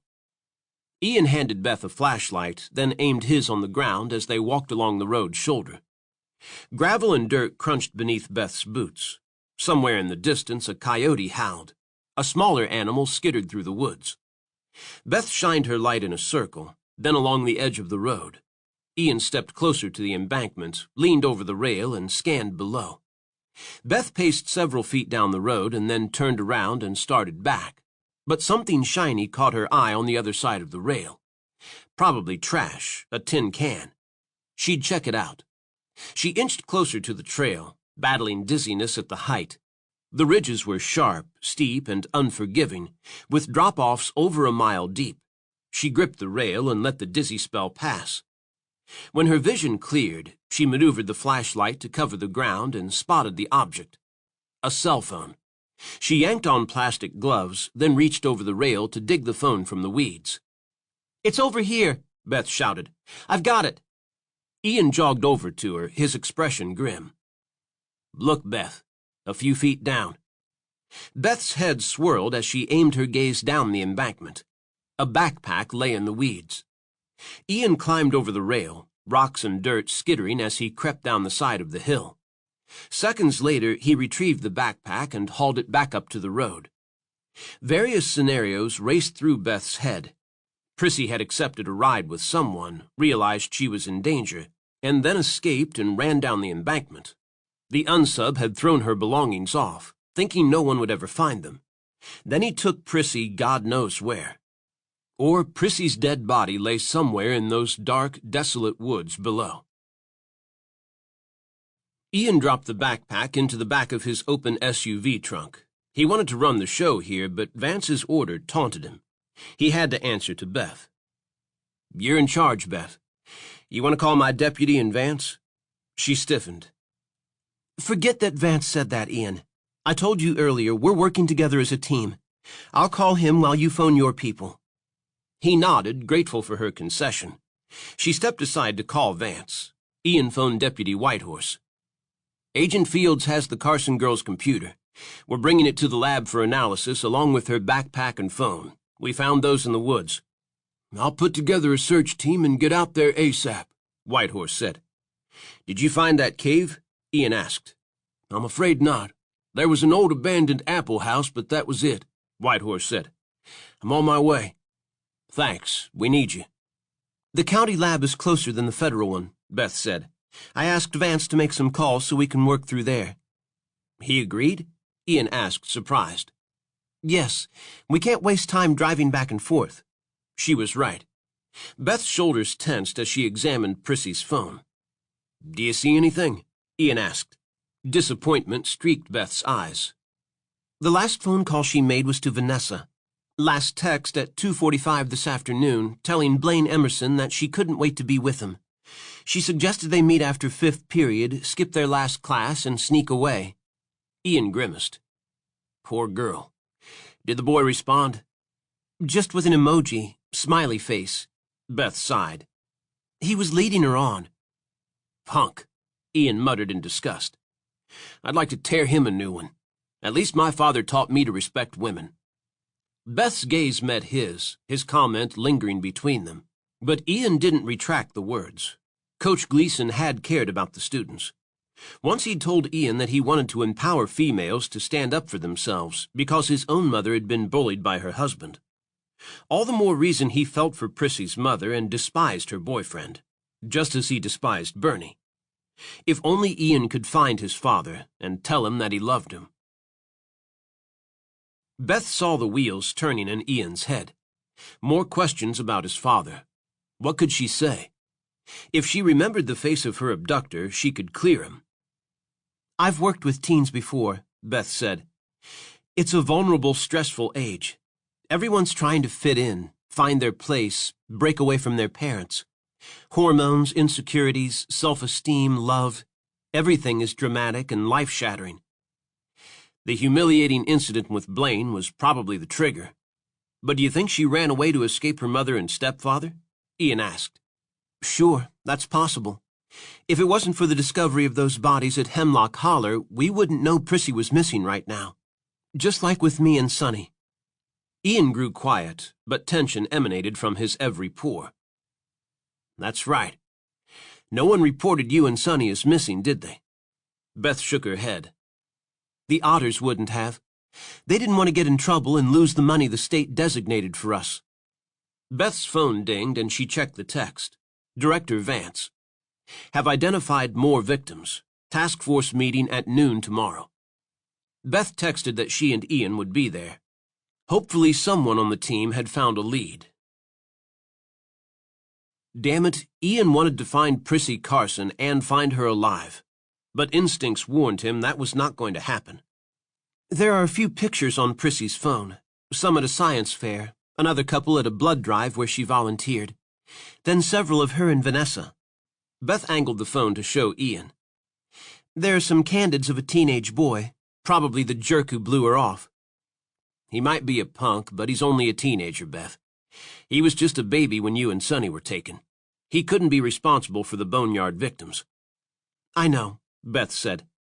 I can't believe this unsub has gotten away with these crimes for years without any witnesses coming forward. He's extremely clever or someone no one would ever suspect. Like a cop, Ian thought. Or a first responder or rescue worker. Or a father figure. Yet whomever this unsub was, he'd aged 15 years. That meant he'd honed his skills, had learned not to leave evidence or to draw attention to himself. Let's see what's in the backpack. With latex-covered hands, he unzipped the pockets and cataloged the contents. History, science, and math books. Notebooks full of homework and assignments. A rain slicker, calculator. A binder filled with scribblings of her name and various connections to Blaine Emerson. A red scarf, condoms. A siren wailed, and seconds later Deputy Whitehorse drove up and parked. 2 other SUVs followed, a rescue and search team from the county. Ian met them and explained the situation. At this point, we aren't sure if the girl was taken or if she ran away. She was upset with her family, and her crush at school humiliated her in front of her classmates. She could have hitched a ride with a friend or dumped her stuff to make it appear she's gone for good. He hesitated. Or she may have climbed into a car with the madman we're looking for, and her only chance at survival is us. Chapter 16. The temperature is dropping, Ian told Whitehorse when he arrived. We may have an injured 14-year-old girl in these woods or down that embankment. Hayes Weller, a husky guy in his 30s who'd been military trained in recon missions, joined them.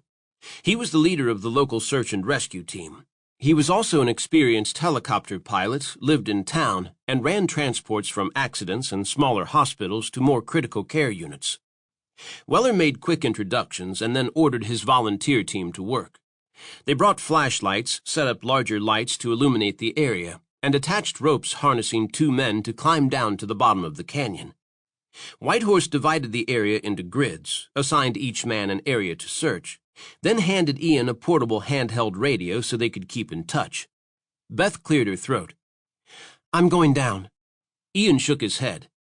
"There's no need. That embankment is dangerous." "I'm trained for this. If she's here and alive, she might need me," Beth argued. Ian and Whitehorse exchanged concerned looks. "She's right," Whitehorse said. "A terrified girl might respond better to a female than a bunch of men." Ian nodded. They were right. Beth headed into the woods bordering the road, and Ian followed. No way was he going to let her dive in alone.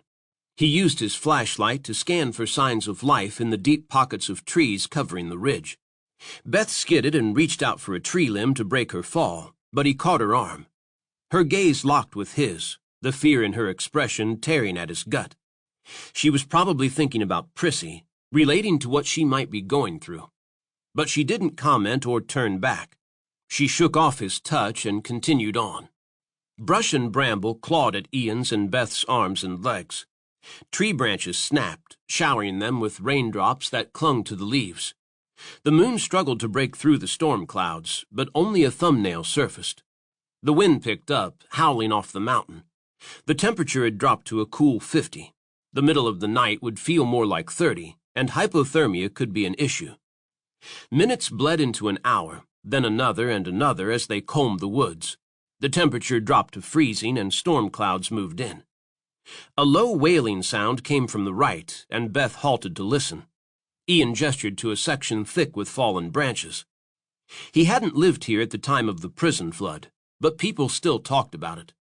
It had happened so quickly that no one had been prepared. The river had overflowed and the dam had broken. Several lost their homes, and although rescue workers had rushed to free the prisoners, they didn't make it in time. The electrical system had failed, and they couldn't get inside. A cry reverberated in the wind, either an injured animal or person. Beth stepped over a tree stump, pushed aside a limb, and abruptly halted. Ian inched up behind her. An injured deer lay in the weeds, blood oozing from its side, its body trembling. "He's not going to make it," Ian said, hating to see the deer suffer. Beth stooped and gently brushed her fingers across the animal's jaw. "I'm sorry, buddy. So sorry." Trees rustled a few feet below. She aimed her flashlight toward it, and he caught sight of something moving.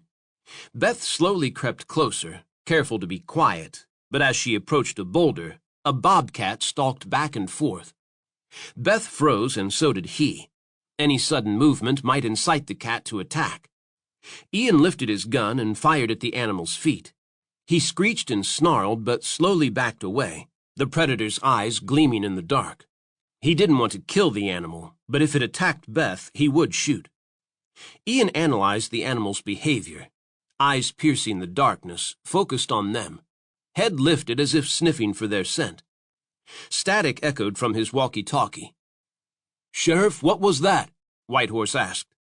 He kept his voice low. "A bobcat." Finally, the animal sprinted in the opposite direction, and they began to move again. Seconds later, Beth's gasp rent the air. He pivoted and saw the reason for her alarm. A garbage bag lay in a clump of weeds. The vile stench of blood and death hit him. His breath stalled in his chest. Surely to God some maniac hadn't killed Prissy, stuffed her into a garbage bag, and dumped her in the woods. Beth plastered one hand over her heart. please, dear God, don't let Prissy Carson be in that bag. Stuffing the body in a garbage bag didn't fit the M.O. of the man who'd buried the girls at Hemlock Holler. Although, since his burial ground had been uprooted, he might be desperate for another way to dispose of his victims. But that burial ground indicated a ritual. Rituals were important to a serial killer. Ian's hand touched her shoulder. "I'll check it out," he said in a low voice. She should prove that she was strong enough to handle the task, but her stomach was roiling. The last thing she wanted was to throw up and contaminate a crime scene. An object caught her eye and she shined her light on the brush. A pair of brown square glasses.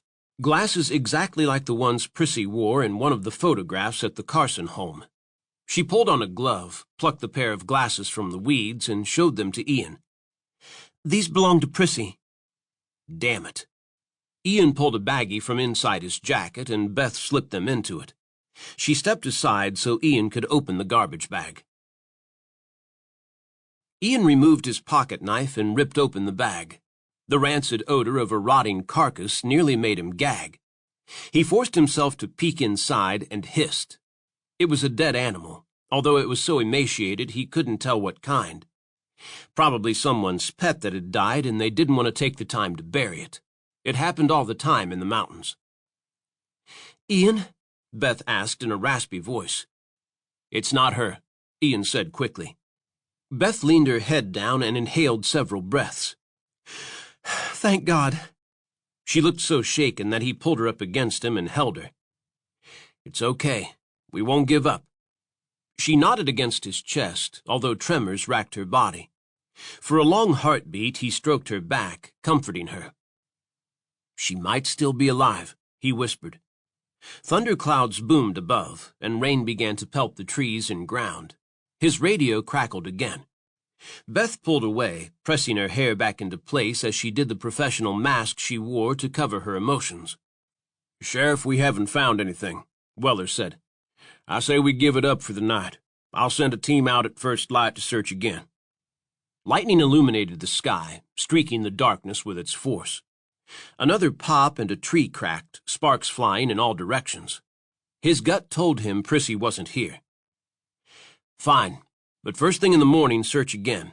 If she's out here, maybe she discovered a place to hide. Maybe the cave Beth had mentioned. But finding it in the dark with a storm raging around them was impossible. Fear sparked in her eyes as she scanned the mountain. "Where does this road lead?" Ian shrugged. "Up the mountain. There's an old hunting lodge at the top, a few houses scattered around the hills." A desperate eagerness laced her voice. "We should check them out." "I have men on it." He took her elbow and gestured for her to start climbing the hill. The rain was starting to pummel them, making the ground slippery, and they had to hold on to tree branches to reach the top. The rescue team gathered by their vehicles, wet and muddy. "We found the girl's glasses," Ian said. "No sign of her, though." "Same here," Weller said. "Why would he take the time to stop and throw her book bag and glasses away?" Beth asked. "That doesn't fit with his actions to date." "Maybe he had to pull over for some reason and the girl tried to escape," Whitehorse suggested. "She could have taken the backpack with her." "And he caught up with her," Beth said. "That makes sense. We also need to keep in mind that this could be a separate case. The mother's boyfriend was trouble." "I agree." Ian rubbed his hands through his hair. "I'll ask Markham to verify his alibi. We're going to the school in the morning to question the teachers and students while your team searches again," Ian said. "Whitehorse, be sure to cover the old lodge at the top of the mountain." "There's a 4-H camp there that's shut down," Weller said. "We'll check them out tonight." Beth climbed in the passenger seat, her shoulders sagging. How could she sleep knowing Prissy was still missing? Exhaustion pulled at her, but she didn't want to stop looking. There was nothing she could do to help the dead girls except find justice for them. But if Prissy was alive, they could save her. The wind howled, slashing rain on the ground, shaking the trees and pounding the car. Ian slid into the driver's seat. "The team is coming back in the morning. I'll drive you home." Tears of frustration threatened to choke Beth, but she swallowed them back. Ian was right. But leaving without finding Prissy felt wrong, like they were giving up, like they were deserting her. He started the engine and cranked up the defroster. Beth shivered and tried to tuck her hair back into its neat bun, but loose strands dangled in disarray. She removed the clasp and ran her fingers through it, smoothing out the tangles. A truck passed and her vision blurred for a second. A man's face again, all in shadows. Her abductor? She blinked and leaned forward to get a better look, but the truck flew past. Then she realized it wasn't a truck. It was an SUV. Dear God, was she paranoid? Losing her mind? Or could he be here watching them, laughing at the fact that they hadn't caught him yet? Ian stroked her hand, his gaze dark, intense. Are you okay? I won't be okay until we catch him and find Prissy. I know, Ian said in a gruff voice. She feathered her hair over her shoulders again, fighting despair. Ian's jaw tightened. Your hair, you always wear it pulled back so tight. It looks good down. Beth shifted self-consciously. Knotting her hair in a bun had started as a subconscious act to make herself look professional, less appealing. Now it had become part of her. With her hair pulled back, she felt in control. She didn't like not feeling that way. She quickly smoothed the strands into a ponytail and then wound it around and secured it at the base of her neck again. Thanks, but it doesn't get in the way like this. Some emotion she couldn't define flashed in Ian's eyes. She averted her gaze, uncomfortable with his scrutiny. For some reason, she sensed he saw through her, that an attraction was simmering beneath the surface, an attraction she had no time for, not with a young girl's life on the line. He washed the blood from his hands, ignoring Prissy's constant sobs. He'd butchered a coyote and watched the blood spatter. He'd had the damn thing in the car in a trash bag when he'd picked up the girl. When she'd tried to escape, he'd dumped the animal and chased her. In his secret room, he scanned the things he'd kept from the others. Backpacks filled with teenage stuff that had no value except to the dreamy-eyed adolescents who lusted after the boys. JJ stood out amongst the dusty packs. A ragged hand-me-down army green one she must have gotten from a thrift store. He ran his finger along the silly piece of lace she'd tied around the strap, as if she'd thought it made the bag look more feminine. Probably her attempt to distract the kids her age from seeing its ragged state and making fun of her. The lace had yellowed and the fabric was fraying. He didn't know why he'd kept it, but inside it held pages of her diary. The words she'd poured from her soul. Words of pain and hatred for her foster family. Words of shame for the fact that she had no parents. No one to love her. Words of yearning for a real home. But he loved her, and he'd wanted to keep her. He had high hopes for her, had thought by letting her go she might turn to the Lord and lead others to his kingdom. He ripped a page from the diary, a passage about wanting to belong, folded it and put it in a plain manila envelope, then headed outside to his truck.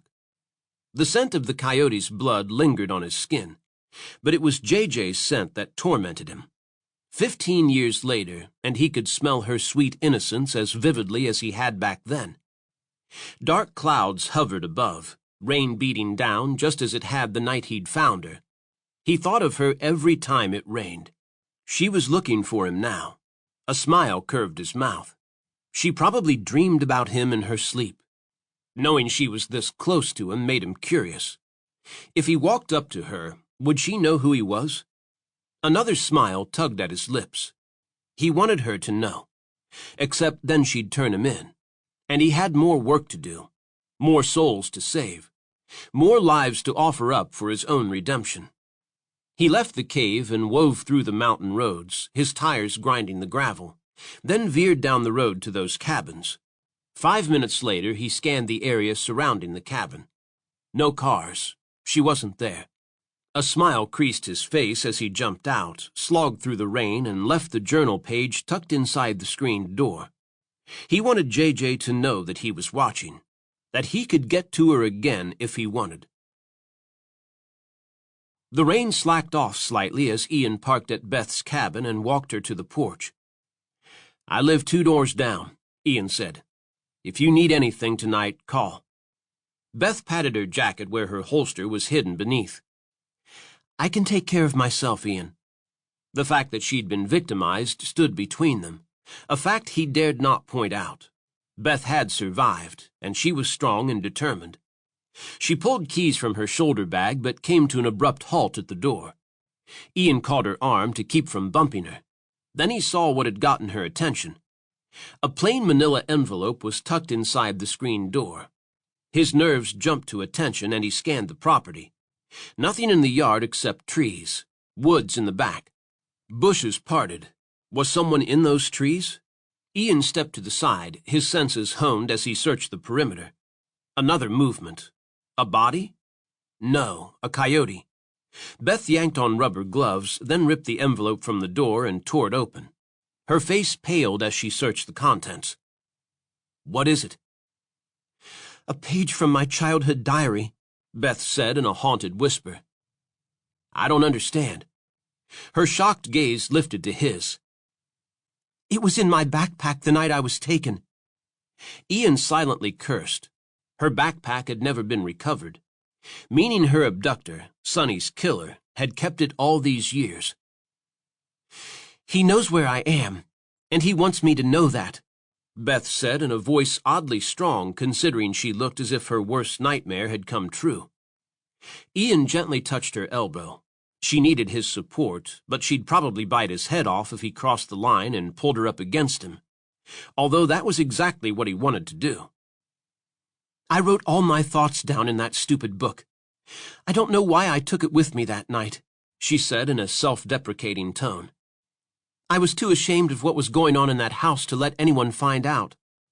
Ian choked back a curse. You have nothing to be ashamed of. That shithead foster father and mother did, and so does the social worker who placed you there. She thought he was a God-fearing man, Beth said, her voice faltering. Ian yanked on gloves, took the envelope from her, and then reached for the page. Let me send this to the lab. Maybe he left his prints on it. Beth clutched the page back to her chest. These are my private thoughts. I don't want anyone to read them. For a heartbeat, they stared at each other. Ian had no idea what she'd written on that page, but reading it would be a violation of her privacy. What if there's some evidence on it? He asked. Her hand trembled. You're right. I'll have the lab analyze it. He inhaled a calming breath. Good. He removed his gun from his holster. Let me check out your place. We'll both do it. Beth switched to investigative mode so quickly he didn't know how to respond. She yanked her weapon from her holster and turned the knob. It was unlocked. He signaled to let him enter first. As he opened the door, he scanned the interior. A lamp glowed in the corner. Did you leave that light on? He asked. Beth nodded, her face strained. He remembered her comment about the unsub lighting a candle to help assuage his victim's fear, and wondered if Beth was afraid of the dark. He paused in the doorway to listen for a noise, a voice, footsteps, anything to indicate someone was inside. Nothing. Holding his gun at the ready, he inched inside, instincts alert as he glanced left and right. The kitchen appeared empty. So did the adjoining den. Only the bathroom and bedroom left. Beth's breathing rattled as she followed him. He swept the hallway with his eyes, then crept into the hall. Bathroom on the left. He flicked the light on. Empty. Beth flipped the switch for the bedroom light. He moved behind her, braced for an attack, but everything was quiet. Do you see anything missing? Out of place? He whispered against her neck. Beth gripped the door edge. That candle by my bed. It wasn't there before. Damn it to hell. The killer had been inside her house. Chapter 17. Cold fear immobilized Beth. She thought she'd prepared herself for the time she might face her abductor. She wished to hell he was here. Instead, the sneaky slimeball had left her a reminder of the past to torment her. Bitterness welled inside her. Years ago, he'd robbed her of what was left of her innocence, of her peace of mind, of the final shreds of her trust. She didn't intend to let him hurt her again. He's getting cocky, Ian said. That means he'll make a mistake. Images of the sicko reading her most private thoughts, knowing her pain, made her fury rise. He's kept JJ's diary all this time. You mean yours, Beth, Ian said softly. You changed your name, but you're JJ. No, I'm not the same person. Beth balled her hands into fists. JJ was street smart and tough, but she believed she had a future. Herman Otter only wanted her for the money and what she could do for him, but she'd hoped for a family to love her one day. Beth knows that's not possible. You can have all that, Ian said gruffly. The silence that fell vibrated with emotions. Beth hated herself for exposing her worst fears, her neediness. Ian laid a hand on her shoulder and forced her to look at him. Beth, the man who abducted you may have stolen your childhood and your memory, but you're stronger because of it. She didn't want to be strong. She wanted to be whole again. I'm damaged, she said, her throat raw with tears she refused to cry. JJ died that day when she woke up with no memory. And if Beth didn't remember what had happened to her when she was JJ, she couldn't save Prissy or anyone else. Then he would win. Ian brushed Beth's cheek as gently as he could with his thumb. It had been a long damn day for both of them. Worse, she'd suffered a shock and needed tenderness. She jerked her head to the side to pull away, but his fingers trailed along her cheek. Look at me, Beth. You are not damaged. What happened to you was tragic, but it shaped you into someone who protects others. You help children and families. He rubbed his palm against her cheek, his breath catching when she leaned into him and pressed her hand over his. Her skin felt soft, warm, tender. The air between them became charged, intense, steeped with an attraction that had been building since they'd reconnected. You save others because you couldn't save Sonny, he murmured. Maybe you survived so you could track him down and get justice for what he did. Beth closed her eyes, a single tear seeping out. I feel like I left her behind, she whispered. If I could just see his face. Her voice faltered, and Ian did what he'd wanted to do since she'd come back into his life. He curved his arms around her. Shh, it's okay. We have a team looking for him. It's not all on you now, Beth. Beth tensed at his touch, her breathing shaky, but he didn't release her. He stroked her back, rubbing slow circles between her shoulder blades. More than anything, he wanted to assuage her pain, but to do that, he needed to win her trust. He didn't deserve it, not after he'd let her down 15 years ago. But he wanted it anyway. You are so much more than what happened to you, Beth. Don't ever let anyone tell you you're not. A strand of her hair brushed his neck, teasing him with its softness and the possibility of what it would feel like to run his fingers through the strands, to unfasten that clasp and help her forget her inhibitions, her pain, her past. Instead, she needed his friendship, his expertise in finding the man who'd hurt her. So he tucked the strand back into her bun. You and I are going to make up for what happened back then, he said in a gruff tone. Then she'd never have to look over her shoulder again. Beth had blamed herself for so long that Ian's words eased that pain. Although she couldn't completely let go of the guilt, at least she wasn't alone. Ian wanted to catch this man as much as she did. The hard planes of his body gave her strength. The steady beating of his heart soothed her nerves. Yet his touch elicited feelings she hadn't experienced before. Need, hunger for a man's love, a closeness that she craved but didn't know how to deal with. She'd never let anyone into her heart. I'm calling the crime team to process your place. If the bastard left a strand of hair, we'll find it. Beth hesitated. A crime team meant more people pawing through her things, in her space. But she'd do whatever was necessary. This place wasn't her home. It was a rental cabin. She had nothing personal here. He'd practically challenged her to find him. And they would find him. Ian rubbed her arms as if he was reluctant to break the contact, but Beth averted her gaze from his probing eyes. She couldn't drop her defenses. She had to be strong. When this was over, they'd go their separate ways.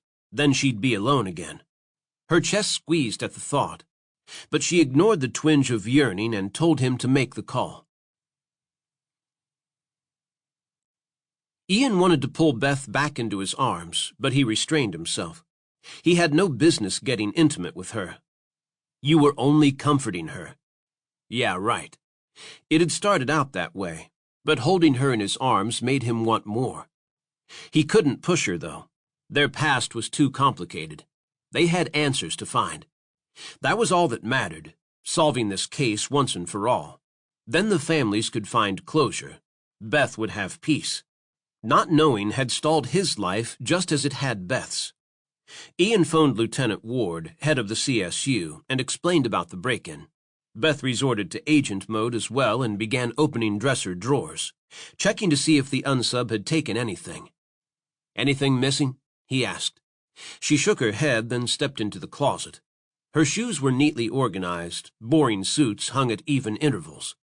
More OCD, her way of being in control. Damn, he wanted to throw away those suits and see her in something sexy. The thought made him break out in a sweat. He left the page from my diary and the candle as a message that he knows where I am, Beth said. That he's coming back for me. I wonder why he kept your diary. Beth twisted her mouth in thought. Maybe because he let me go. He wanted something of mine as a souvenir. He kept blood from the other victims. Sick creep. An engine rumbled outside. That should be CSU, Ian said. This bastard had the nerve to show up at Beth's place. He might be rattled enough by her presence that he'd gotten sloppy and left evidence behind. Just one mistake, and they could catch him. Beth walked outside on the back porch as the crime workers dusted the cabin for prints and processed the interior. She should give them the diary page, but she wanted to hold on to it for tonight. Maybe rereading it would trigger some memories. Rain drizzled from the trees, leaves rustling. Thunder clapped and lightning streaked the mountain tops just like it had that horrible night 15 years ago. The religious rituals associated with the crime reminded her of her childhood.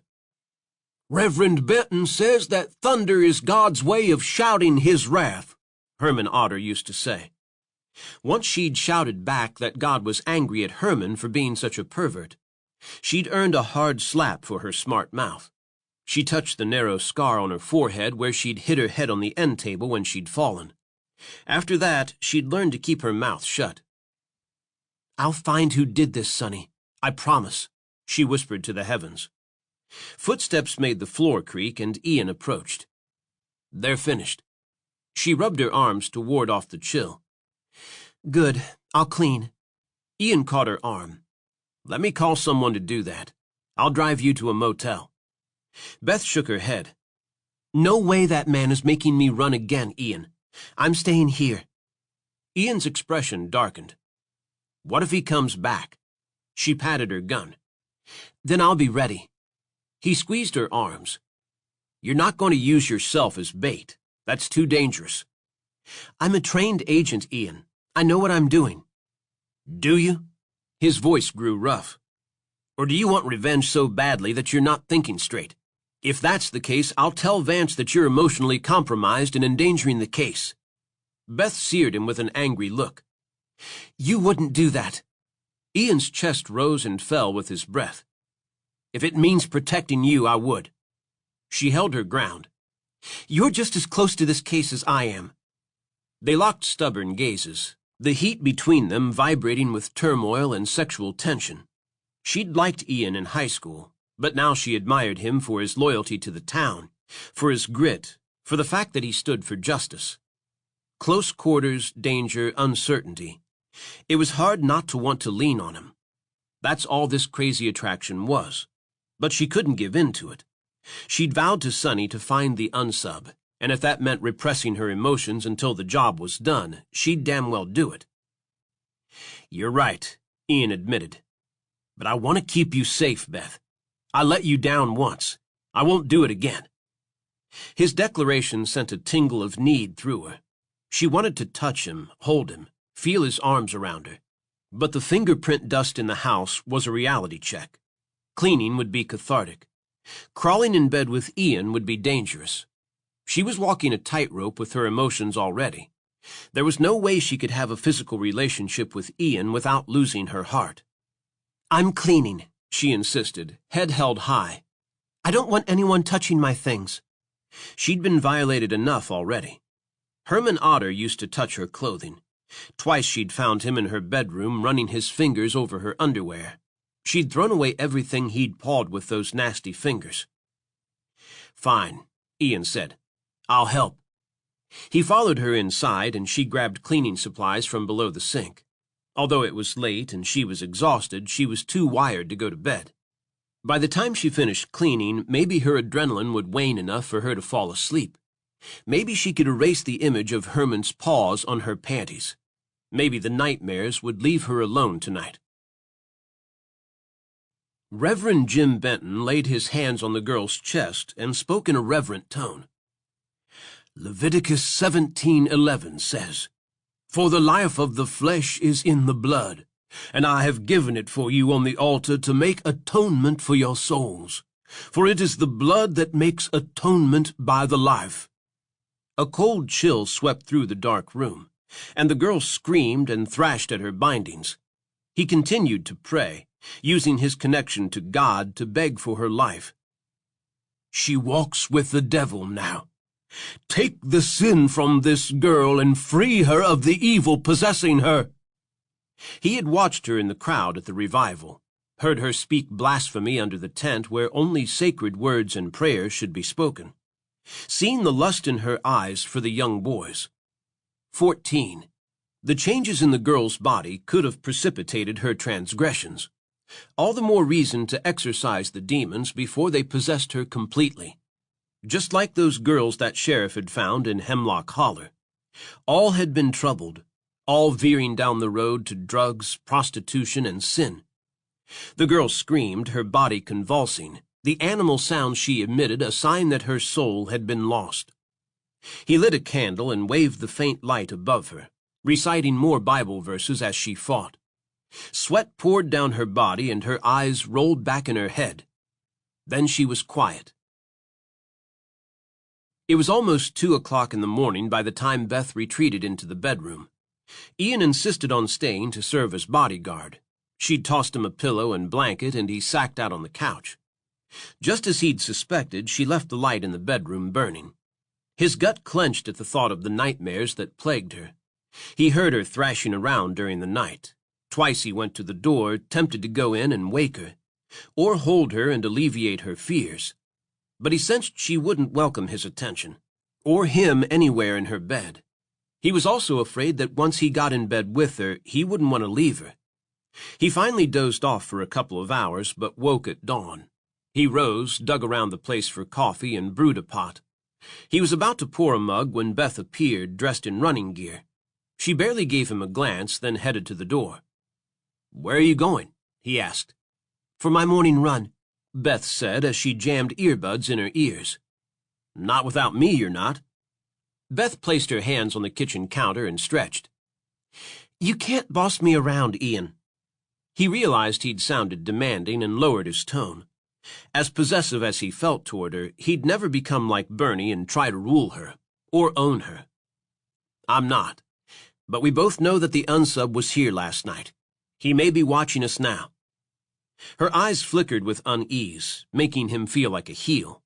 He refused to back down, though. If the unsub thought she could identify him, he might try to kill her to keep her quiet. Beth desperately needed the run to relieve her stress. Sleeping had been her enemy for years. Having Ian in the house should have made her feel safer.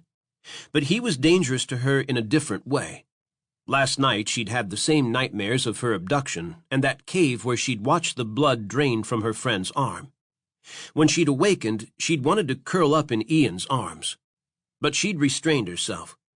Then she fell asleep again and dreamed of wild and torrid sex with Ian. Delicious sex like nothing she'd ever experienced. Sex that felt intimate and wonderful, as if she was tied to the man who gave her pleasure. As if she always would be.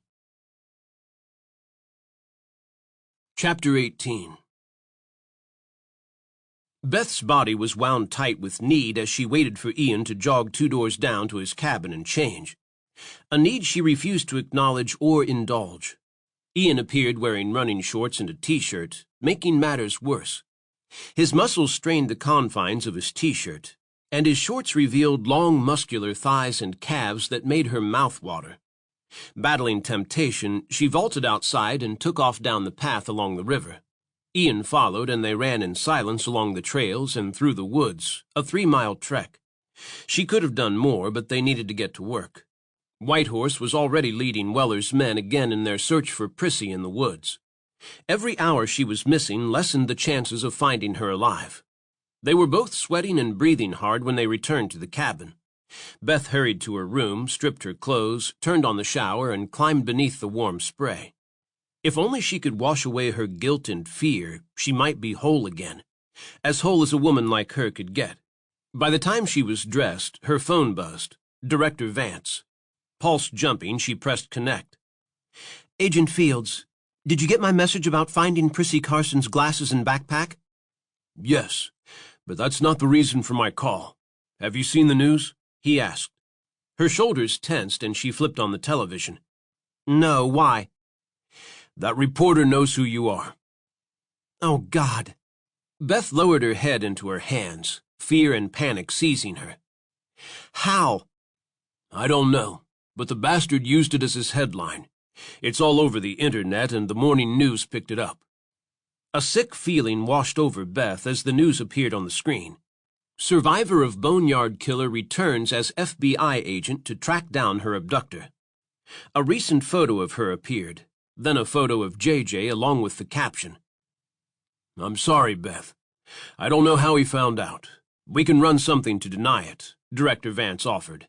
But he printed a picture along with the story of your abduction. Thanks for the warning, Beth said, fighting the urge to go home and hide. But the unsub has already found me. He left a page from the diary he took from me at the cabin last night. A string of expletives followed. I want you off the case. Beth closed her eyes on a sigh.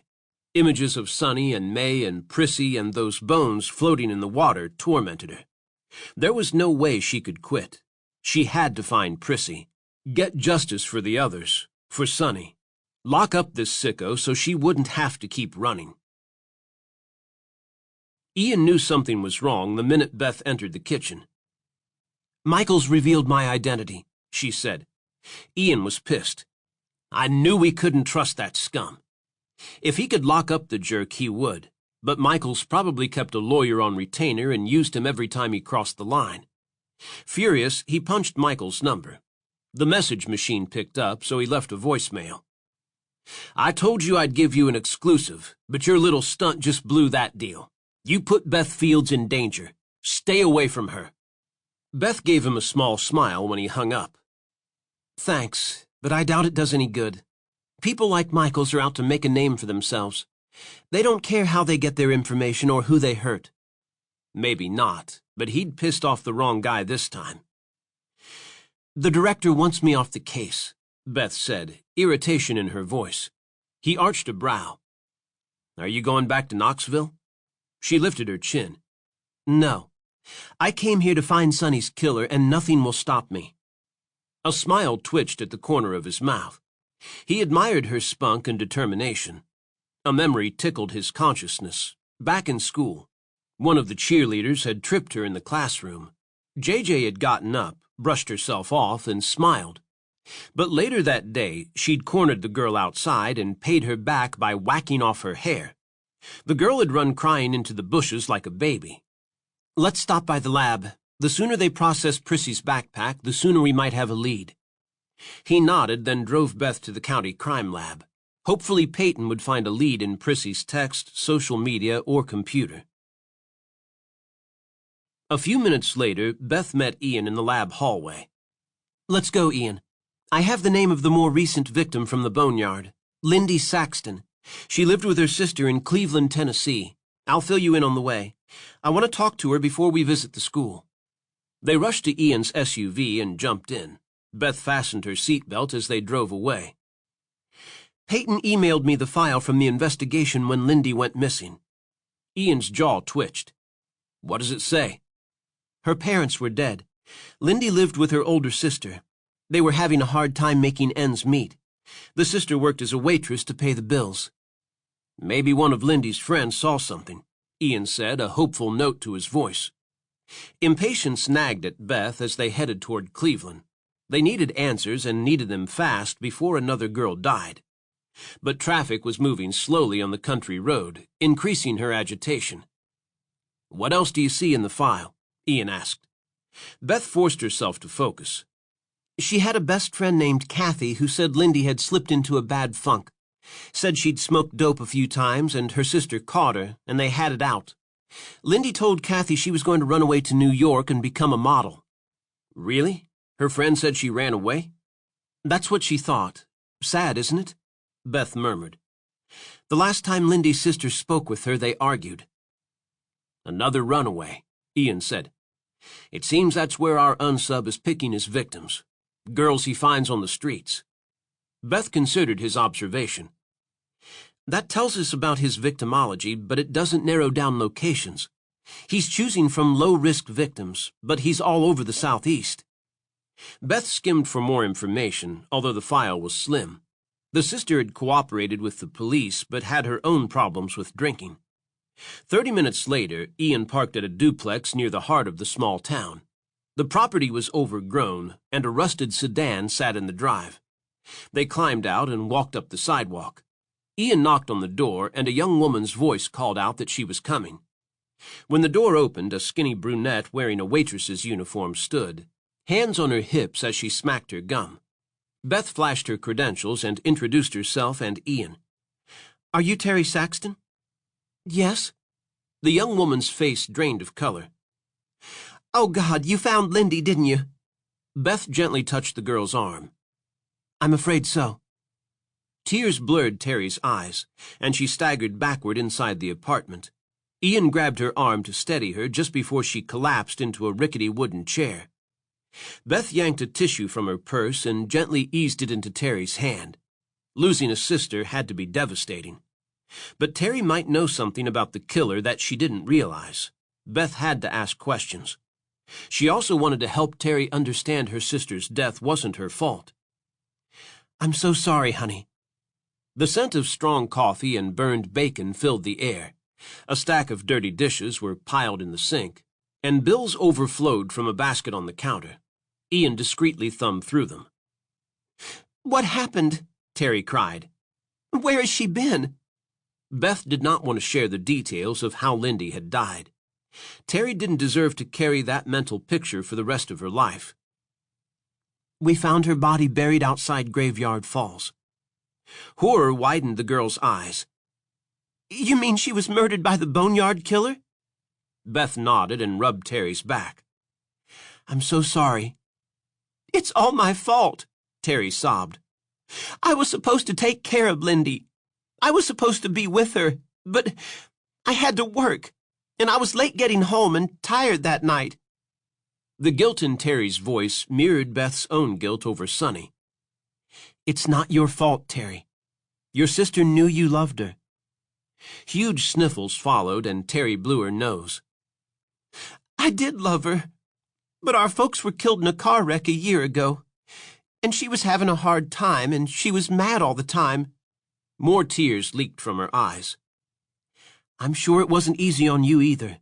You were grieving and suddenly had a teenager to raise when you were a teen yourself, Beth said. Do you have other family? Terry shook her head, her mop of hair falling in her eyes. It was just me. I'd just turned 18, so I got this waitressing job, and I was trying to take care of us, but the money wasn't enough. And Lindy wanted to have fun, not clip coupons and get greasy leftovers every night. Compassion squeezed Beth's chest. The weight on Terry's shoulders had been heavy. We had a big fight before I went to the burger barn, and when I got home, she was gone. I was so tired and had a hard night and figured she went to sleep over at her friend's house, and I crashed. Had she done that before? Gone to a friend's and not left a note or called? Beth asked. Yeah, all the time. Usually I'd check on her, But that night I was exhausted and just went to bed. The next morning I tried her friend, but she hadn't seen Lindy or talked to her, and she was just gone." "So you reported her missing?" Ian asked. Shame flashed in Terry's eyes. "Not at first. I thought the law might take her away from me, so I spent the morning out looking for her. I drove to all the spots I thought she'd go, the burger hut, the high school, that old church where Mama and Daddy used to go, but the preacher said he hadn't seen her." "Did she pack a bag to take with her?" Beth asked. Terry gave a weak nod, guilt streaking her face. "Her backpack was gone. She ran away because we'd been fighting." Her chin quivered. "And now she's dead. It should have been me, not her. She was the pretty one, the smart one. I was supposed to help her get to college." She broke into sobs again, and Beth pulled her in her arms and rocked her while she cried. "Is there anyone I can call for you?" Beth asked gently. Terry nodded. "My boyfriend Liam. His number's in my phone." Beth gestured to Ian to make the call. There was no way she was going to leave this young woman alone. While they waited for the boyfriend to arrive, Beth asked to see Lindy's room. Terry stood at the edge as if it was too painful to go inside. "I haven't changed anything," she said in a choked voice. Beth nodded and touched a photograph of Lindy and Terry when they were little girls. They were standing in front of a Christmas tree in red and white polka-dotted pajamas holding twin dolls. Tears welled in Beth's eyes. Such cute children with their futures ahead of them. Terry ran to the bathroom and Beth let her go. The poor girl needed time to grieve. The doorbell rang and Ian let Terry's boyfriend in. Beth ran her hand along Lindy's purple comforter, forming a mental picture of Lindy as she studied her room. Posters of top models and actresses adorned the walls. In her closet, cowboy boots, western shirts, jeans, and boots remained, an image she wanted to change so she could wear evening gowns and designer shoes. Beth wiped at a tear that slipped down her cheek. Lindy would never get the chance to follow her dream. Sympathy for Terry filled Ian as they left Terry with her boyfriend. He'd seen Beth wiping tears from her eyes. Beth promised to call Terry's boss so she wouldn't lose her job, and Ian assured her that they'd notify her when her sister's body was released so she could arrange a proper burial. "That girl is going to battle guilt all her life," Beth said as they drove away. "Then we fight harder to make sure this bastard doesn't escape." He turned onto the main highway. What's hard to believe is that in all this time, no one saw anything. Beth worried her bottom lip with her teeth. "Let's look at the profile, Ian. Everything we know so far suggests that the unsub blends into a crowd. He's nondescript, someone people trust. He's probably insecure but seems humble, so he doesn't stand out as a troublemaker. He's methodical enough to hold down a job, but it won't be high profile. He's educated enough to know exactly where to cut the girl's wrists. He chooses low-risk victims, ones no one will miss or report immediately. Runaways, kids in trouble, ones who won't draw suspicion. What if he has access to those subsets because of his job? Maybe he's a social worker or a police officer or a preacher." "That could fit with the religious aspect," Beth said. "A man named Reverend Jim Benton runs the Holy Waters Church. I've always thought he was strange, that he's brainwashing people." "Benton?" Beth's brows furrowed. "The Otters used to take us to revivals led by a preacher named Wally Benton," Beth said. "He was scary, but he'd be in his 50s now." "The preacher is around our age. They could be related." Beth shrugged. "I guess it's possible. But if he's murdering girls, it seems someone would have picked up on it and reported him." Beth massaged her temple. "I'm still stumped over the reason the killer takes the blood. The unsub could be some kind of doctor or research scientist conducting his own experiments. There have been instances of mad scientists using the homeless and prisoners for experimentation. Bloodletting was popular once. Some people thought it cured diseases by draining infections. Perhaps someone the unsub loved died of a rare blood disorder and he's researching a cure." Beth drummed her fingers on her arm. "His signature involves religious elements. The candles, the cross, the christening gowns. If he sees himself as their savior, maybe he thinks he's draining the evil from them. He was raised with a strict religious background. That puts us back to looking at the churches and Benton. If he travels for revivals, he could have been in all of the cities where our victims lived. It could be a connection, Ian said. Beth nodded. We'll review it with the task force. Ian raised his brow again. I thought Vance wanted you off the case. That's not going to happen. We have to find Prissy Carson before she ends up like the others. Ian contemplated different theories as he drove to the local high school with Beth. Outside the school, the blood bank trailer was parked, a sign on the school marquee announcing that they were collecting blood from the teachers and community for the Red Cross. A man in a white lab coat waved to them. Do you know him? Beth asked. I saw him at the diner. Coco said his name is Abram. Don't you want to donate? Abram asked. Beth shook her head and walked on, her face paling slightly. She must have an aversion to having her blood drawn. They rushed inside to meet the principal, a 40-ish woman with a chin-length bob who seemed terrified about the prospect of a killer targeting her students. She should be nervous. I've called an assembly. Follow me. No nonsense, she brushed down her pencil skirt and led them to the auditorium. The principal strode to the podium and called the assembly to order. Miss Anderson, the 20-something school counselor, relayed the news that one of their students, Prissy Carson, was missing. Hushed whispers and chatter rumbled through the room. Fear shadowed faces and eyes.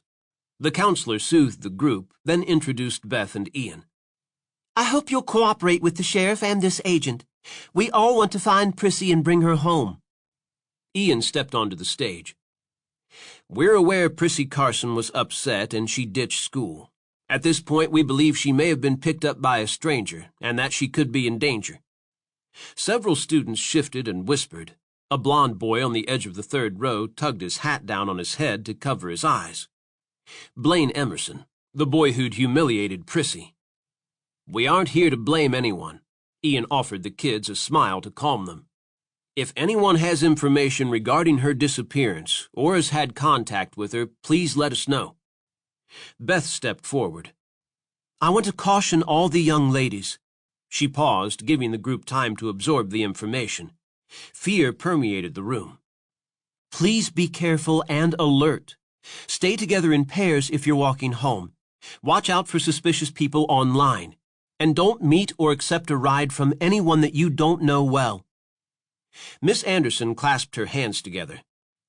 There are a few of you I've already asked to meet me in my office as soon as we're dismissed. I expect you to show up. Ian liked her directness. The principal spoke for a minute, then dismissed the assembly. Ian and Beth followed Miss Anderson to her office, where a handful of kids were waiting. All seemed anxious except the Emerson boy, who stood slouched with his hands in his pockets. The counselor ordered everyone to sit, then introduced the students. I thought no one was in trouble, the Emerson boy said. It was just a stupid joke, one of the girls said. If she ran off and got hurt, it's not our fault, a brunette said. Miss Anderson leveled the group with stern looks. Listen, you guys, you're not in trouble at the moment, although we will address your behavior later. Our priority is to find Prissy Carson before it's too late. The sheriff and I would like to speak to each of you in private. Beth gestured for one of the girls to go with Ian.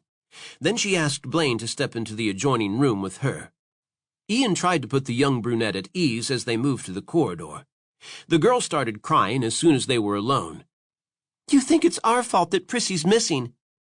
I'm not here to pass judgment. Just tell me, do you have any idea where she'd go? The girl shook her head and wiped at her eyes. She doesn't have many friends. Just that girl Vanessa. Vanessa was the one who'd alerted them to the fact that her friend might be missing. If Prissy hadn't contacted Vanessa, then she was in trouble, unless she was hurt or dead. Beth willed herself not to yell at the little jerk for his cruelty to Prissy. Blaine, you know what you did to Prissy Carson was hurtful, she said, her voice calm compared to the fury inside her. It was just a prank. Blaine folded his arms on the table, his posture defensive. Humiliating someone in front of others is not funny, Beth said. Listen, lady, Blaine said. I don't need a lecture from you. I got my own parents. Beth raised a brow. She wanted to shake the kid, but she had to remain cool. Experience had taught her that reacting to a teen only fueled more animosity. You think they'd be proud of you for what you did? The bravado in his expression faded slightly, and he shrugged nonchalantly. My dad would understand. She didn't know about that. Then again, some kids mimicked their parents' behavior. His father could be a sexist creep, too. But she decided to ignore his comment. Did you see or talk to Prissy after she ran away from school? Blaine set his jaw. No. She waited a beat, letting him stew. She didn't call you? He picked at a thread on his shirt. Hell no. She extended her hand. Let me see your phone. He muttered something nasty, but pulled it from his back pocket and slapped it into her hand. Beth searched his texts and calls, but found nothing to or from Prissy. There were texts from classmates laughing at what had happened. Teens could be so cruel to one another, but a lecture would be lost on Blaine. Hopefully one day someone would put him in his place. Can I go now, lady? Blaine asked sarcastically. Beth barely restrained herself from shaking him. Yes, but don't leave town, Blaine. A tick pulled at his left eye as he left. The jab had hit home. Ian's phone buzzed just as he finished questioning the last girl. Talking to them was a dead end. He connected, hoping for good news on something, maybe a serious lead. This is Regina Blythe at the high school in Sweetwater. I was told you requested Coach Gleason's files. That's correct. I have a warrant. A warrant won't do you any good, she said. Those files were stolen a few months ago. Ian gritted his teeth. He'd counted on those files. He needed them, damn it. Do you have any idea who took them? No, and I don't understand who'd want them. They're 15 years old. Ian knew exactly the reason someone would steal them. They contained information that incriminated the killer. He mixed the blood with the paint to perfect the right hues for the canvas. Less for the yellow-green, more for the dark red that symbolized her life force and the blood of Jesus. It was important to use it before it coagulated. He also had the sealant, a varnish, ready to preserve the piece. He wanted the painting to last forever, to honor the body of the girl when her soul went to heaven. Hers would rise soon. He could hear the voices of the others singing praises from above, thanking him. He would save her just as he had the others. The families of the ones who'd passed were grieving, though. They didn't understand. He felt their pain as if it were his own. Having something of their daughters would assuage their grief. He wished he could tell them that it was their child's blood that filled the canvas when he sent it to them. But the beautiful painting of the peaceful valley where their daughter found eternal rest would have to do. He lifted the brush and began to swipe it across the blank canvas. Spring brought the lush green of the grass in its rebirth. The flowers were beginning to bud. He dipped the end of the brush in the blood-red paint and used it to paint a rose garden where the dragonflies would dance. He wished he had the time to find a real place like this to bury Prissy. He could plant roses at Hemlock Holler. Only the cops and federal agents were staking out the area. He'd have to leave the girl in the cave. One day soon, he'd bring JJ back here, too. He'd wanted to keep her for himself back then. Tell her the truth about everything. About the reason he'd been watching her. About the reason he'd taken her. But that would have to wait. Chapter 19. The counselor had Blaine and those mean girls in her office. Vanessa ran down the school hallway, tears running down her face. She hated all of them. They'd humiliated Prissy in front of the school, and they weren't sorry. And that jerk Blaine acted all cocky. She wished she could do something, make them pay. She darted into the bathroom, shut herself in a stall, and cried till she couldn't breathe. Why didn't the teacher stop it? All the bullying and cliques and the pretty girls making fun of the ones who weren't. You just haven't reached your time, her Grandma Coco always said. You'll shine one day. Just you wait. She didn't believe that for a second. She was a dork and she always would be. She blew her nose and wiped her eyes, but when she came out of the stall, her hair was all frizzed out. Her eyes were nearly swollen shut, and her dark skin was splotched. Grandma Coco was wrong. She was one of the misfits. She belonged with girls like Prissy and Carleen, who was a whiz kid on the violin but clammed up when anyone talked to her, and Martha, whose parents had thrown her into a trash can when she was a baby and lived in the group home outside Graveyard Falls. Boys didn't look at girls like them, just like they hadn't looked at poor Prissy. Prissy had been her best friend, and now Prissy was gone. Footsteps and voices echoed outside the bathroom, and she yanked her hoodie over her bushy hair and ducked her head. She didn't want to talk to anyone right now. Keeping her head cast down so the girls coming in couldn't see her puffy face, she tiptoed past them, trying to be invisible. Hell, she was practically invisible anyway. Except for the kids who talked racist. They noticed her skin color and asked her about Daddy and Mama. She wanted to defend her parents and tell those losers that her Mama and Daddy made her out of love, and her skin was the perfect color, that she was the best of both of them. But that was a lie, and they would know it. Heck, everyone in this stupid town knew that her grandma had raised her since she was a baby. She had no idea who her daddy was, and her mama had cut out a long time ago. If it wasn't for Grandma Coco and Granddaddy Dion, she'd have ended up in some foster home or worse, in the trash. She couldn't stand the thought of going to class now and the other kids laughing at her for breaking down like a baby, so she snuck out the side door. "Hey, Vanessa." Out of the corner of her eye, Vanessa spotted Milo Kane leaning against a tree by the breezeway. Milo was about the geekiest boy in school. She'd heard he was a genius, too, that his IQ soared off the charts. Big clunky glasses, two different colored eyes, ratty hair. He wore that odd long white coat, too, that made him look like some kind of scientist. He was into sci-fi and supernatural creatures, and someone said he'd collected pictures of graveyards. Hoping he'd give up and go the other way, she kept walking. Instead, he hurried up beside her, his hands jammed in the pockets of his jacket. "What was going on in the counselor's office?" Milo asked. "Do the police know who took Prissy?" Vanessa halted long enough to look at him. He bounced on his boots as if anxious for her answer. "I don't know. I didn't go in.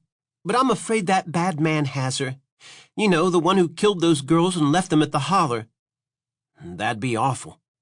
Milo's different-colored eyes seemed to drift in opposite directions. Then he focused again. Shame filled her for being rude to him. It wasn't like she had that many friends. He gave her a shy smile. "If you're nervous, I'll walk you home after school." Vanessa sucked in a big breath. Did Milo have a crush on her? "Thanks, Milo, but I'm fine." But she wasn't fine. She was scared to death. Milo looked disappointed, but she didn't feel like talking to anyone right now. She just wanted the police to find Prissy. Beth rubbed her temple as she walked outside to meet Ian. If she could remember where that damn cave was, they might be able to save Prissy. "What do you think about that group?" Ian asked. "Typical teenagers," Beth said. "Scared, insecure." "Insecure my ass," Ian muttered sarcastically. "They're spoiled bullies." Beth veered down the sidewalk. "Yeah, they are. But they're adolescents. They're trying to cover their own awkwardness by putting others down." She saw Vanessa in the breezeway talking to a boy wearing a white lab coat. Vanessa looked as if she'd been crying. The boy with Vanessa squeezed her arm. Beth was grateful she had a friend to comfort her. She remembered too well how terrified she'd been for Sonny, and how alone she'd felt. "Insecure or not, it doesn't make their behavior right," Ian growled. "I know." Her own childhood memories stung. "You can tell yourself they're wrong, but hateful words and teasing hurts. It damages part of you." Ian touched her arm. "You aren't damaged, Beth. You have guts." Doubt brought a dull ache to her chest. She was trying so hard to be strong, but walking back into that school resurrected memories of being teased and not fitting in. Technology had advanced, but in 15 years, teenagers hadn't changed one bit. They passed the blood bank, and Beth's stomach began to churn. An image of Sonny's blood flowing from her arms flashed behind her eyes. She sprinted down the sidewalk past the trailer. Ian's chest tightened as Beth rushed down the steps and away from the trailer. But Abram approached him, a concerned expression in his eyes. "What's going on, Sheriff?" Ian explained about the missing girl. "Last place she was seen was here. Some students played a cruel joke on her and she ran off." "Teenagers," the man said with a huff. "I've got one of my own. We go rounds, but I keep him in church. He's a good kid." Ian nodded in acknowledgement, but his phone buzzed and he connected it as he jogged after Beth. "Sheriff Kimball." "It's Deputy Markham. I've been reviewing that list of churchgoers and talked to several at the Methodist and Baptist churches. So far, nothing, though." He hesitated. "I tried to talk to that reverend at the Holy Waters, but he didn't want to talk. Said he'd pray to find